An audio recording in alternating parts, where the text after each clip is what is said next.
Don't stay in the back rows. There is a lot of space in the front. Come to the front. There will be, it's not very common time to start at 8:45 such events, so I assume people are, are hoping there will still be coffee served.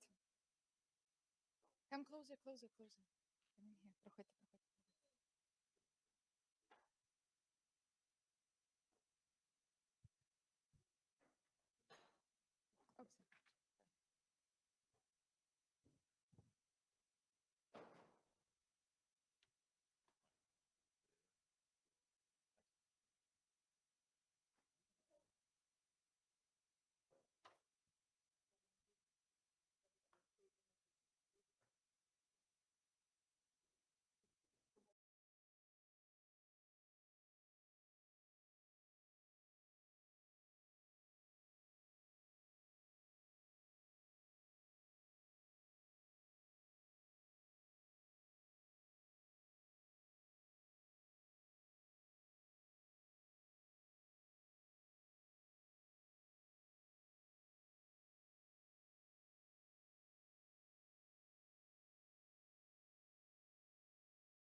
Lenderbach.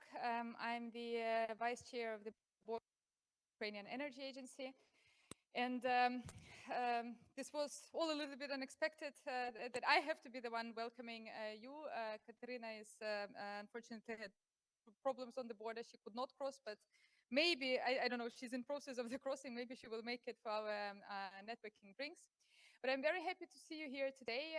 I know it's been approximately, or rather precisely 1 year since we met here in this audience last time.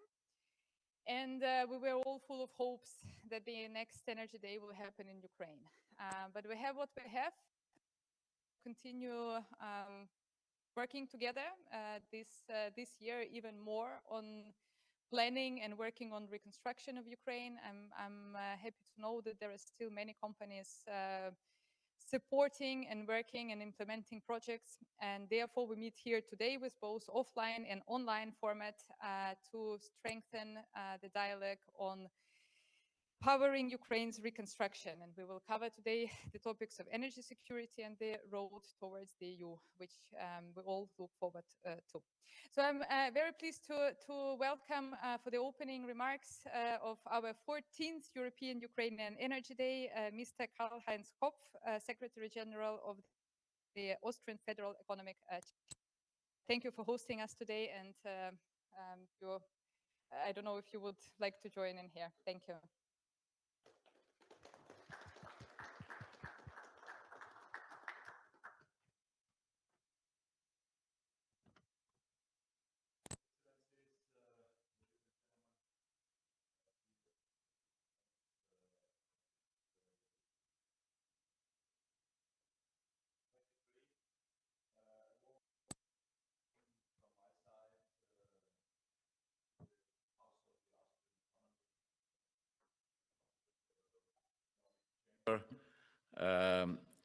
My special welcome to all the Ukrainian representatives on a journey to come to Vienna. As we know, this annual forum has been a tradition for more than 14 years. It has become a landmark event for fostering cooperation and the EU on especially energy issues. And well, when we established this forum, we could have never imagined the terrible Russian attack of 22.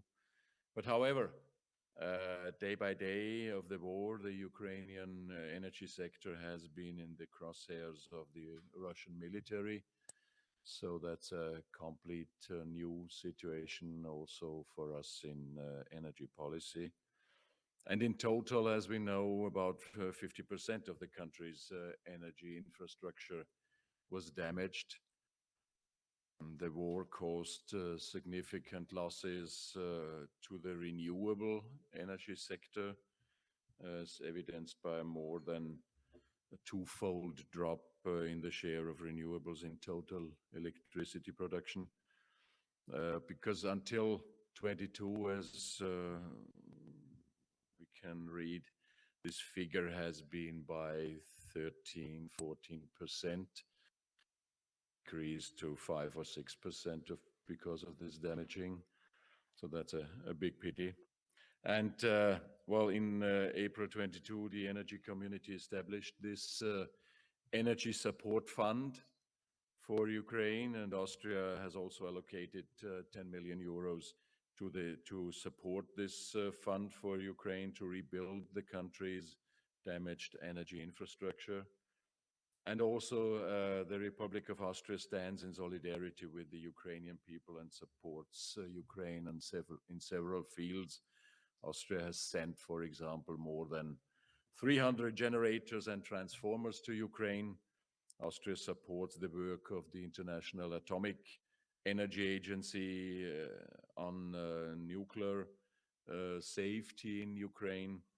Austria altogether also contributed about 125 million euros in financial aid to Ukraine, another sign to show the Ukrainian society the Austrian solidarity towards Ukraine. Despite the war, companies in Ukraine continue their activities as far as possible under, well, as we know, great challenges. And a majority of our approximately 200 Austrian subsidiaries have been continuing throughout the war, thus contributing to the Ukrainian economy. And due to the war, persons we know in person have been very difficult. So that's why I'm glad to be able, even in a smaller kind of meeting, but to be able to join personally. For us, it was very important, and it had been very important for us to host this event and to make it possible that meetings in person can take place and we can replace virtual tools step by step. So I'm certain that also this meeting will be able to create new partnerships and I hope we can have a fruitful day and productive discussions. Once again, a warm welcome from my name of the Austrian Federal Economic Chamber. Welcome, and let's have a good start for this meeting. Thanks. Thank you very much, Mr. Kopp. And then on the side of the co-organizer or European-Ukrainian Energy Agency, I'm pleased to welcome Mats Lundin, our longtime chairman of the board. Mats, which wisdom do you bring us today?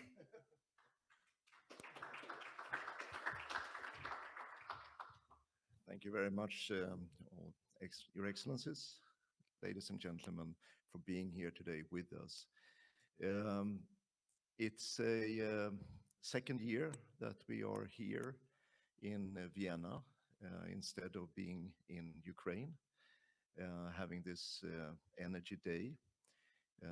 I don't know anybody of us that have been active in Ukraine over a longer time period, building renewable energy as well as energy efficiency installations, ever could really have imagined that the evil empire would rise again. Unfortunately, this is what happened, and when you're building bridges, it's quite easy to do that during the time period of positive development in the country, which we did see over the last 20 years or so. Being active in a market means that you have to also be willing to go through difficult periods and to continue finding new solutions to already existing problems. We have many war stories, all of us that have been in the country.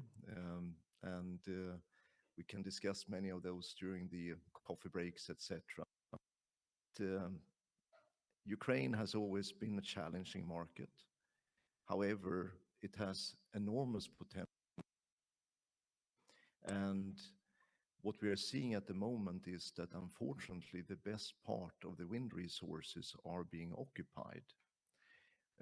We are hoping very much, of course, that this will change sooner the better, that we again can build more wind power where we have extremely windy conditions, more solar power where we have extremely good conditions for the sun, and also expanding ourselves into the agriculture, hopefully, where we can play a big role in providing renewable energy that can be used into the farming activities in the southern, southeastern part of Ukraine. What I would like to say here today is that it's extremely nice to see how many people that have been able to come here today. We are extremely happy for the sponsorships that we are receiving and the extremely good support from WKO or WKO, however you want to pronounce it, English or German. And it's just amazing to see that you are all willing to be here and be part of building the energy market of Ukraine. And I had some discussions yesterday where we were talking about where is Ukraine really? So the energy market, the electricity. We have seen that the aggressor, Russia, has not stopped by occupying nuclear. They have occupied most of the coal-fired power stations. What is really left for Ukraine to do in the energy market? Well, I think the obvious, what Ukraine ought to be doing is to look to the renewables. It is one of the cheap in terms of production, and it is also giving security. Nobody can stop the wind or the sun as you can stop the flow of gas and coal, which means that you increase your by building renewables. And I think many other Western European countries will also have to refocus the heating sector by into the new reality that unfortunately gas will not be flowing in the same way it did in the past. So I don't want to stand here longer than necessary. People would like to have the opportunity to talk and inform you about what they are doing and what they would like to be doing. But remember, we're here to interact with each other, there's company, and above all, communicate in order to rebuild the Ukrainian energy sector as soon as possible into a much more environmentally friendly operation than it used to be. Thank you very much for taking the time to come here, everyone. Thank you. Thank you very much. Thank you, Matt. Now I hope our technical team can check whether Alexandra Zarkina has joined us already online. There have been, since 2 days, internet challenges in Ukraine with systematic attacks. We already have a couple of speakers who said they are looking for new internet spots. 1 second.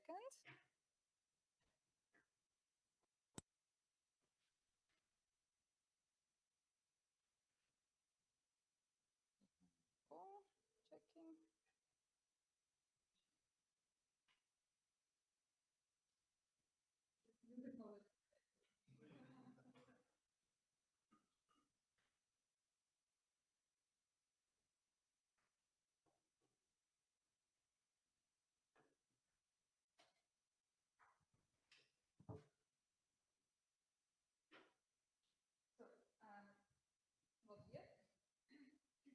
Good. Then I suggest we will have to improvise here. I will now misuse our moderator of the first panel, Magnus Johansson, Vice President of Emergy. This is our very active member, very bold investor in the Ukrainian market with the renewable energy. Magnus was also on the board of the UEA. He knows our activities very well. I would like to invite you to start introducing slowly your panel, and maybe we can start with the first presentations, and then I will check on with Alexandra Zarkina. Where is she? Hey, Magnus.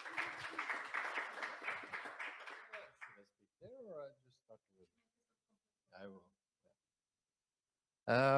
Good morning, everyone. In light of, well, maybe I'll step up here. In light of a bit spontaneous and collective cooperation, I was yesterday asked to moderate the session, and I thought I've been in many panels, but I never moderated. And then I thought my first job out of school about 15 years ago was as a journalist.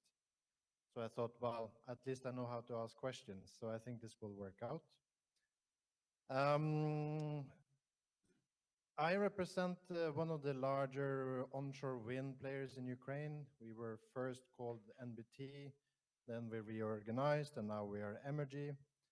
And the organization built the largest international wind finance project in Sivash. And later on, we started building the even larger project, although we only started constructing part of it, the Sofia project. They're both behind enemy lines, so it's quite an interesting experience, I think, as a company. But we're not giving up, and I think, according to what Mats was saying, I mean, you can choose if you want to be washed away, or you just become that annoying dirt in the toilet you cannot flush away. And I think that's what we're trying to do. On the sideline, we are currently working a lot outside of Ukraine as well. So luckily we have diversification feet to stand on. But I personally would like to see us do more in Ukraine again. So that's partly why I'm here as well today, and helping to moderate the session. I think I will anyway be part of a panel later, so I will share more of my views there. But I don't know, do you want to start having a bit of an interactive session maybe because I know Dirk is on his way. And I also know Eleanor is here. And I think maybe it's more interesting that we just start slowly into a more interactive session.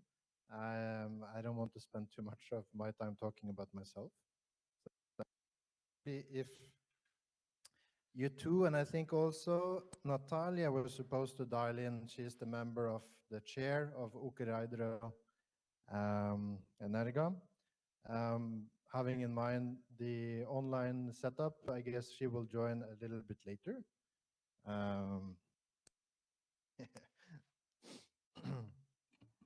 In half an hour, approximately, we will integrate her within the panel, and Dirk is coming up. Okay. You will want to have an opening speech, or you want to just take part in a more, yes, what do you prefer?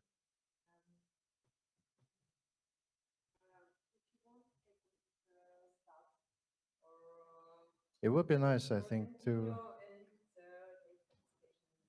Yeah, I mean, if you want, maybe that's also a way to do it.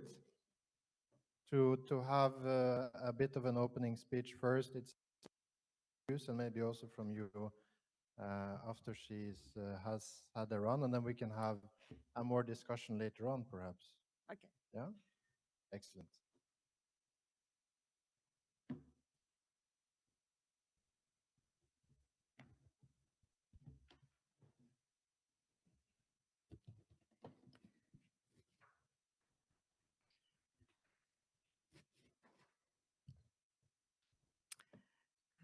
Good morning, everybody.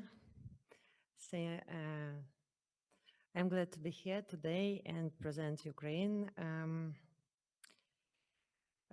Thanks to organizers for the opportunity to take part in today's event. This topic is very important for my country. And maybe today I don't want to stop what we lose during this war, and talk a little bit more about financial mechanism and tools for recovering, next step, recover, rebuild Ukraine. Today, I present Ukrainian State Agency on Energy Efficiency and Energy Saving of Ukraine, and our agency is responsible for implementation policy in energy efficiency, decarbonization, and usage renewables. Ukraine has very ambitious goals in these fields. First of one, in energy efficiency to reduce primary energy consumption by 22% and final energy consumption by 17% by 2030. Second one, in renewable energy to achieve 27% of energy from renewables till 2030. And last one, in decarbonization, to reduce CO2 emissions by 65% till 2030. 65%. What we need to do to achieve such goals? Of course, we need relevant legislation and regulations, and Ukraine has done quite a lot in this field. But today it is critically important to create effective tools for supporting energy efficient transformation and financial mechanism for attracting investments in green projects. And our agency, as the main energy manager of Ukraine, uh, uh, is actively working on the implementation of this task. And we have already made some progress on this path. These days, we are preparing launching two innovation instruments. First of all, the National State Fund for Decarbonization and Energy Efficiency Transformation of Ukraine. Second one, National Decarbonization Platform. On April 11, 2023, in this year, the Parliament of Ukraine approved the law, which provides for the creation of the State Fund for Decarbonization. Next one, please. Yes, and the fund was created according to the European principle, the polluter pays, and directs the tax on CO2 emissions to energy efficiency and decarbonization. The fund's budget line and its main task is to be a sustainable source of funding for: first, state programs on energy efficiency, renewable energy, and decarbonization. Second one, involvement of international credit funds and grants for the implementation of investment projects. And last one, securing the payback and return on investments and financial liabilities. Of course, the fund as a budget line needs a practical mechanism to provide funding. Today, we are launching a new universal tool to provide financing and supporting the implementation of projects, the National Decarbonization Platform. Next one. The National Decarbonization Platform is the first revolving financing instrument of the state support of low carbon development projects at various levels and in all sectors of the economy. Platform will be the transparent digital tool for affordable funding, technical expertise and solution monitoring and verification results, education, dissemination, good practices and successful stories. Platform will consist all needs components for meeting these goals, such as catalog of energy efficient equipment and technologies, catalog of typical energy efficient solutions, funding instruments such as the preferential lending, leasing, factoring, grants, co-financing of project, scoring, Green University, and personal office for municipalities, business and enterprise and population. Platform as a financial institution will be providing support for households, for business and for municipalities, and operate with different green financing instruments, such as a green banking, green bonds and carbon credits. We are planning to use platform not only for spending money from the decarbonization fund, but to attract additional funding and cooperation with the investors, donors, equipment producers. Uh, we envisage the development plan of the next one, platform and the priority areas of its financing for the entire period of the energy strategy until 2050. In the period of 2024 and 2026 till 2026, energy efficiency recovery and energy sustainability are in priority. It includes lending and financial leasing programs for energy independence of households, communities, and businesses, factoring for APC project financial guarantees. Next one. It is a scheme how we have offered to cooperate with the different financial institutions and producers of energy efficiency. Sorry. Next one. Next. Thank you. And in the period of 2026 till 2030, next goal, energy efficient innovations and modernization of the real sector of economy are a priority. We are planning to use carbon credits mechanisms to stimulate this process. In the period of 2030 till 2050, the development of low carbon businesses and circular economy are a priority. So you see, we have a lot of plans and a lot of work to do. We achieve platform start at the end of this year. But first period for test, so for starting of the test, it will be in this October of this year. Therefore, we invite partners to join the recovery and green transition of Ukraine through Ukrainian National Decarbonization Platform. Thank you for your attention. I hope everybody could get this presentation, look in details our scheme and offers, and I hope we in the nearest future will have effectively cooperation together. Thank you very much. Thank you for your attention.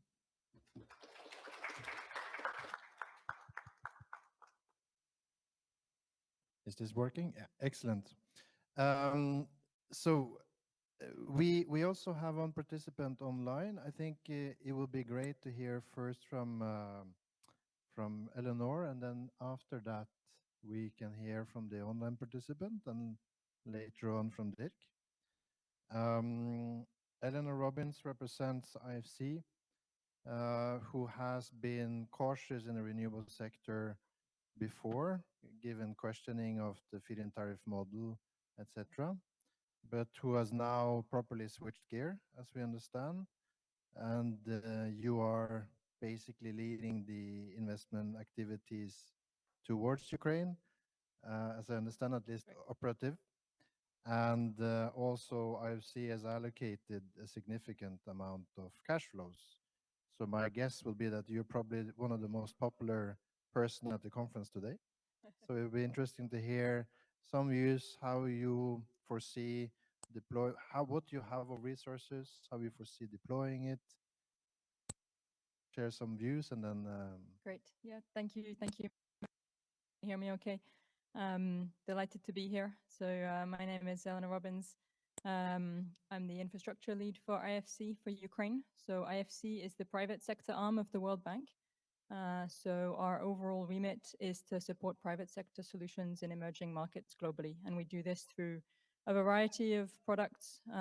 We offer what we call pre-investment, which is essentially project preparation support.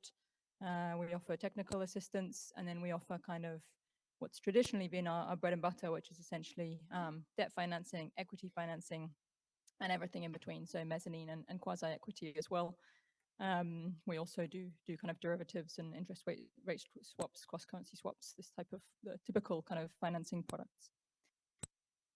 In Ukraine, as Magnus said, we've in the energy space in particular, historically been quite cautious, and in fact took a deliberate decision not to invest prior to the war in the feed-in tariff program. The view, I suppose, we took internally at the time was that at a quite high level compared to what we were seeing in other markets.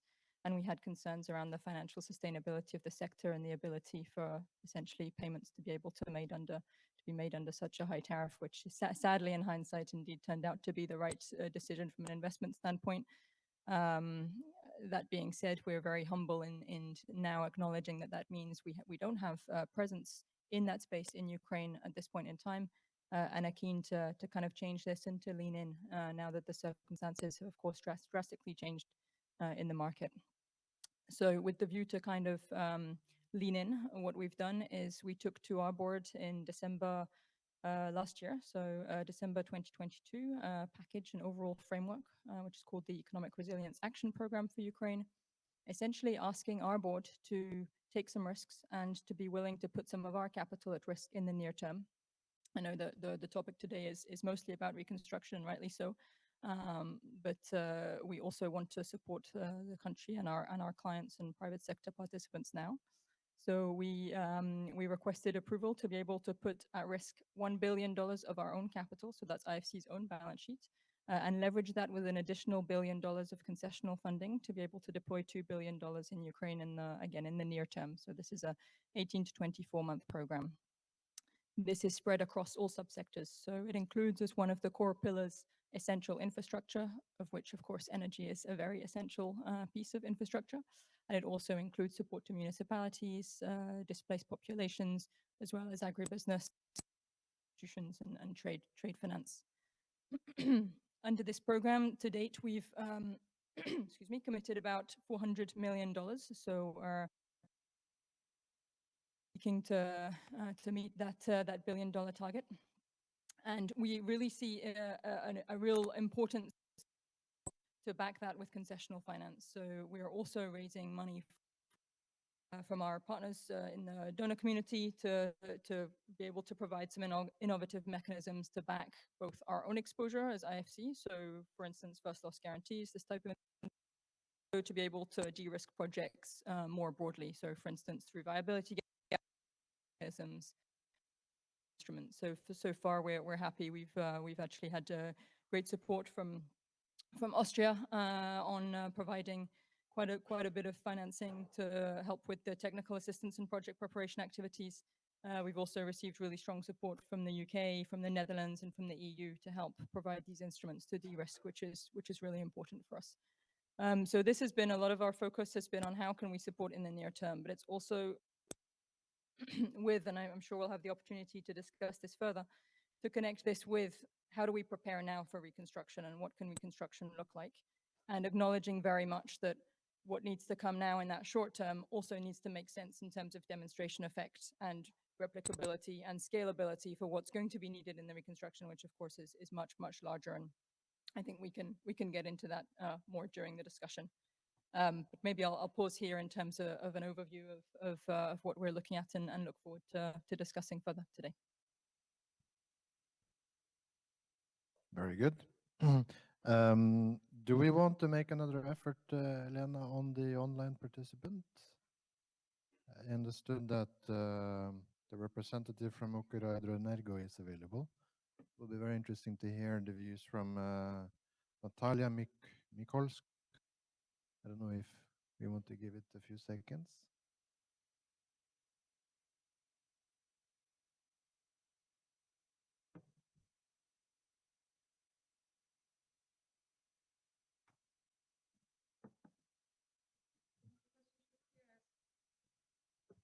Наталія Микольська, ви нас чуєте?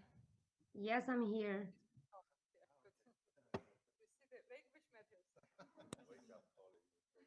No, it's not language. Wasn't sure whether you will see me or not. So, hello, it's good to be here. Hello from Ukraine. I'm Natalia Mikolska. I'm the independent member of the board of Ukrhydroenergo. Ukrhydroenergo is the state-owned. I will demonstrate slides now. Ukrhydroenergo is the largest hydro energy company in our country, and actually is the largest hydro energy producer in Ukraine. Okay, I hope you can see the slides now. So we generate 6 gigawatts. We have 10 stations, 104 units, 3,400 employees. And as I told, we are state-owned. But in our company, we have introduced the government introduced the corporate governance. Under the corporate governance reform, we have a supervisory board that is working in the company last 4 years. A few more facts about our company to understand where we are and what do we do. Before the war, our company was engaged into a number of the investment projects with EBRD, with European Investment Bank, and also a few months before the war, we have been allocated more than 220 million US dollars by the World Bank Group for the most innovative project in Central and Eastern Europe to build storages and electric batteries to actually balance the system and to help our company to become more efficiently. Unfortunately, the war changed a bit our plans. We had about 500 hits to our facilities since the start of the massive shelling. Russia deliberately is actually targeting Ukrainian energy system.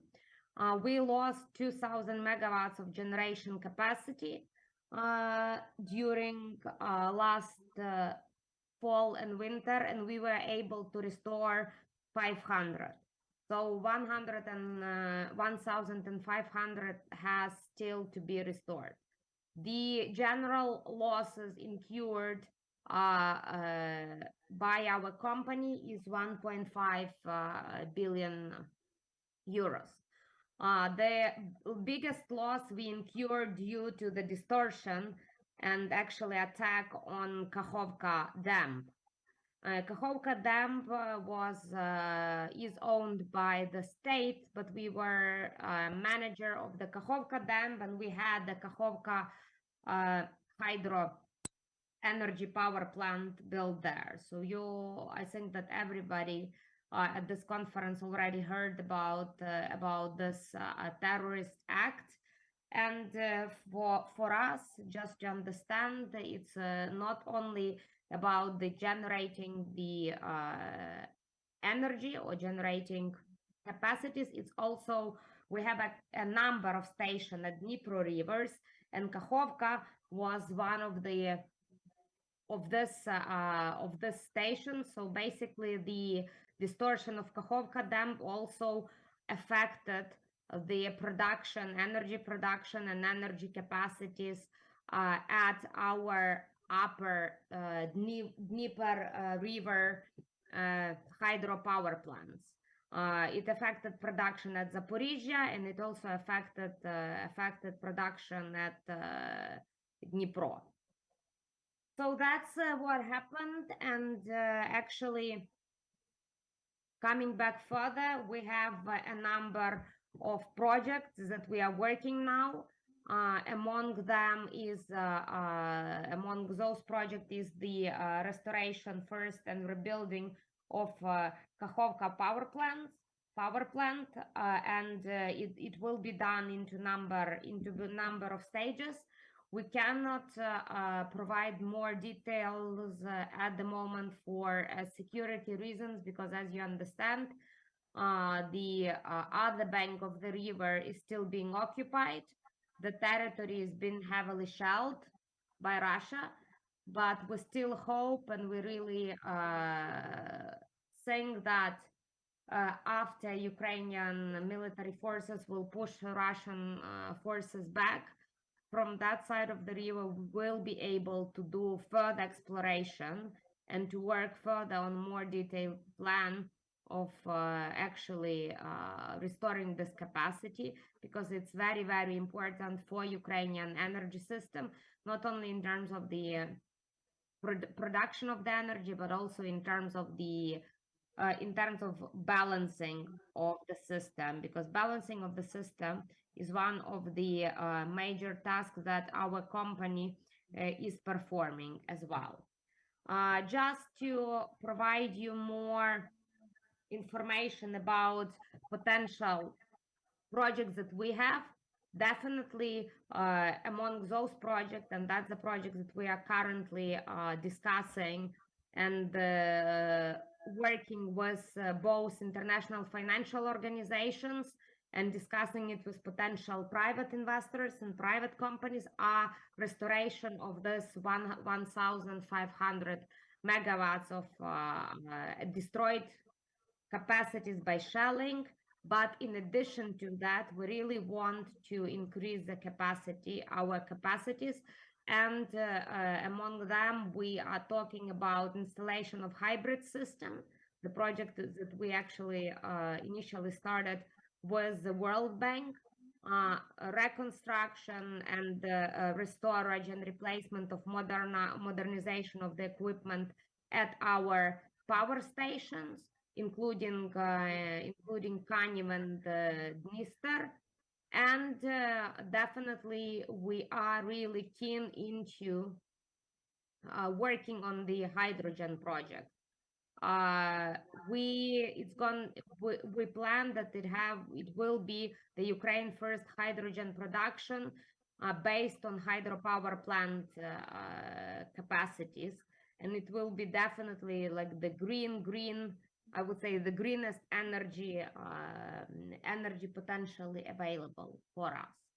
I think that I would stop there for the introduction. What at the current moment, what our company is looking, we are looking and we are talking to different potential partners. Most recently, our company signed a number of memorandums of understanding with foreign private players in terms of rebuilding or reconstruction or starting new investment projects. So we are open for cooperation and would be happy to talk to you if you have interest into exploring the opportunity that we have. Just to sum up, to say we believe that Ukraine will win this war. We know that green energy is important for Ukrainian rebuild and recovery. We know that restoring of the damaged or destroyed capacities is vital for Ukraine economic recovery. We have a support from the side of the President of Ukraine.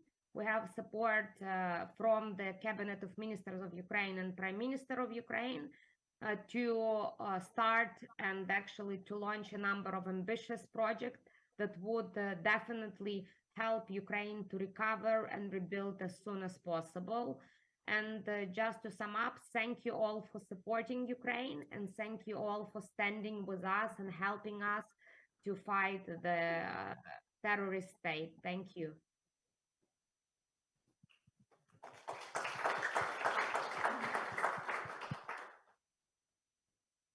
Thank you very much, Natalia. Last speaker before we open up for a more interactive session is Dirk Böschle. I remember first time when I came to Ukraine, I think it was around 18, 19. You were this important guy, which was hard to connect to. And then we started having some big problems in 2020, which maybe many of you remember. Retroactive changes, which would potentially kill the renewable sentiment.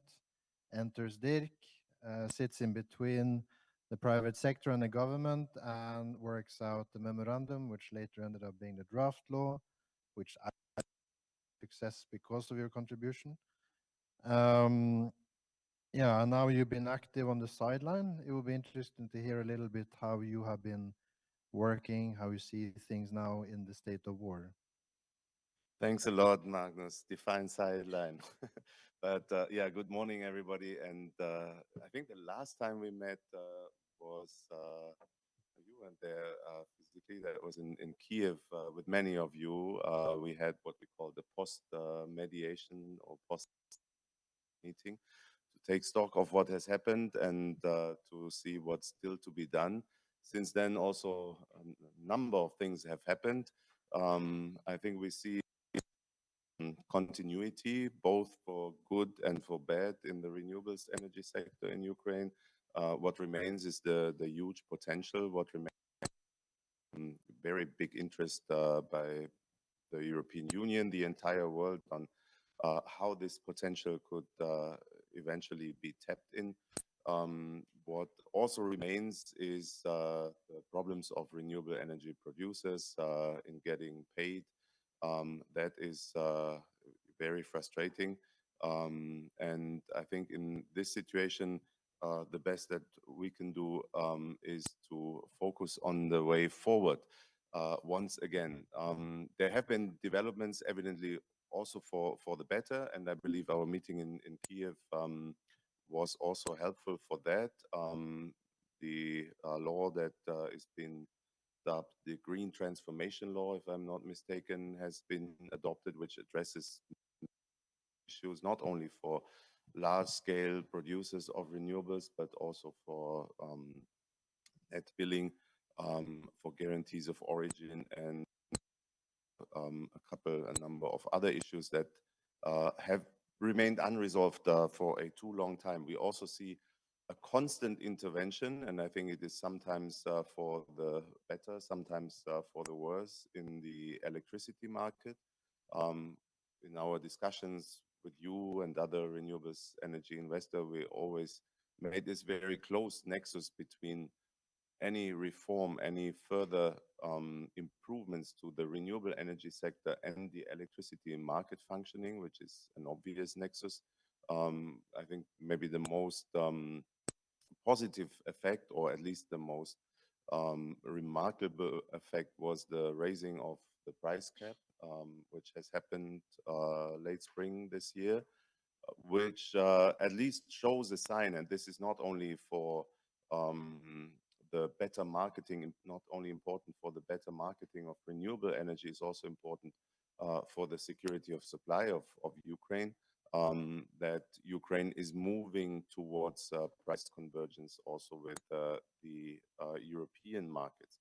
Some of these developments also originate in the energy community. As such, we have adopted end of last year what we call the electricity integration package. So that means that Ukraine, the electricity market, will be fully integrated regardless of EU accession or anything like that. Also beyond and much closer than the synchronization that has happened on technical level, will be fully integrated with the entire European market, market coupling, integration of balancing markets, etc. That should also improve the governance of the local market, and it should also, of course, enhance the chances for exports if we manage to overcome some of the open issues still, such as recognition of guarantees of origin, etc. And we see, I see now a great focus in these horrible times of war with this perspective of moving to a green Ukraine.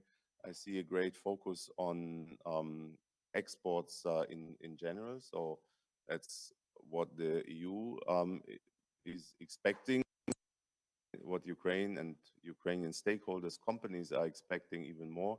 Yesterday, and you were present, we had a discussion on the biomethane exports, possible exports to EU of biomethane with a lot of obstacles, but also an equally high potential. I, of course, this is a very welcome discussion, and to address the barriers that remain is very important.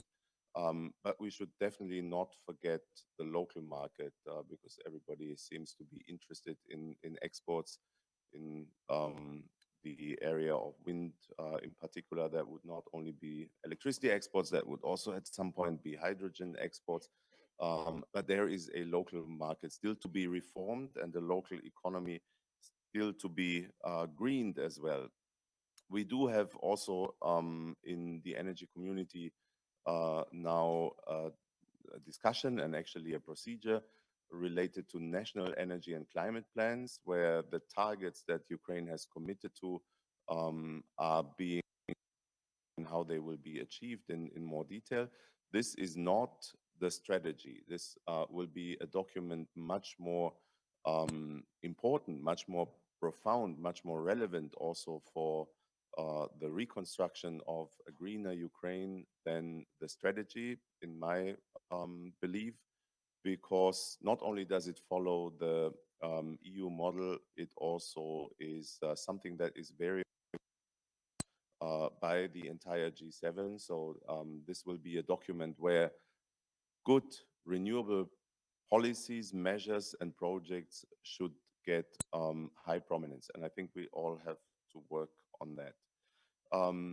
What has changed since we last discussed is also not only this export-oriented or export-driven discussion about how Ukraine's potential can be eventually fully tapped. It is also the spirit on private investment. In the London Recovery Conference, for instance, that was the main theme. Lots of companies, lots of governments also have come forward with guarantee schemes for investments. I think this is very good, but it is that spirit of focusing now after an immediate wave of public support also on how to facilitate private investment already starting from now. So not only in some, hopefully not too distant future. And this is something where also our other instruments, the Ukraine Energy Support Fund, and I see our colleagues from Tetra Tech with whom we are working and implementing this, sitting here in the room, where we see that also donors right now want to invest in renewable energy, in small scale renewable energy, but also in larger scale. Very grateful also for the presentation from Ukrenergo. We are supporting them through the fund. We are also supporting them legal claims for the damages, for instance, for the Kakhovka Dam against the Russian Federation. And we would also want to support all of you, essentially more, with repairs of damage that has been done. And I would use this opportunity to launch a call to come forward by anybody who has suffered damages and see whether this is not something where we can come to help you to some extent. The energy community, and I'll come to a close in a minute, has also, in the spirit and in the framework of the London conference, established, or not established, but integrated its market observatory into what the UK calls the Green Energy Partnership, or Clean Energy Partnership. I think it's Clean Energy Partnership, where this market observatory is an instrument. We essentially review all the crucial changes that happen in the power sector, in the gas sector, also, and in the future, hopefully more, in the renewable sector, in order to show to all investors and donors what they can trust in and where there's still work to be done, to not leave Ukraine in this perception that many have of it as a black box, but to really show the black and the white, and let investors take their own conclusions from this. This also will focus on institutional performance. We're finalizing a report on the regulator, for instance, and its performance.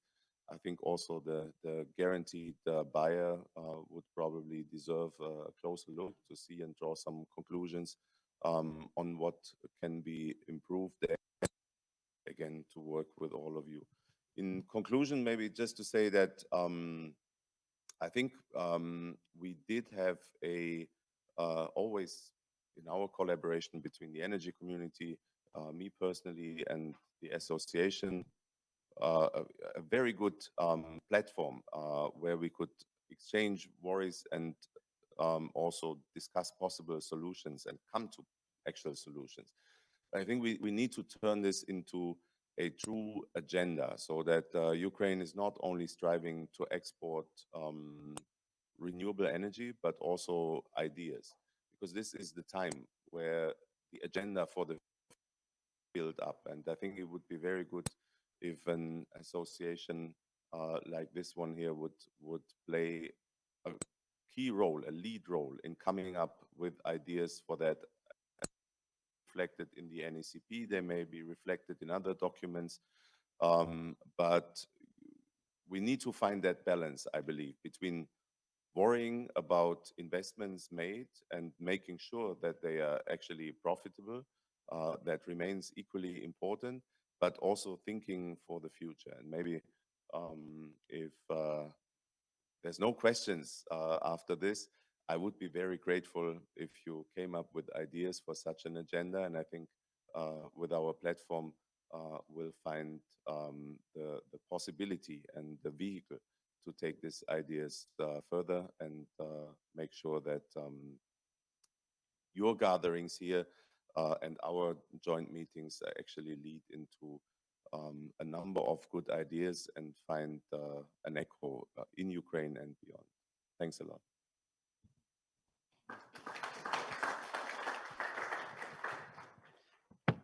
Very good, Dirk. I'll ask a few questions first, and then I would rather like it to be interactive. And then I'll just fill in more questions later if the audience is a bit quiet and careful.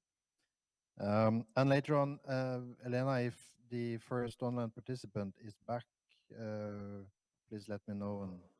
Yes, Alexandra Zarkina will inform me because she and as soon as she's reaching stable internet connection, I said this will be the best improvised solution in in the Energy Day history. So, but we will bring her in backwards. Is it closer to the end of your panel or in the beginning of the next one? Okay, thank you. Very good, very good. Just a quick question back to Dirk first, and this is a short one.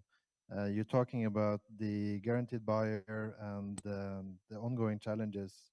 At the same time, we see more and more examples of private participants jumping off the green buyer story and going to the market.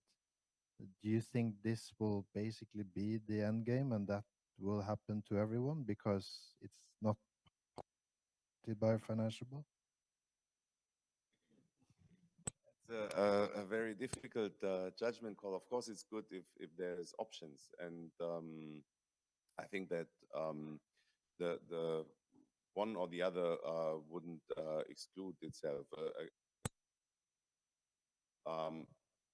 Financeable and also a well-organized structure with a good corporate governance. Public off-taker is definitely an asset, and in particular for a transitional period. So I wouldn't just neglect the work with and about the guaranteed buyer.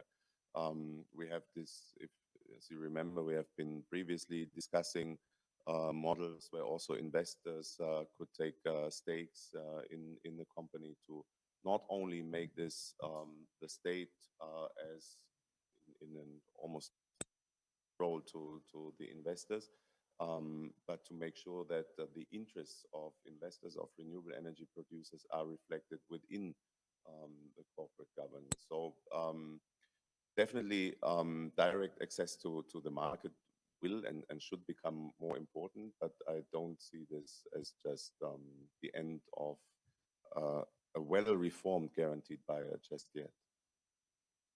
Maybe I can just add on this point as well. I think it's a very different judgment call for those players that are already in the market facing a situation whereby they're, essentially not being paid the full amounts that are owed, and large international investors that are thinking about potentially entering Ukraine. And I think those are very different circumstances, but both will probably need to be addressed in different ways. So it makes complete sense, of course. I mean, it's a question in terms of where we're most likely to predict revenue stream. I mean, that's what most investors are looking for. And I think as we turn towards what will it take a really financially sustainable system in Ukraine, this is a much bigger thinking kind of that needs to happen, and it will probably need more than just a pure market at the moment. I mean, the risks that we were talking about pre-war, unfortunately, the financial sustainability issues that were already there, they haven't gone away, and of course they've been exacerbated, and the situation has sadly deteriorated. To come into Ukraine, there are many additional risks to take into account, particularly whilst the war is still ongoing. So I think it's been a really positive thing to see more activity and more liquidity on the wholesale market. It helps with what Dirk was saying about those market reforms that are moving in the right direction, but it also helps just to have more players operating in that market. So I think that's been a really positive thing. I do believe that for scale, so what we need to drive further competition, which would in turn drive prices down further and bring in large scale investment. I do believe it will probably take more than that to provide investors with comfort around what's that payment stream going to look like, and how do we have some visibility in new streams. And I think that will be a key consideration for the really large scale investment that we're talking about, that we know that will be needed. Talking really about gigawatts here and not about megawatts. So it's just to add some perspective on that, I think it's be an important consideration. Do you think, and just following up on the comment, I mean, there was some wordings about public auctions in the recent draft law. It is still probably far down the line to make it actually happen. I mean, could even the guaranteed buyer be eligible as a counterparty, offer big scale debt, or would you need to see a different counterparty which you are more comfortable about? From my perspective, it's not so much about the counterparty, it's about the creditworthiness and the bankability framework overall. So I think that it's indeed a very positive step, the legislation. I understand there's still quite a bit of work to be done in terms of implementation of that, but it can be an interesting model. Ultimately, it's about again, the visibility of those payments being actually able to, and then it comes down to more of a creditworthiness aspect, and then it's looking at the financial sustainability of the sector. What's the path towards cost reflective tariffs? So understanding that, of course, it's not possible right now, with people that are under situations of extreme duress. But what's the pathway to getting towards financial sustainability of the sector? I think those are really the key questions for investors and for ourselves. So understanding that there's that pathway and understanding where those payments are in the interim going to come from, and that's where, again, with donor support, with a lot of public money that's been available, which is great, extremely needed, and much more will be needed. We'll also need private sector money, and there's something in between where how do we use some of the public sector finance to catalyze more of this private sector money, right? So if I take an example, we've signed an agreement with the UK government, for instance, FCDO. They've provided us with an initial $30 million focusing on energy and energy efficiency projects. And with that, we estimate we can leverage 3 to 5 times private sector investment by using that money in a smart way. So this is on a small scale, right? But we need to think about what does that look like at a different scale. But it's an example of how we can try and think about building up creditworthiness, building up bankability, and really thinking about what does this pathway to financial sustainability of the system look like. Good. I tend to jump straight into detailed questions, which is my favorite. But zooming out a little bit, and a question for you, Hanna, or maybe a few, and Now I haven't pre-sent questions, so I'll give you some freedom to answer within certain frames. But the interest, the new energy strategy that was announced in London, which is a very bullish strategy. I'm not sure how much you have participated in it. And I also saw that there was, it was massive new build out in that strategy.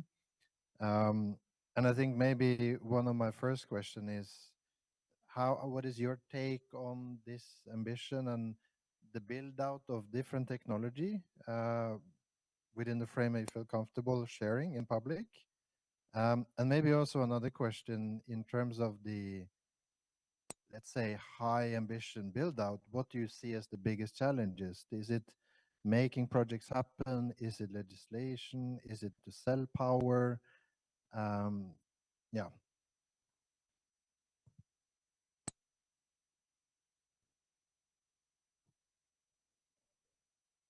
Yes. You see, about energy strategy, maybe it is a question to Ministry of Energy. We are multi-sectoral agency, and we work with the Ministry of Energy, Ministry of Recovery, Ministry of Ecology, Ministry of Economy. But it is we have only one part of this strategy, maybe 20% about energy efficiency and renewable. But uh, I think we have now, it is chance one time in life when we have everything for implement policy and energy strategy, and uh, and but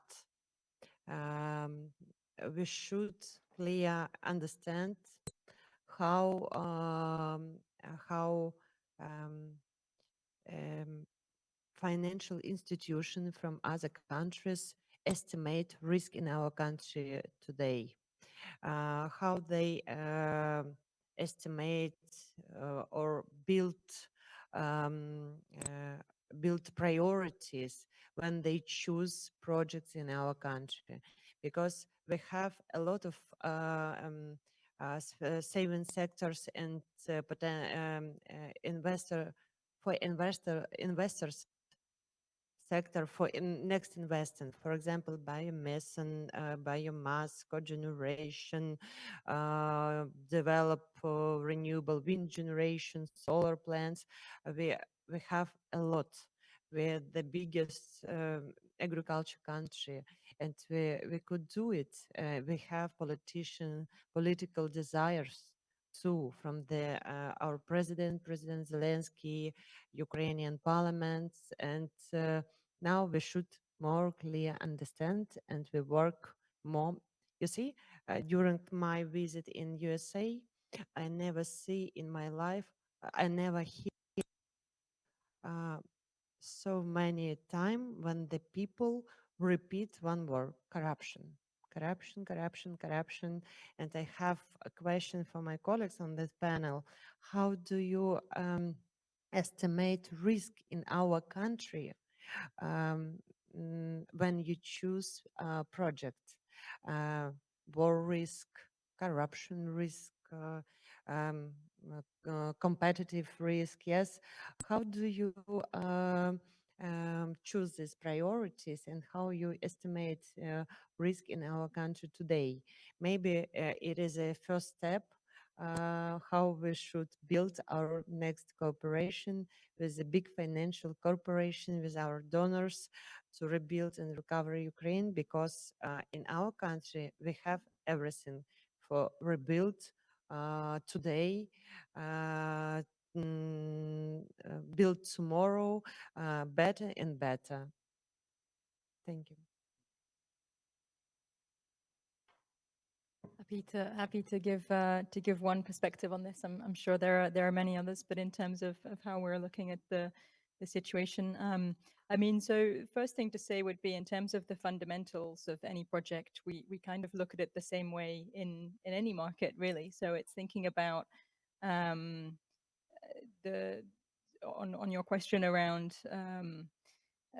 corruption, I guess, or who we can work with. As with most banks have these kind of standard, know your customer checks or integrity checks. You can call it as you like. And many commercial banks and many development finance institutions follow similar levels of standards and assessments. So that's the type of thing that it's really understanding the ultimate beneficial owners of projects. And again, that's global. That's any project that we would look at in the same way. A key appreciation, of course, is then who our counterparty is. So working with companies that we consider to be very capable, very able to ultimately deliver the project. Where we sit as financiers, of course, we're not the ones doing the hard work, like Magnus does, for instance, with his company, right? We're the ones just providing the financing. So a lot of the decision is about partnering up with those companies that have that expertise to really be able to drive a project forward and do the hard work of the development of the project and the construction and then often subsequent operation of those projects. So partner selection is a really important one for us. Of course, technology, project type, that's also very important. Globally, we focus a lot on renewable energy for many of the reasons that have been already highlighted. In Ukraine, that's particularly the case, particularly important. It's really where we're seeing the greatest potential, both in terms of the expertise that private sector can bring, but also just because of it making so much sense for the country in terms of contribution to the energy mix. For reasons that we've discussed, integration with EU climate considerations, but also those energy security considerations, which are really important. Of course, with also looking at storage and grid that come with a large share of renewables. So that's really where we've been focusing our efforts in Ukraine. It's also quite a global trend, I would say, but in terms of technology type and project type. And then it's again back to kind of bankability. I'm a bit of a broken record on this, but of course it's looking at the project fundamentals in terms of payment risk and creditworthiness, and there every market is really different. The fundamental is still, well, ultimately investors need to have a good chance of getting their money back at some point in time, right? And then it's the appreciation of how you look at that from a contractual perspective and how you translate that into a project structure. And in Ukraine, for instance, what we're seeing now and some of the projects that we're working on are looking at these arrangements with corporate offtakes, for instance, where companies are essentially agreeing to purchase a portion, for instance, of power produced at a price that might be fixed, might be indexed to the day-ahead market. Interesting structures because they allow financiers to have some sort of visibility over cash flows. We're open to also looking at a portion of merchant risk, but having that type of contractual arrangement is certainly helpful, particularly in the current circumstances. And then, of course, then you mentioned on top of this, of course, war risk, which is very specific to Ukraine and very acute. And there I would say there's a differentiation, of course, in terms of location of the projects. So we are seeing quite a bit of activity and interest in Western Ukraine, for instance, towards the border with Poland, partly for those reasons. And then it's also about then what risk mitigation instruments do you need on top of what you would typically need as a financing institution to help mitigate against that. And some of the programs that some governments are putting in place to support investors on that front is really important. Our sister institution, MIGA, is also supporting through some coverage of specific to cross-border investors. Those are really important mechanisms. And then there are others on the additional instruments that I would say are particularly needed because of the current situation. With all that, and it's a lot, with all that, I do believe that projects can happen, and we're happy to be seeing some really move forward now and being engaged in the wind power space in particular. Also with one of the co-sponsors of the event, Scatec, with which we signed an agreement at the London conference in June to work together on rolling out their distributed energy solution called Release, which is solar PV panels and batteries in containers, which is a super interesting solution from a technical standpoint and extremely relevant right now because distributed localized power, clean, but also mitigating a lot of those risks that we've just touched upon in terms of being able to diversify or localized assets, for instance, that are less vulnerable. So, sorry, long answer, but topic that's obviously close to my heart. Thanks. If I may come back to what Hannah has just said, I think this is very important that you raise the issue of corruption here in this context as well. Real corruption, perceived corruption, and I think it would also be very important that on this agenda for reforming the renewable sectors, tapping into full potential in Ukraine, an association like this one is at the forefront of identifying areas of corruption and improving the whole environment so that the investors in the background, like IFC and others, do not have neither reason nor a perception that corruption is part of the day-to-day in Ukraine. I think that that is indeed one of the blocking points and will be one of the blocking points of further development. I can only say from the experience of our funds, which has accumulated by now some 220 million, which is dedicated to repairs to damages done to the energy system in Ukraine. We tried to be as careful as possible to avoid the corruption in the corporate in the governance structure of the fund. For instance, we make sure that no money goes to any ministry in Ukraine, that the identification of projects happens from the energy companies themselves who have suffered the damage, that there is no procurement by them. That's what our Tetra Tech colleagues are doing, so no Ukrainian procurement at all. And that no payment is being made to the Ukrainian companies either, but directly to the supplier of the equipment that is purchased. Does that eliminate all risk of corruption? No.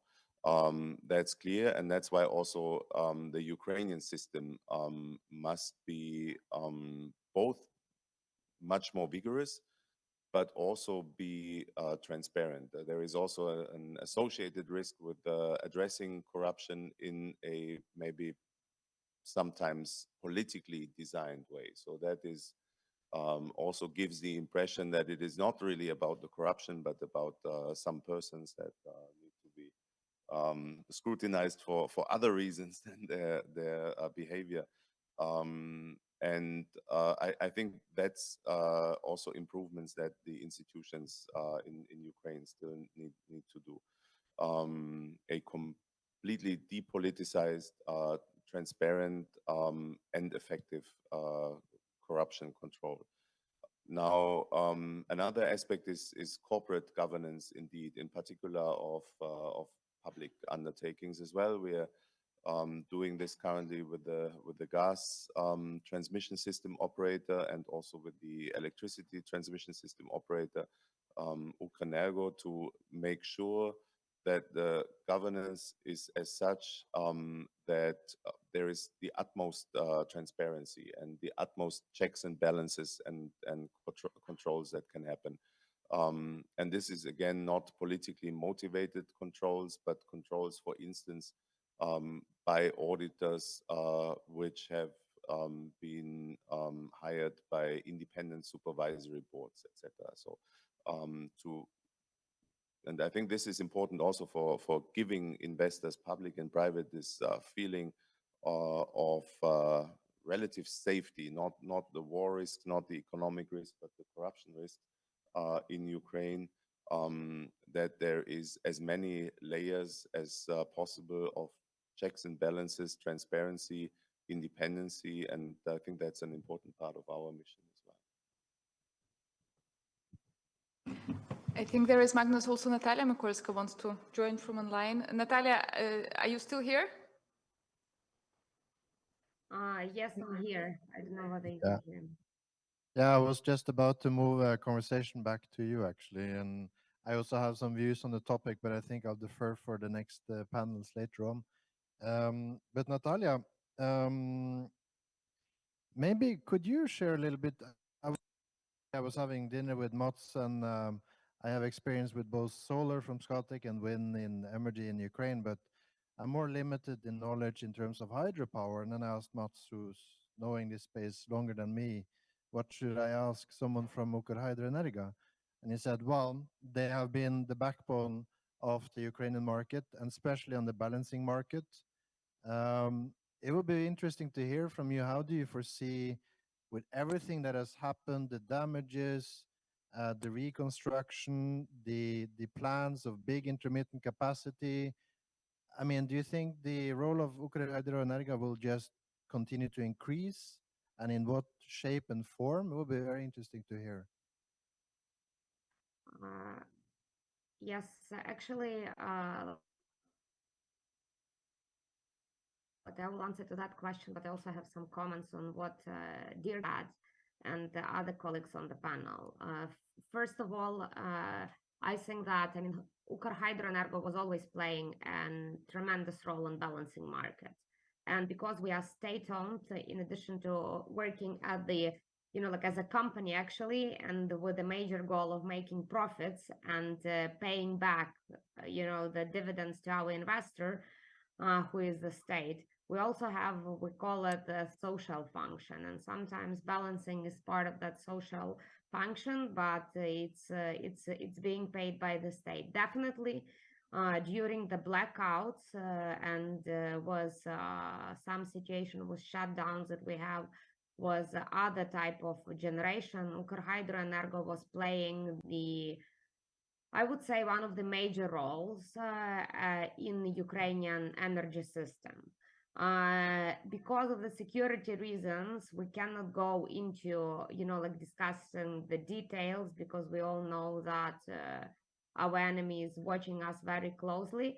But we are getting ready for the next season in order to actually help our system to get through it. And the part of this is rebuilding and reconstructing our capacity, and to bringing back this 1,500 megawatts. We are very thankful to energy community and to Dirk personally, because we were among those companies that received equipment from them. And also we have a memorandum of them helping us with actually legal assistance as to the damages done by Russia. So we have a pretty good cooperation. But the question is, in order for Ukrainian energy system not only to survive, but actually develop, we need to rebuild and we need to be more efficient. And in order to be more efficient, we need to rebuild under the highest standards and using the most recent technologies in hydroenergy. And actually, that's the project that we are now looking for the investments. The project of, we call it balancing batteries and storages that we were planning with the World Bank, was among those innovative projects. We will not stop implementing it. We are now discussing with the World Bank of relocating part of this money into the rebuild, and part of this money still into actually making this project happen. But I would here echo what has been said about war insurance. War insurance is very important, not only for the potential foreign investors. War insurance is also important for any Ukrainian companies that want to build new capacities. Because if we are building new capacities, we have to bring engineering companies, we have to bring equipment, new equipment into Ukraine.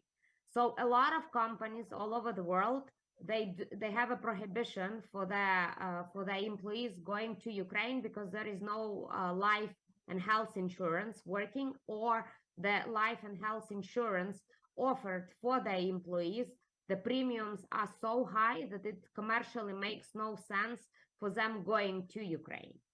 So I think that the products that are currently being developed by MIGA, by European Bank of Reconstruction and Development, and some others are the projects that we need. But we have to look at the war insurance, I would say, in a more broader sense, because we need to have it working on the whole spectrum in order to start rebuilding. Because even if Ukrainian company has funds to start a new project and is ready to invest, it's pretty difficult to have all the contractors coming, all the equipment coming, etc. So that's kind of one of the, I would say, one or more stumbling block of us rebuilding faster and rebuilding on a larger scale, in addition to actually getting a financing. Interesting. And one more to you, Natalia, which I'm personally curious about as well, is you mentioned, and I think in spirit of aiming for the light and not the dark, you mentioned new opportunity space, basically new partnership models to develop new capacities. And it seemed to me at least more also outside of the hydropower space. Could you maybe share a bit more on what are the views there? What kind of partnership models you are foreseeing, and what kind of private sector players you are hoping to team up with? The war actually changed a lot of approaches that we used before. We understand now that in order to rebuild and recover, and in order to build new projects, we have to use different type of financings that we have been used before. It is clear that we won't be able to actually get financing for rebuilding Kakhovka, which is at least around $1 billion from one source, or from just from IFIs. So we have to be more creative. And I would also mention here that a lot of people say that, you know, you are the largest hydro energy company in Ukraine, you are state-owned, so all doors are open for you. You will get financing from IFIs, and you know, you have not, there is nothing for you to worry about. But what I keep saying in Ukraine is that in order to get financing from IFIs, and I think my colleague from IFC can confirm that, you have to have a bankable project. IFI are not just giving money to the state-owned companies just to give money. They give money actually because they have their mandate within their mandate. So you have to have a bankable project. The second very important issue, what Dirk mentioned here, is corporate governance. Our company was able and is able actually to get new financing or to restructure the current programs that we have. Because we have a corporate governance, we have an independent supervisory board in our company working for 4 years. So there is certain level of trust from the international community and from potentially partners in terms of internal control layers. And in terms of the company having this independent corporate governance reform that is less politicized. So in terms of our projects and model of the partnership, currently we are considering different model. Just I think a week ago, our CEO signed a memorandum with a Canadian state-owned hydro energy company in terms of them being engaged in rebuild of Kakhovka power plant, and then Kaniv hydro energy power plant. And we also signed a number of memorandums with the private players. So we are looking into players who are interested in actually working with us in terms of providing either equipment, providing some work, but potentially can also bring the financing for this project, either their own financing or the financing from that they can actually bring together with us, either from their government or from their state institution or from some private institutions. The models, there are different models for different projects, and as you probably understand, for hydrogen projects that we were all so keen into starting before the war as soon as possible, we just put it a bit on hold for now. But we really hope that after we will at least understand and have some, I would say, better understanding for our urgent project, we will come back to actually pushing the hydrogen project, because we believe that that's the future for our company in terms of the EU Green Deal and in terms of where the global energy market is moving.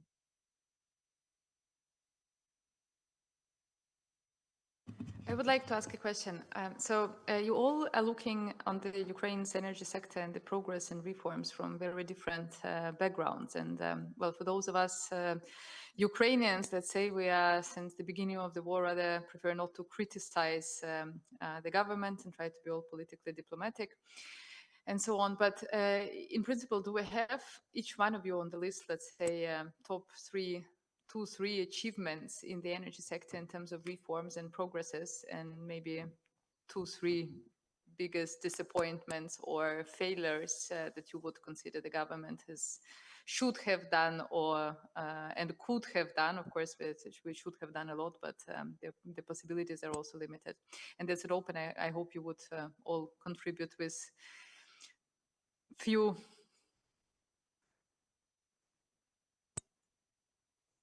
I think I will not start that one. I don't know who feels more comfortable here, or if Natalia wants to start, then we go back to the physical group. Dirk? Well, I can start, and I'm actually still thinking of how I would do my top 10 or top even the top 2. There have been great achievements also during war. The fact that not only the institutions remained intact, but also the markets remained intact. Of course, not to speak even about the system, which is really heroic, is of course a great achievement. We're discussing here things as if we experienced the war by ourselves. I don't know how any European country would react under such circumstances. So this is a great light. And even beyond that, reforms have been possible. Reforms also that were designed and expected for peacetime. Just an example, in the energy sector, now there is REMIT, so the regulation that prevents abuses of wholesale energy markets. That's very important. We have at least a commitment that also Ukraine will integrate with its neighbors through market coupling. A number of problems in that respect were solved, like the allocation of interconnector capacity. Maybe some, but that I would really leave to participants in the room, whether they would also see the green transformation law as a major milestone of reform. But they clearly do exist. What I see, but that's of lesser concern here to this group. What's still an area where more needs to be done is the entire gas sector, for instance. That has been rather, let's say, more monopolized and more concentrated than opening, cautious and always, of course, balanced against the realities of war, but cautious steps for reforms. On corporate governance, really very important for this building in trust, and on institutional governance as well. I think the picture is mixed. There is also a clear understanding that wartime is not peacetime. There's probably there needs to be at times direct lines of command, and yet we discuss this importance of creating trust among investors, etc. So I think this is an area where the balance needs to constantly be calibrated. And yes, I would leave it at that. Yeah, happy to add to what Doug was saying. I think it's certainly yeah, extremely commendable. Everything that has still been happening in the last 18 months, right? I mean, it's amazing that the government and so many stakeholders in the market have been able to not only continue to operate, but also be repairing facilities and also thinking ahead towards what does the market need to look like? How do we plan for reconstruction? This vision and level of preparation around that has been truly remarkable. I think it's really cannot be emphasized enough. Clearly, there was the overall direction of the market, I think, remains positive, and that a lot of the movement towards greater integration with the EU markets, both from the technical and also the financial and the pricing side, have been. I think now there's still quite a bit that needs to be worked out in actual implementation. So, you know, from speaking with investors, I generally sense a quite warm level of welcome in terms of the green transformation law and what comes with that, but also lots of questions in terms what does this actually mean in terms of secondary legislation, what needs to be changed on the regulatory side, you know, how do we actually implement this, right? What are the guarantees of origin? What does that really look like? How will these auctions really work? When are they actually going to be started? So there are a lot of questions around that implementation side, which I think now really need to be kind of ironed out, and in particular also on storage. I mean, the concerns, of course, around balancing costs um, are there, and looking at providing also a regulatory framework for longer term storage contracts, for instance, would be an important step forward to help galvanize that market, where again there's quite a bit of investor interest in that, but currently limitations, for instance, with what Ukrenergo can do in terms of contracting out auxiliary services. But there are many more. I think there's an untapped opportunity in terms of how batteries could be used in many more different ways, but also to provide a more solid regulatory framework around that. So I think that would be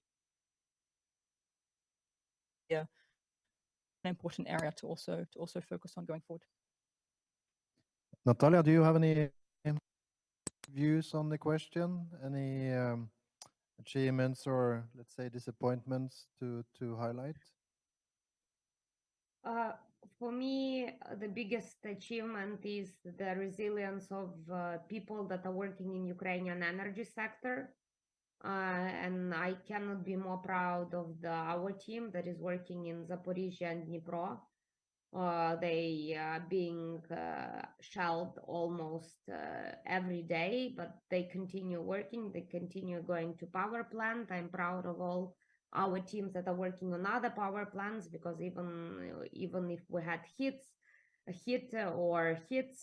people were back like after alarm went out, and they were trying to rebuild and to restore.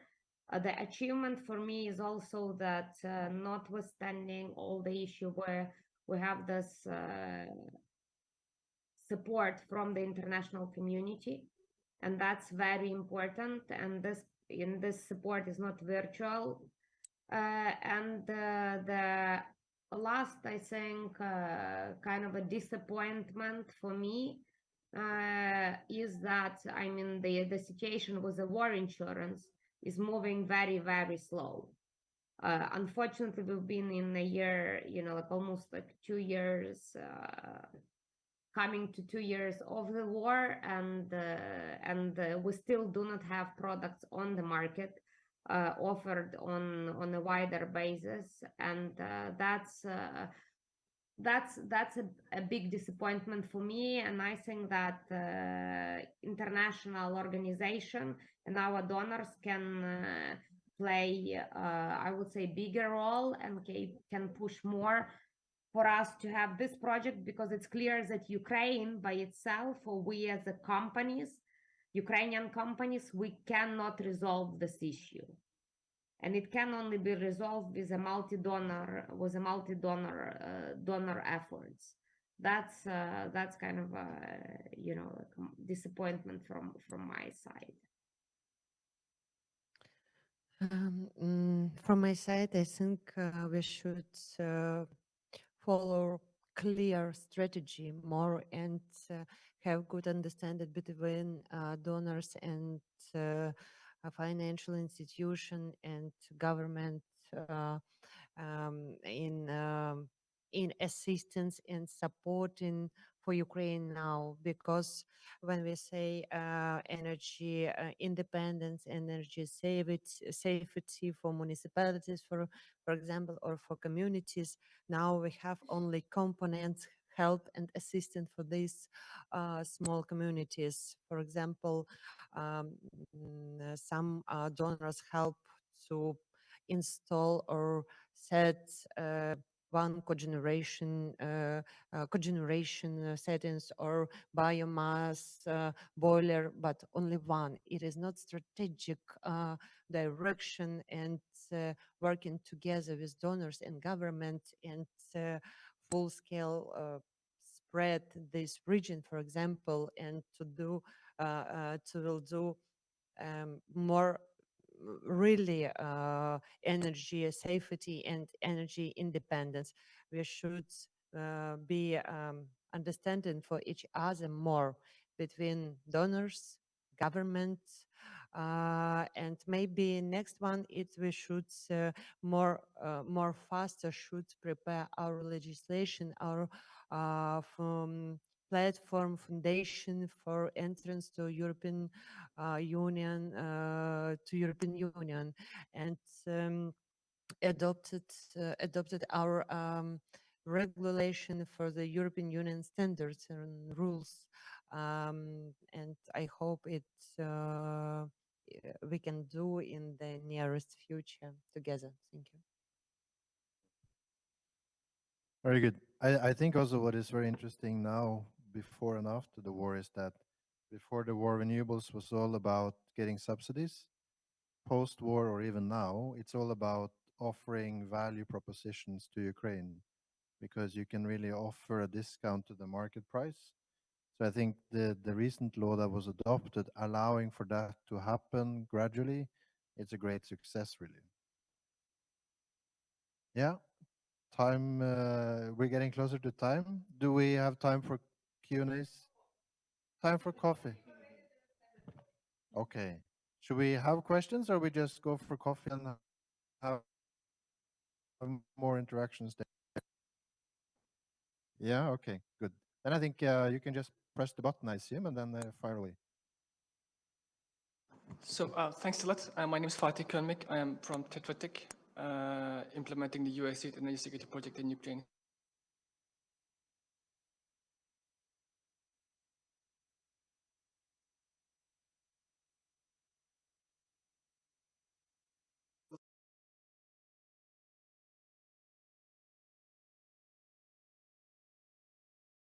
Support the stakeholders for the implementation of countries of origin, net pooling, etc., and also the end-source synchronization for.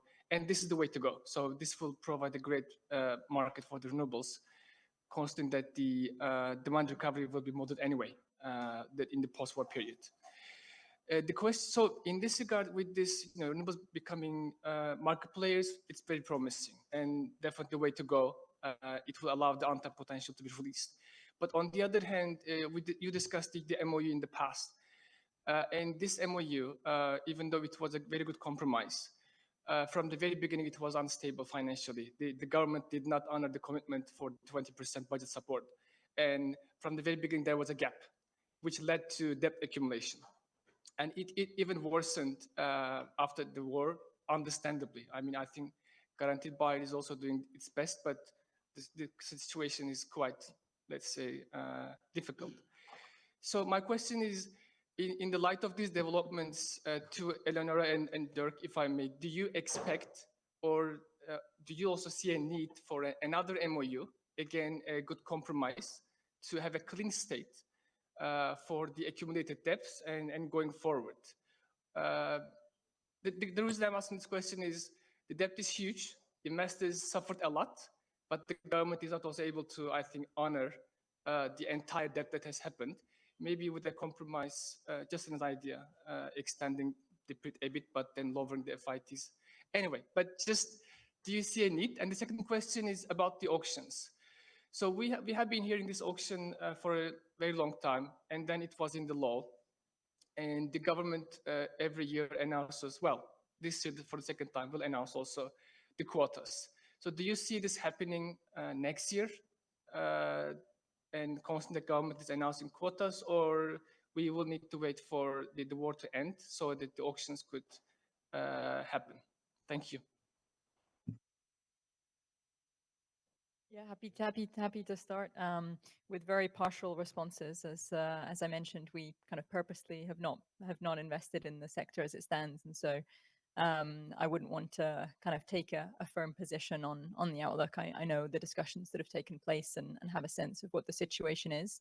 I think just in all logic, thinking again, looking ahead of not only resolving the troubles of the past, but also building out at a much greater scale than what's been achieved to date, it has to come to some sort of resolution, right? I mean, it's not sustainable to expect that billions of dollars will be able to flood into the country from private sector investors without there being a regain of trust or some level of investor confidence already in the sector. So I think that's just kind of a reasonable starting point to think that investors that are looking to come in, and I think there are some large players now following very closely what's happening and very closely the market and seeing that potential and thinking about how's that potential going to come to fruition.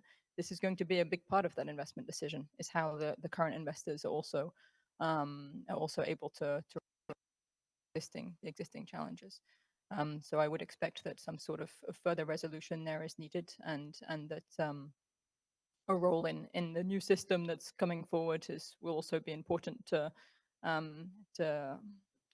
preserve those investments that were made, or at least to be able to provide the conditions for investors to remain in the sector, but to also hopefully be able.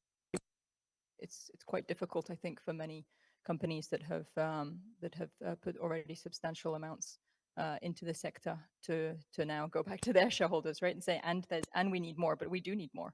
So how do we create the conditions for those investors to be able to also reinvest? So I think those are kind of key points. I think on the timing of the auctions, I don't think that will be anything to do with with IFC. So that's more going to come from market participants, right? So I don't have any particular insights on the timing of those. Yeah, thanks. And evidently, the honoring commitments towards the investors in the country and the producers is a litmus test for any further investment. So that should be in the interest of the government to settle that. Whether, I mean, we know the challenges, whether an MOU is the solution for that. I think form should follow function in this case. Many of the issues are clear, and many of them are on this nexus between contracts and the market governance. So we know that in the power market governance, there is this entangled multiple PSOs which have never really worked well, which need to be untangled.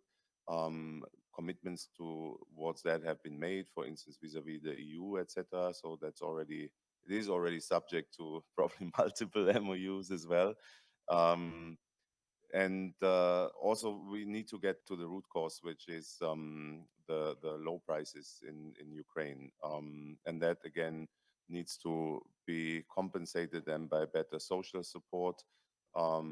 It also needs the right timing, I guess, because right now, Ukraine and the whole consumption patterns are, of course, turned upside down. So very difficult to do things now. And I do also believe that on top of all these reform factors which have been identified, which may not by themselves lead to miracle solutions, but in combination at least lead to significant improvements. We will also need some kind of discussion on how to settle debts, clearly. I mean, these are debts under civil law contracts, so they don't go away, and that needs an honoring as well.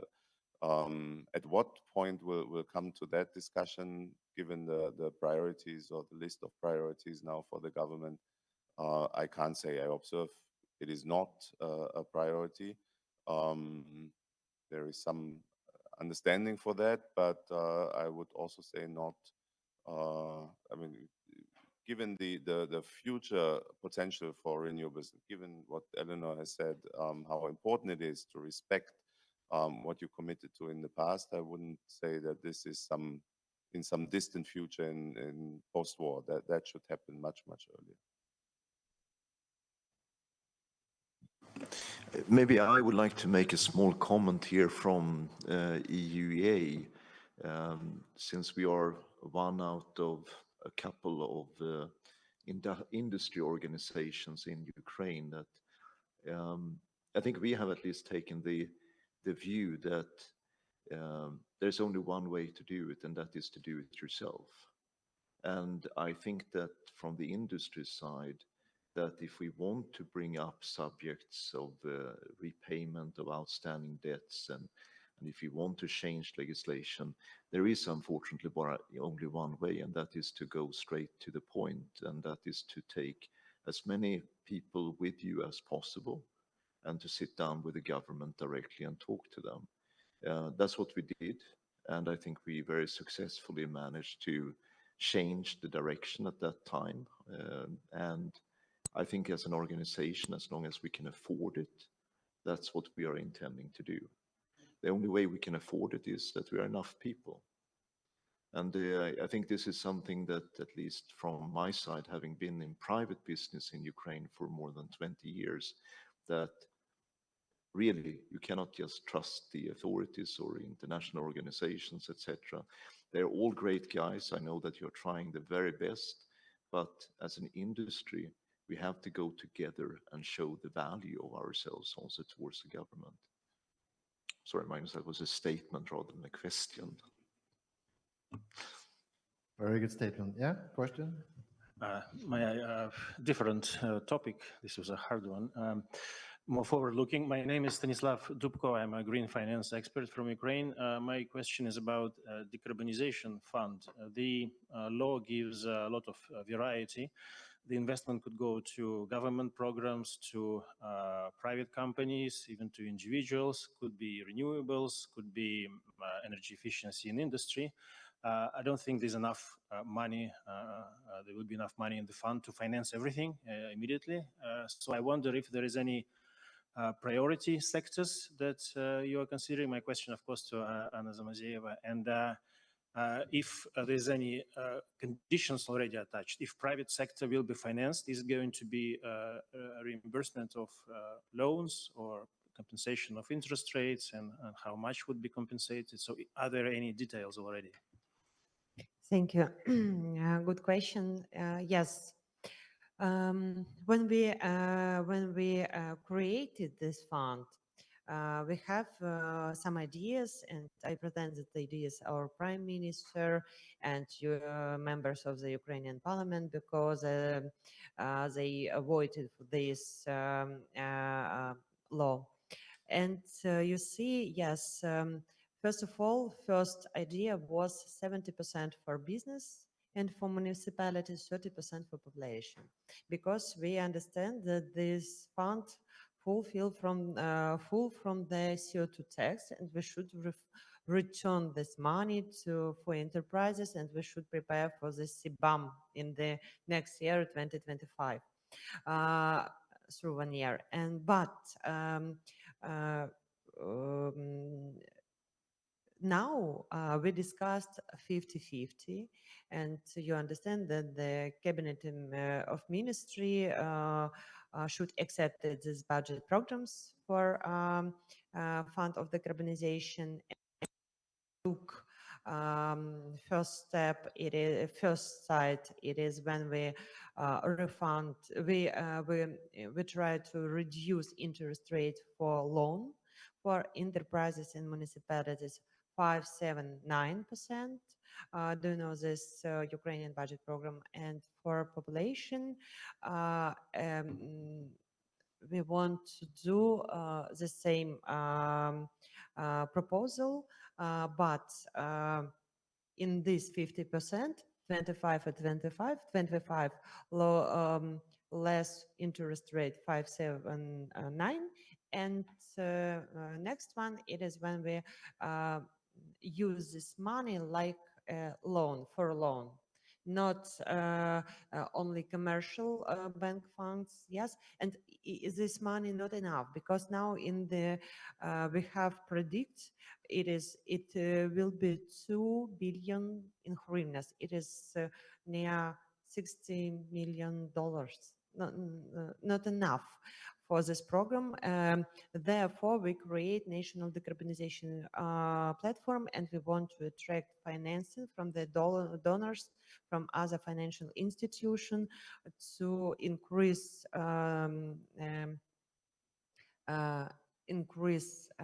financing for these funds, or try to work with producers producers of energy efficiency equipments who has own money and who ready to give these equipments through our platform to leasing, for example, less interest rate by this leasing program for small medium enterprises and for municipalities. But now you see, didn't we didn't take decision by this fund of decarbonization. We have some months, but we should take the decision before the end of this year. And now we discuss it in the cabinet of ministry, and I hope we could announce this during this October and November. Thank you. Good. I think we have maxed out and beyond the time of the panel. Maybe we continue interacting over coffees and teas, and yeah. Thank you very much for all contribution. Thank you to Natalia online as well. Thank you.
coming.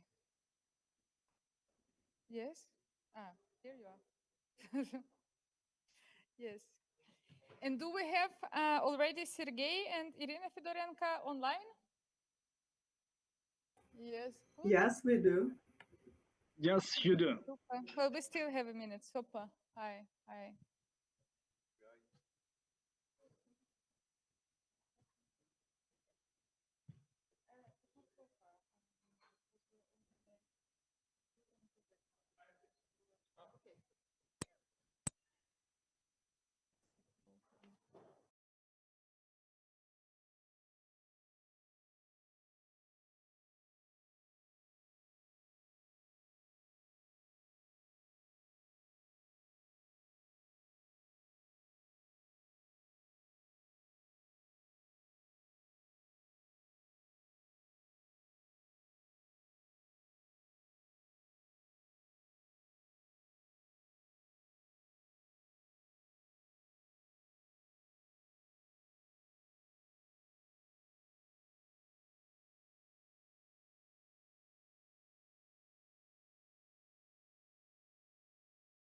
Kindly.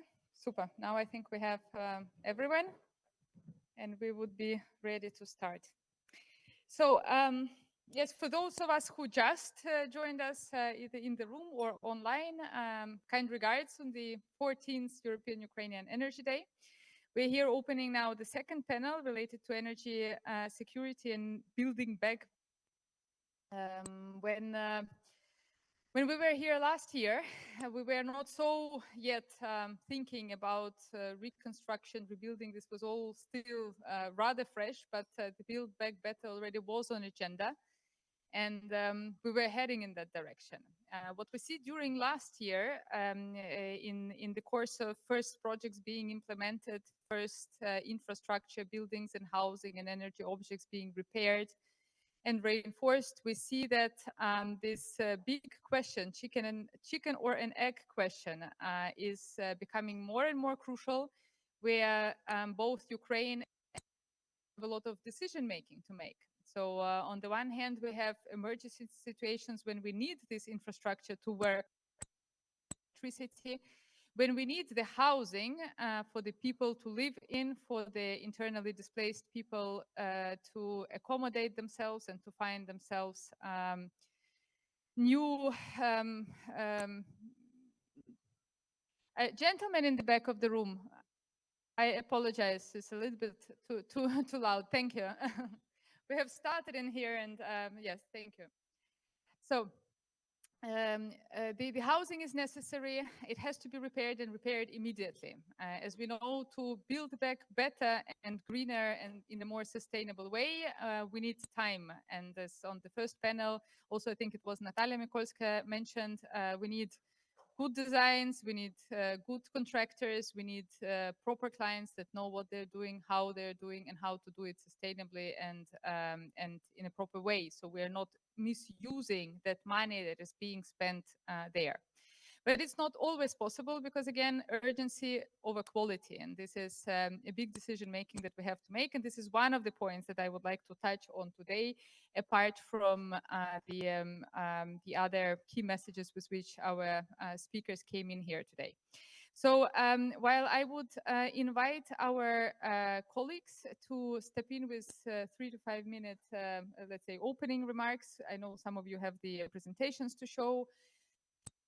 And then we will have a chance to go with the round of questions also from the audience. And those who are watching us online can also please write questions in the chat. I should be able to get them also on my phone. And yes, so let's start there. And I suggest we start, let's follow the agenda. So Sergei Porovsky, if he is already with us. Yes. Can I ask? Yeah. Yes, super. We also have one window where the two speakers are, but yes, we will do this later a little bit. So Sergei, the floor is yours. How are you doing? Yeah, thank you, Lena. Unfortunately, I don't see me on the screen. I still can see Ira from Nefka, which is definitely a much nicer picture than the expanded picture of me. But Thank you very much. I hope the audio still works because unfortunately I had to join not from. We hear you well. Excellent. So, first of all, maybe as a sponsor of Energy Day, I would like to ask a little bit more time to make my keynotes and and to reflect on something that already happened. So, first of all, that's not me still. First of all, it was sad to hear multiple statements about project investment attractiveness and profitability in relation to the country that is at war.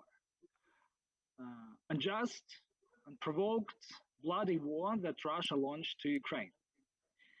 And Ukraine and Ukrainians are fighting back with results of this in terms of human values, energy and food supply stability having importance far outside of the borders of Ukraine. So, of course, is entitled to international support. That is not something Ukraine has to beg for, but what is international community is obligated to provide.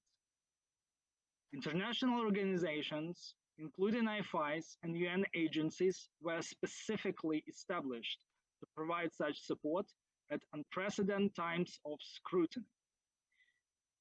What is needed is to articulate the needs to rebuild relevant mechanisms for channeling this support. And first, articulation of the need. It is, of course, the government of Ukraine task, but we, as international organizations, also can help there. As in the government of Ukraine, sometimes is a mixed understanding on who can provide support, which way, which sector, how, and foremost, is it a wish of the international organization or moral and functional responsibility? And the hint, it is the last. It is our moral and functional responsibility. The second, I observe some seriously wrong tendency on creating something to manage programs for Ukraine outside of Ukraine. This is a largely wrong thing. Believe me, it is a very different perception of needs and especially its time urgency when you are in Vienna, London, Geneva, Berlin, New York, when you are in Kiev, or even worse, in the regions of Ukraine that are under attack. Thus, if that is the capacity we need to build, including technical and managerial capacity, that must be built in Ukraine, and we have to help with that. Again, it is our moral and functional obligation as technical assistance programs and international organizations to do such. The overall task is simple and clear. Ukraine has to be victorious and with its economic potential to be rebuilt better with energy, but actually it's not just energy, but also resource efficiency at the core of the recovery process. Now to what was good to hear and what is worth highlighting from the early made statements, and as you could understand, I'm slowly transitioning to my most beloved topic of energy efficiency. So the mentioned by the head of CE, Ms. Anna Zamazeyeva, National Decarbonization Platform, can become exactly the instrument that we all need, because we're supporting, first of all, UNIDA is supporting creation of this National Decarbonization Platform. We are one of the main supporters for that. And this is exactly the mechanism that has to bridge financial resources with technologies and with concrete project implementation. We also undertake very concrete steps at the UNIDA management side, how to create multi-million programs in parallel to the National Decarbonization Platform that later will be integrated with it. So we really hope we will help on creating this technical and managerial capacity in addition to provision of the funds. And the sectors we would like to help NDP to functions are, of course, industrial energy efficiency, real sector of economy and its decarbonization, transfer of the best available technology. And we're also keen to provide extensive training program on energy management to different groups of users. We have already done it previously in Ukraine and successfully, but these challenging times of war require we do more and we do better. For instance, in 2020, we successfully launched a loan guarantee fund together with Ukrgazbank for industrial energy efficiency enterprises with provision of 100% guarantee for specific loans on energy efficiency measures and energy management implementation. The cap under this mechanism was, because we're also keen to enlarge it, was $150,000 per borrower. And we extended this fund operation. We didn't stop this fund to operate during the war. And now we extend, the guarantee will be available until the end of 2025. But at the same time, we are working on expansion of this financial facility because currently its size is very limited. It's not adequate to the needs of Ukrainian industries in terms of energy efficiency measures or reconstruction or all things included, because sometimes, and especially after this very difficult winter that we had to go through, there is no need to explain why energy efficiency is important, because it also provides you with availability of energy resources. And also why energy efficiency important at the level of business, because business was most affected with lack of provision of energy resources during this terrible war. And overall, the risks are very high, and we have to make everything possible to mitigate those risks. So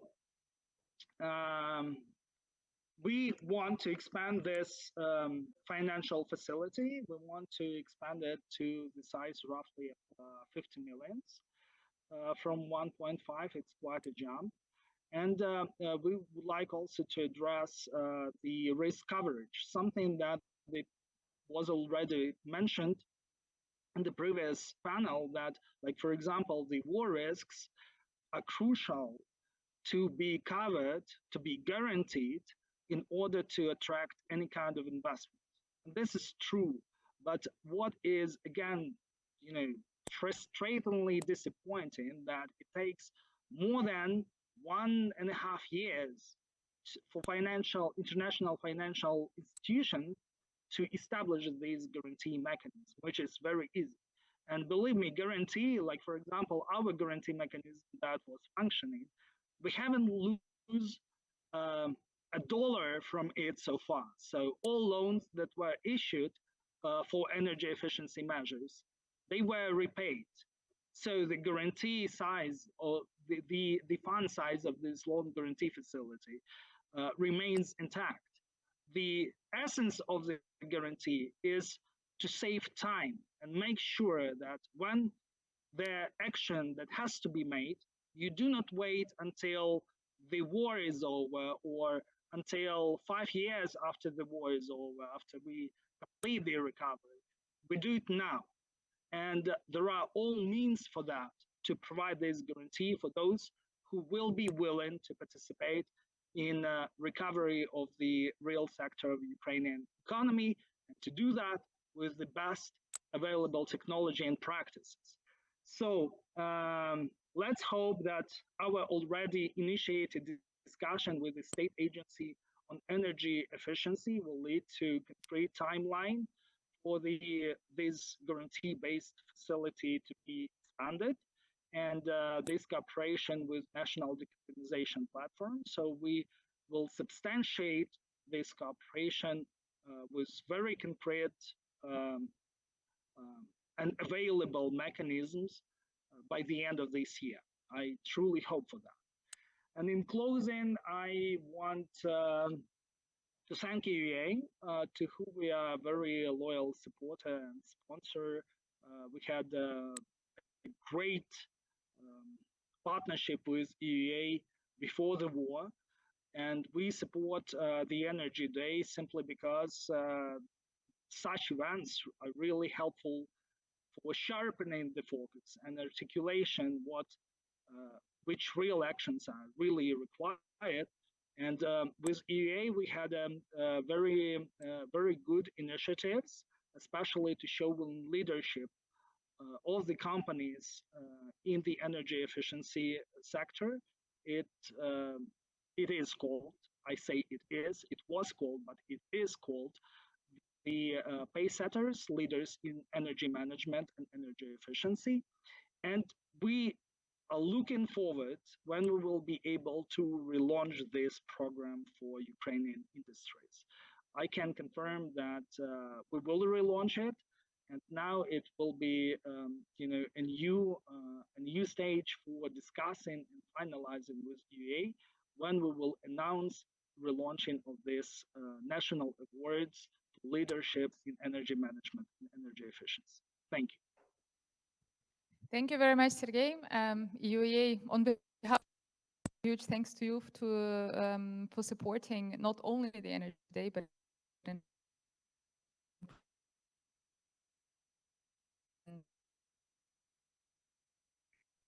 answer it.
which exists since 2018 for about 5 years, funded by the German Ministry for Economic Affairs and Climate Action, BMWK, and where we support the Ukrainian government with a demand-driven analysis and policy advice on transitioning towards a low-carbon economy. And since the beginning of the full-scale Russian invasion of Ukraine, we also work not just on energy transition in general, but also on the topics of green reconstruction and energy resilience.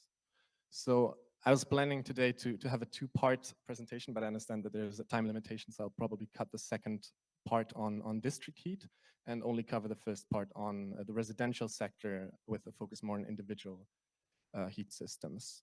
So about 60% of all heat demand in Ukraine is currently met with individual heat systems, so gas boilers, electricity, etc.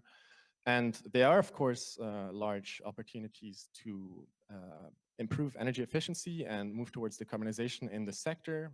think about heat pumps, solar thermal systems, wood pellets, and of course, thermal insulation of the building's envelopes. However, there are some important obstacles that currently prevent realizing this full potential and to mobilize the necessary investments in these areas. So on the one hand, there is a relatively low incentive to invest in energy efficiency or energy efficient renovation and reconstruction due to the current subsidized heat and electricity tariffs. So just because heat and electricity is relatively cheap, it doesn't necessarily always pay off to invest a lot of money in these types of investments. Then also there's a low rate of home owner associations in multi-apartment buildings. This is very important because in multi-apartment buildings, homeowner associations would usually be the institutions that do undertake these investment decisions and then actually undertake the investments for energy efficiency. And then also there are still a few gaps in primary legislation to conform with EU directives on energy efficiency. And last but not least, also, I think there has been a lot of movement recently, but there are still, we think, insufficient support programs to actually support homeowners and investors in undertaking these investments. So in the context of a recent study, we had a closer look on the reconstruction of damaged multi-apartment buildings. So over 18,000 multi-apartment buildings have been affected by the Russian full-scale invasion since its beginning. And this has affected over 2 million people in the country. And about 20% of these buildings are fully destroyed. About 50% are highly damaged, and about 30% are lightly damaged. You can also see on the map the geographical distribution of these destructions and damages. Why did we look in particular at multi-apartment buildings? Actually, damages in multi-apartment buildings are affecting about 7 times more people than the damages to the single-story family buildings. So this is a very important part of the residential sector in Ukraine. And maybe more as a side note, but about 2,000 buildings have already been restored, but to an unknown extent and quality. So there's also a little bit of a data issue on this topic. So in this forthcoming study, we have, in a nutshell, we have found that a greener reconstruction of the residential building stock is possible, and it would bring numerous benefits. On the one hand, there are increased energy security and a reduction in the dependence on price volatile fossil fuels. There is about, I think, 0.5 to 0.7 billion cubic meters of gas that could be saved annually with these types of investments just for the damaged multi-apartment buildings, so about 15,000 buildings. And also about 80 to 120,000 tons of coal that could be saved. Then there are significant per household savings so in terms of energy expenses, and also reduction of the subsidy burden to the state if we think about currently still directly or indirectly subsidized energy prices. And of course, there's also higher thermal comfort for residents that can be achieved with these types of energy efficiency upgrades. And last but not least, also emission savings. So we find about 1.1 to 1.7 megatons of CO2 emissions annually that could be reduced with these types of investments. So we looked at the cost and benefits of this green reconstruction of the damaged multi-apartment buildings. It is, of course, a substantial investment volume that's necessary to achieve these savings. So even if we were just to rebuild the building stock of the damaged multi-apartment buildings as was before, we estimate about 8 billion euros of investments.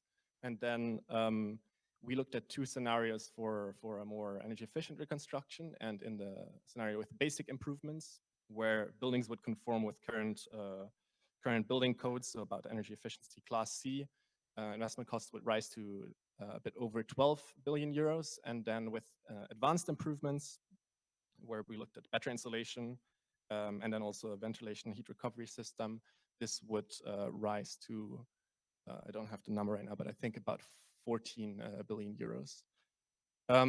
However, there are substantial energy savings that could be realized from about 50% in the basic improvement scenario to 70% with advanced improvements. So if we look at this and if we break this down in terms of monetary energy savings, the basic improvement case could save over 240 million euros per year in direct energy savings with current energy prices, as well as another 360 million euros in reduced subsidies for the state. Or if we think about this in another way, there's about 550 million euros per year of energy savings with cost covering prices. So if there was subsidy reform, tariff reform to achieve cost covering prices.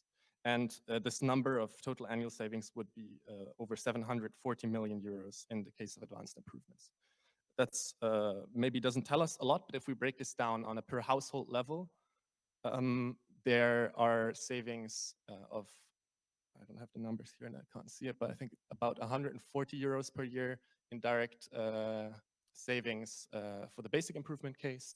And then, yes, 150 and 174 in the advanced improvement case, and then substantially higher numbers in a scenario with liberalized prices.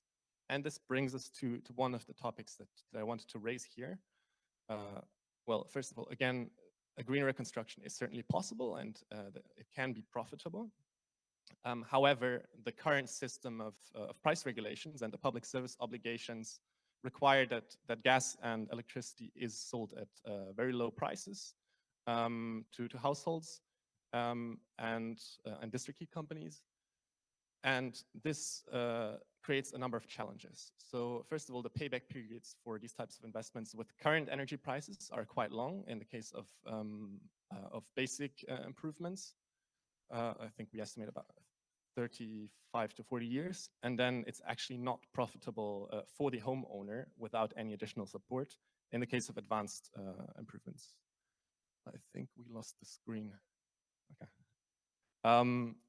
But what we do find is that in a scenario with liberalized prices where you would achieve cost covering tariffs or cost covering prices for electricity and heat, actually these investments could be quite profitable and have a relatively short payback periods of 9 years, both for the basic and advanced case. So advanced improvements could be, even advanced improvements could be profitable within 9 years in a liberalized energy market price scenario.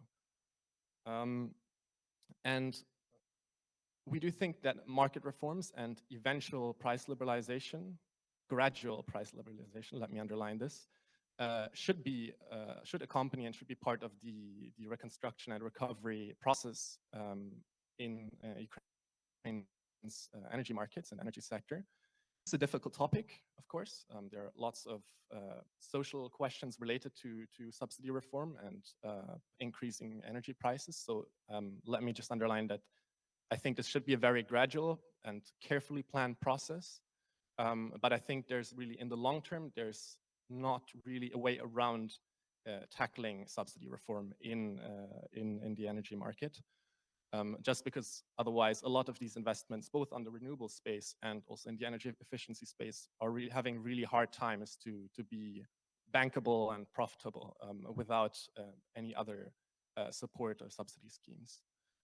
And we do also believe that this should be accompanied with some sort of reform in social support mechanisms. So either targeted support to vulnerable households, such as an improved housing and utility subsidy, or maybe even a broad-based transfer system, so a reform of Ukraine's welfare system in general.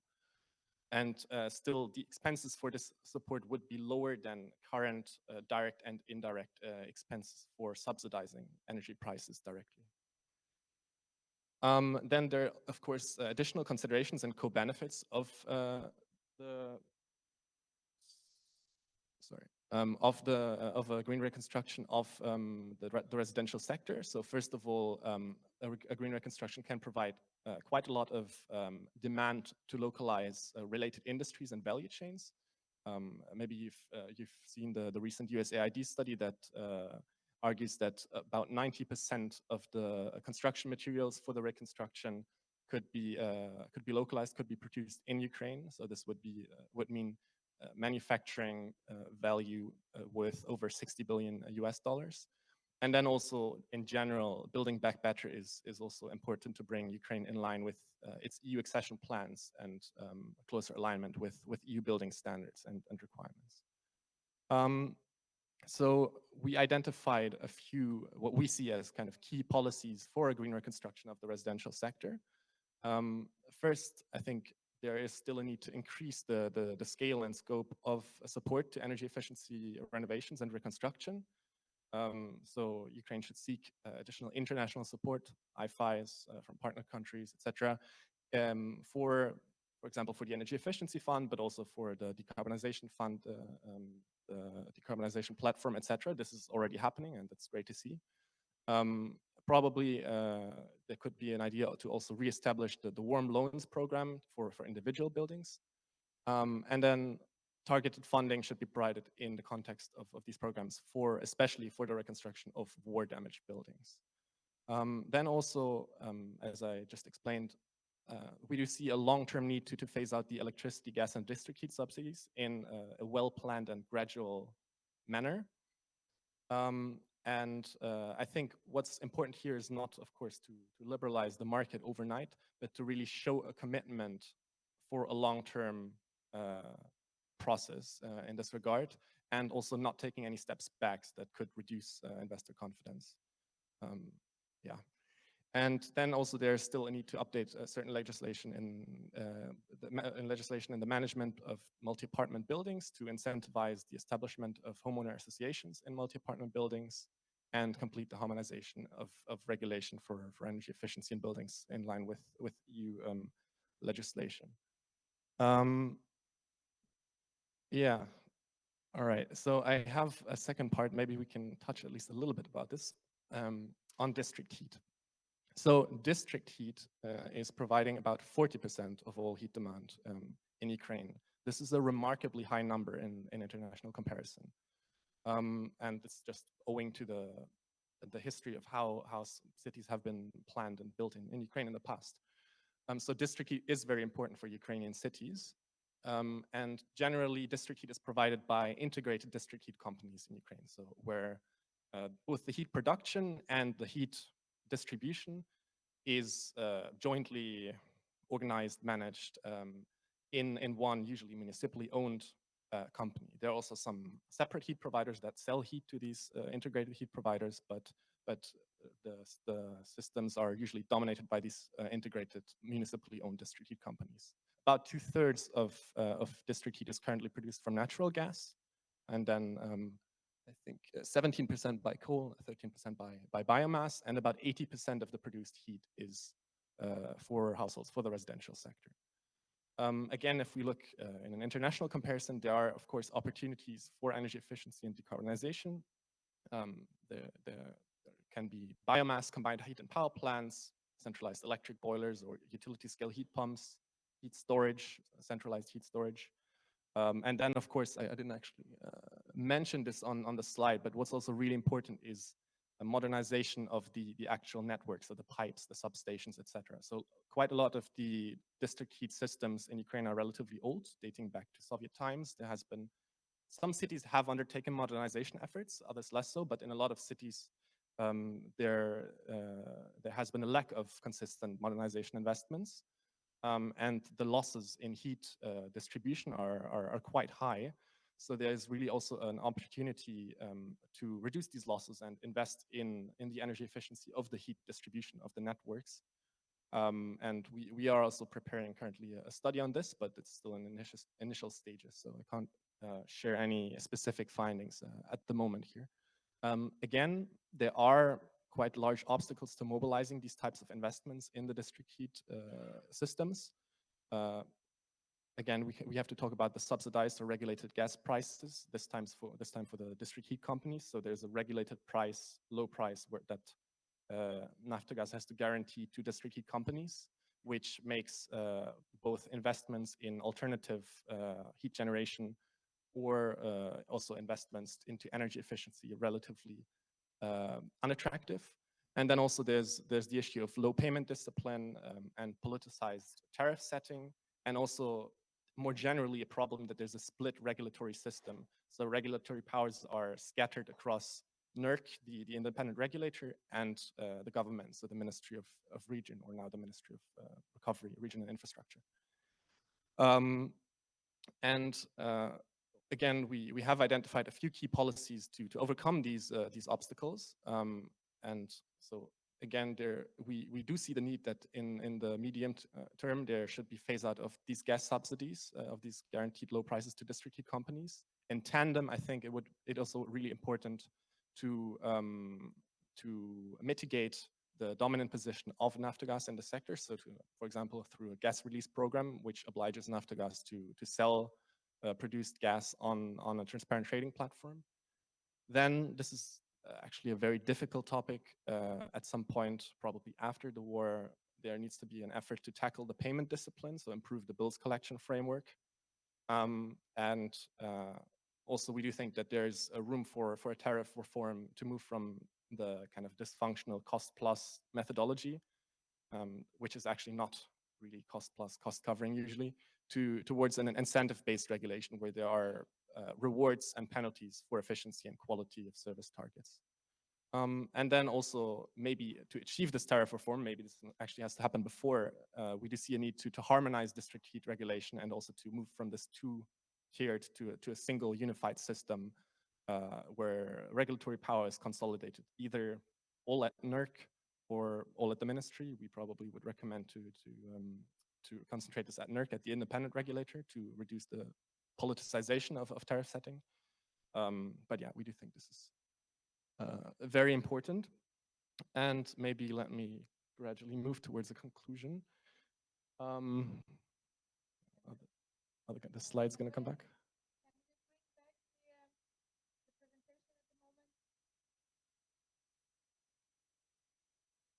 Excellent.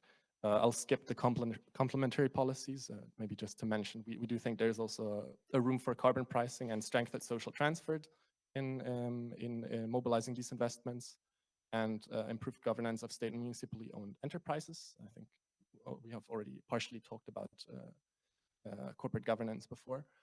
So in conclusion, I hope I could convince you that there are opportunities for the residential sector and district heat sectors to cost effectively boost both decarbonization and energy efficiency during the reconstruction process. But I also hope I could highlight that there are important or substantial obstacles, barriers, both regulatory obstacles and economic disincentives to mobilize these investments in low zero carbon assets and energy efficiency. And yeah, just as a summary here, you can see the key policy reforms that we think are required to realize the potential of the green reconstruction. Yeah, thank you very much for your attention, and well. Thank you, Ruben. Thank you so much. Sorry for this. There seems there's a short technical issue with the camera from the room, and while they're trying to fix, therefore we had this interruptions to the presentation. I will also ask you a question to which I will come back afterwards. It's obviously this the reforms and challenges that you have touched in here. There are a lot of them. They're all very important, but also by observing for the last, I don't know, 10 years, these, let's say, challenges and issues. Would you highlight maybe 2 or 3 changes out of these requirements and steps that have to be taken that would maybe then speed up the processes for the rest? If you could, let's say, out of all this list, select a smaller number of priorities, and we come back to this question after we finish the round. I don't know how are we back online? Do we have Irina Fedorenko with us already, or shall we make a short swap? Yes, I'm here. I can hear you well. Super. Can we also see then Irina here?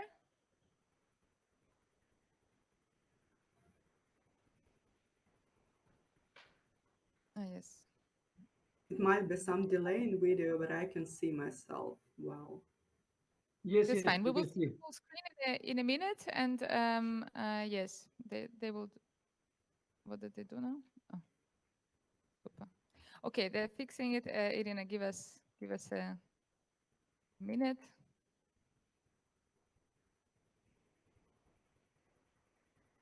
Okay.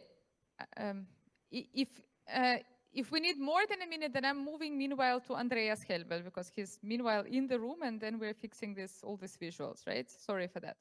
So let's make a swap. Irina, if you can hear us, we will bring you back online in some minutes. Meanwhile, Andreas Helbel, managing partner of CES Clean Energy Solutions, thank you for joining us also here today. You work a lot in the Ukraine's energy efficiency sector. You were one of these panel participants from last year with, at that time, active work on the Trostenia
inhabitants because We are not such a big engineering company that we can have massive, how to say, personal resources on these projects. But to support a city with 25,000 and to make a master plan that starts from the urban planning to and ends at the wastewater treatment plant or at the new landfill site or a waste treatment center or any other kind of infrastructural topics. Yeah? And one element that we were, and we finished this master plan. We presented this master plan to the city council and we also made it public. We presented it in March this year. We had a lot of volunteers, experts from different sectors participating in this because it was a donation from our company to this city. And during the development, we found out that first of all, the city was very interesting, very much engaged to make this master plan happen. They saw that we did not want to change the principal plans that they had how to develop. We simply wanted now to adjust it to the new situation that we are facing. There is an energy situation, and the energy situation in a lot of cities, small specific cities in Ukraine, has dramatically changed. This dependency on gas is something that is extraordinary. I was not expecting to see that 80% of the individual households in Trostanets, they have gas supply. They are working on gas boilers. Yeah? And for our opinion, this was very interesting to see. But for all these individual houses as well as residential buildings, there are maybe better solutions. So what we were doing is we were taking all these infrastructural areas, we were analyzing the demands, we were analyzing the damages, we were analyzing the potential improvements, also from the technological point of view. We were verifying also the energy sector, and we're integrating all these elements into one master plan. Very important was the urban planning part of it. The city was very interesting to understand how climate change and climate resilience will be necessary in the development of the city for the future, also in the economic development of the city. And at the end of the day, we came up with budgets, and these budgets for a rehabilitation of the city up until 2050 are enormous.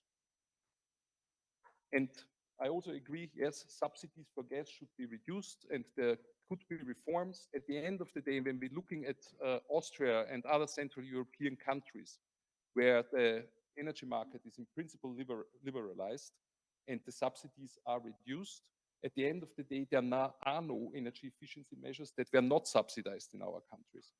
And we had in Germany already in, I think, 1990s or end of 1990s, beginning 2000, the 2000 roofs program to support PV development in individual houses and in all areas, and to promote also the industry in these countries. Yeah?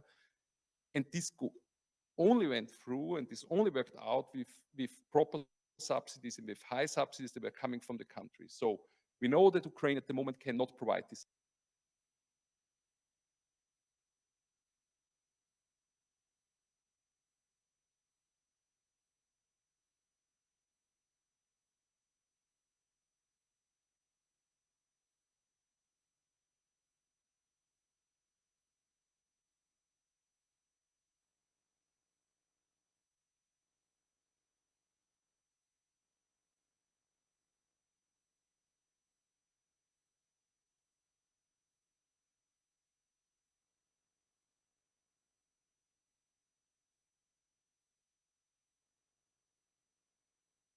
Is crucial and essential, and I'm calling in all the IFIs that are working in Ukraine and would like to do something on a sustainable in the sustainable development for Ukraine, to also have a look on smaller scale cities, to look at the East already now, and to support them in implementing these master plans and developing these master plans.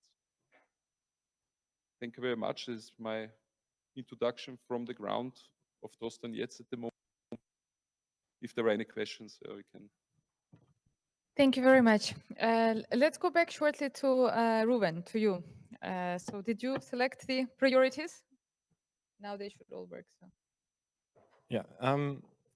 So I think it's very hard to kind of narrow down. I think all the different reforms are Don't ask necessary easy each questions. other also. So. But yeah, I think one thing that's maybe something that can be implemented from today, or at least worked on from today, is some of the regulatory reforms. So even if we have great subsidy programs and we have maybe some subsidy reforms in the energy markets, if we don't have the entities undertaking the investments, then it's very hard to achieve anything. So I think the reforms on really policies to incentivize homeowner associations to be formed in multi-apartment buildings is one thing that is really the fundamental crucial thing to achieve large-scale effects. It's not the only thing that needs to happen, but it's one of the things that as the basis is required to achieve some of the energy efficiency investments that we are talking about.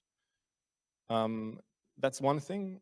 And then also, I think when we talk about district heat, for example, I think it's really crucial to tackle the underfinancing and current kind of precarious state of these integrated district heat companies, because lots of them have accumulated debt, and there's these payment discipline issues, etc. And without any restructuring of these companies, and maybe also the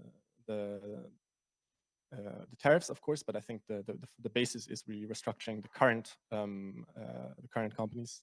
It's really hard to envision any large-scale modernizations of these networks. So I would select these two for residential and district. Thank you.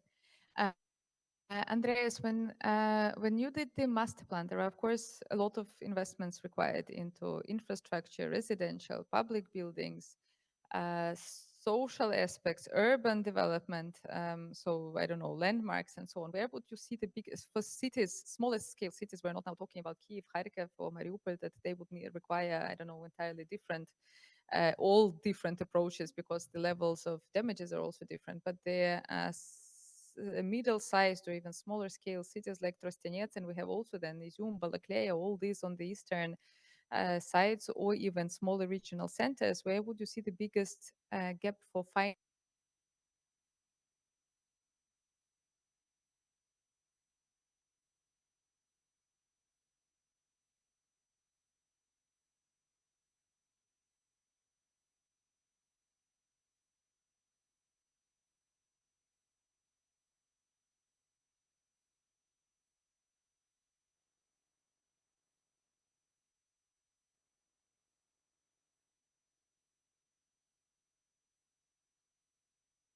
where the price of around 3,500, 3,800 euros per kilowatt.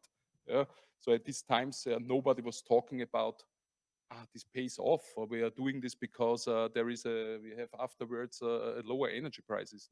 No, it was a promotion of renewable energy and the integration of renewable energy into buildings, and to promote also the own industry in the country, also in Germany.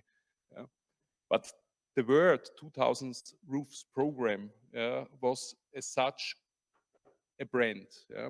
When I'm looking at Trostanets, we have there the situation that these are very typical cities with a relatively small city center with approximately, I don't know, there are 30, 40 residential buildings, maybe a little bit more. Our ladies architects from Trostanets are here. But we have approximately 5,300 individual houses that are around the city center located.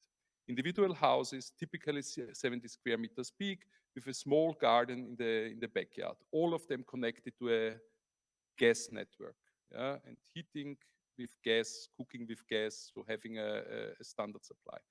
So the approach of residential buildings, and specifically and municipal buildings, is in the meanwhile relatively well settled. We have the energy efficiency fund. If you have a housing association, you can in principle approach for subsidies, you can work this out. But what about all these individual houses? There's a huge potential for savings. The houses are partially, I learned from our visitors from Trostanets recently, there are enormous amount of individual houses that are damaged, that have to be rebuilt. They are already rebuilt. They have rebuilt in the last 6 or 7 months 250 houses in this city. And the question always is how. This is immediate action. But if we want to have a program, if there should be a program to build back better, and we are also covering individual households, then there should be a very clear decision by IFIs or donors or the energy efficiency fund to create something specifically for these individual households. So, and the subsidies, of course, have to be calculated. How high should be the subsidies that people are interested, to go into such an investment? I'm relatively sure that all people in Trostanets would be willing to contribute. This is very clear. But of course, it has to be affordable. So individual houses, and specifically in such smaller cities, is something that is, I would say, undercovered.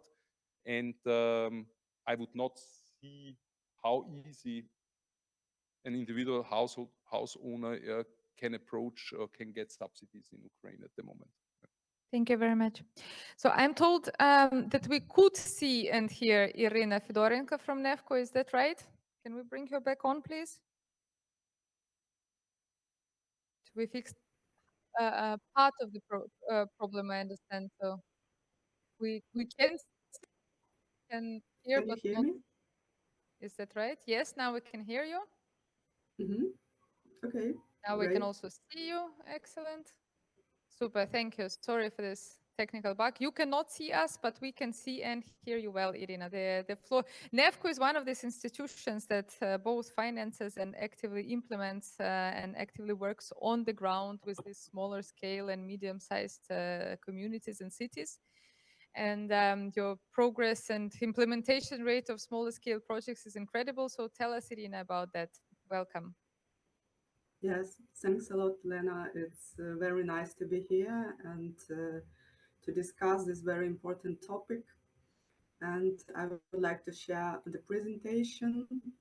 Of course, like 1 year ago, that has become a big challenge also for international organizations of how to tackle with the war-generated risks. And now I see. Can you see my screen?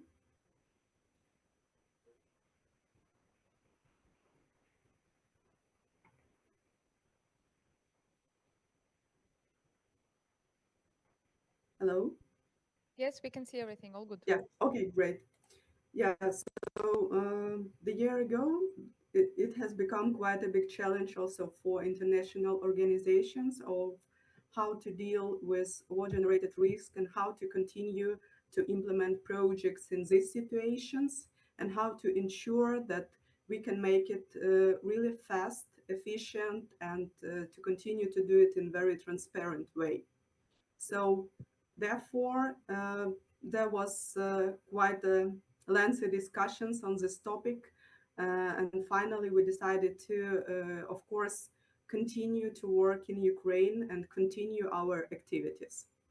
NEFCO has been working in Ukraine for many years. It's around 20 years soon. And we have a very big, extensive work in Ukraine, and we are mostly working in the municipal sector. And we have been cooperating with over 100 Ukrainian municipalities on the energy efficiency in public buildings, district heating sector, and water and wastewater sector. And of course, doing a lot of projects in Ukraine, we see that it is no doubt that energy efficiency is very important part of the energy security. We had a lot of projects related to energy efficiency measures implemented in over 400 public buildings all over Ukraine. And we see that the savings are leading in average to more than 50% of heat energy savings and more than 62% of electricity savings. Of course, in war situation, the savings are even much higher, considering the price on the energy resources. And also these projects are leading to energy independence of the local communities and the Ukrainian economy overall. This is a good example of one of the projects which was done before the war, and during the wartime we all see how it is important to have the very good energy efficient buildings that immediately can become an important housing and transit hub for internally displaced persons. And this several public buildings, the kindergarten and the school in the Pervomaisky city of Kharkiv region, it still plays an important role for internally displaced persons, and still some people are accommodated there for some time and then can move further.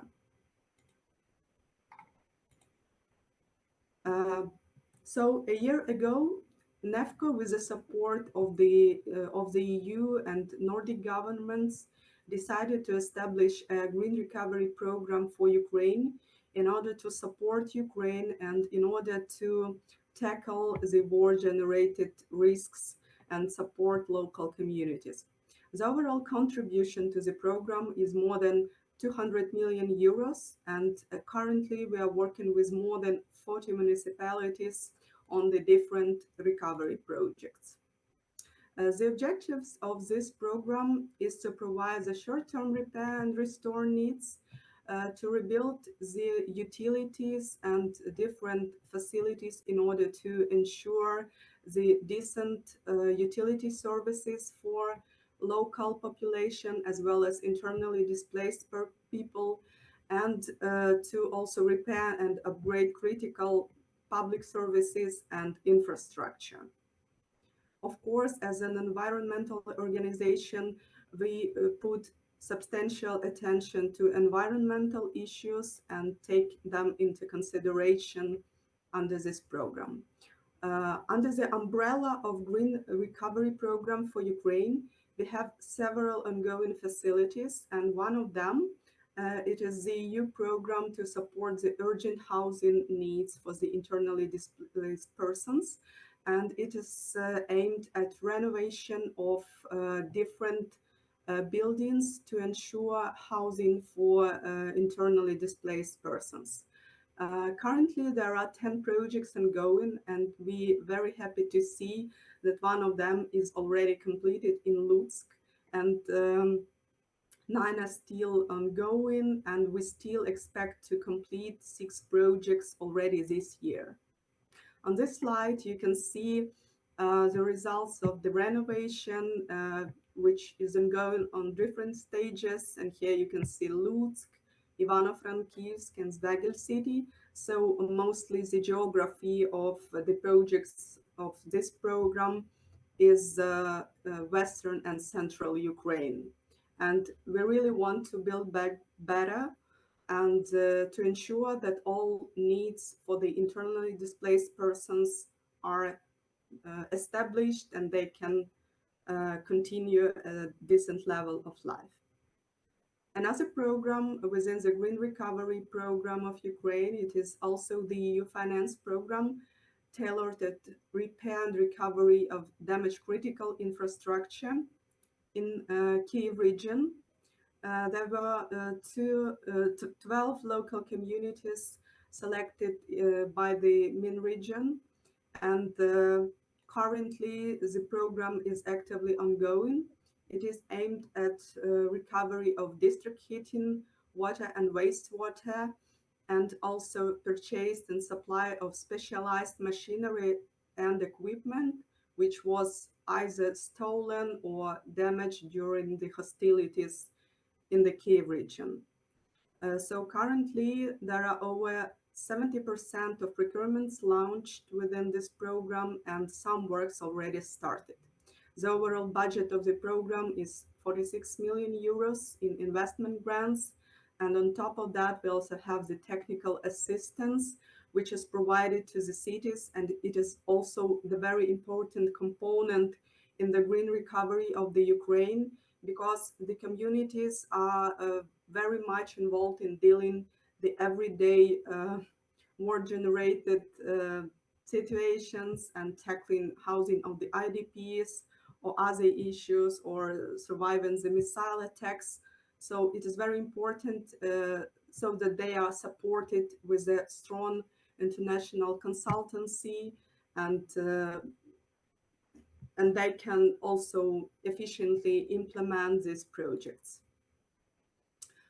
Here it is some example of the Borodyanka recovery of the heat, water, and wastewater infrastructure. And as you can see, actually the demand for different recovery sub-projects is really tremendous, and still many investments are very much welcome to many cities of Ukraine.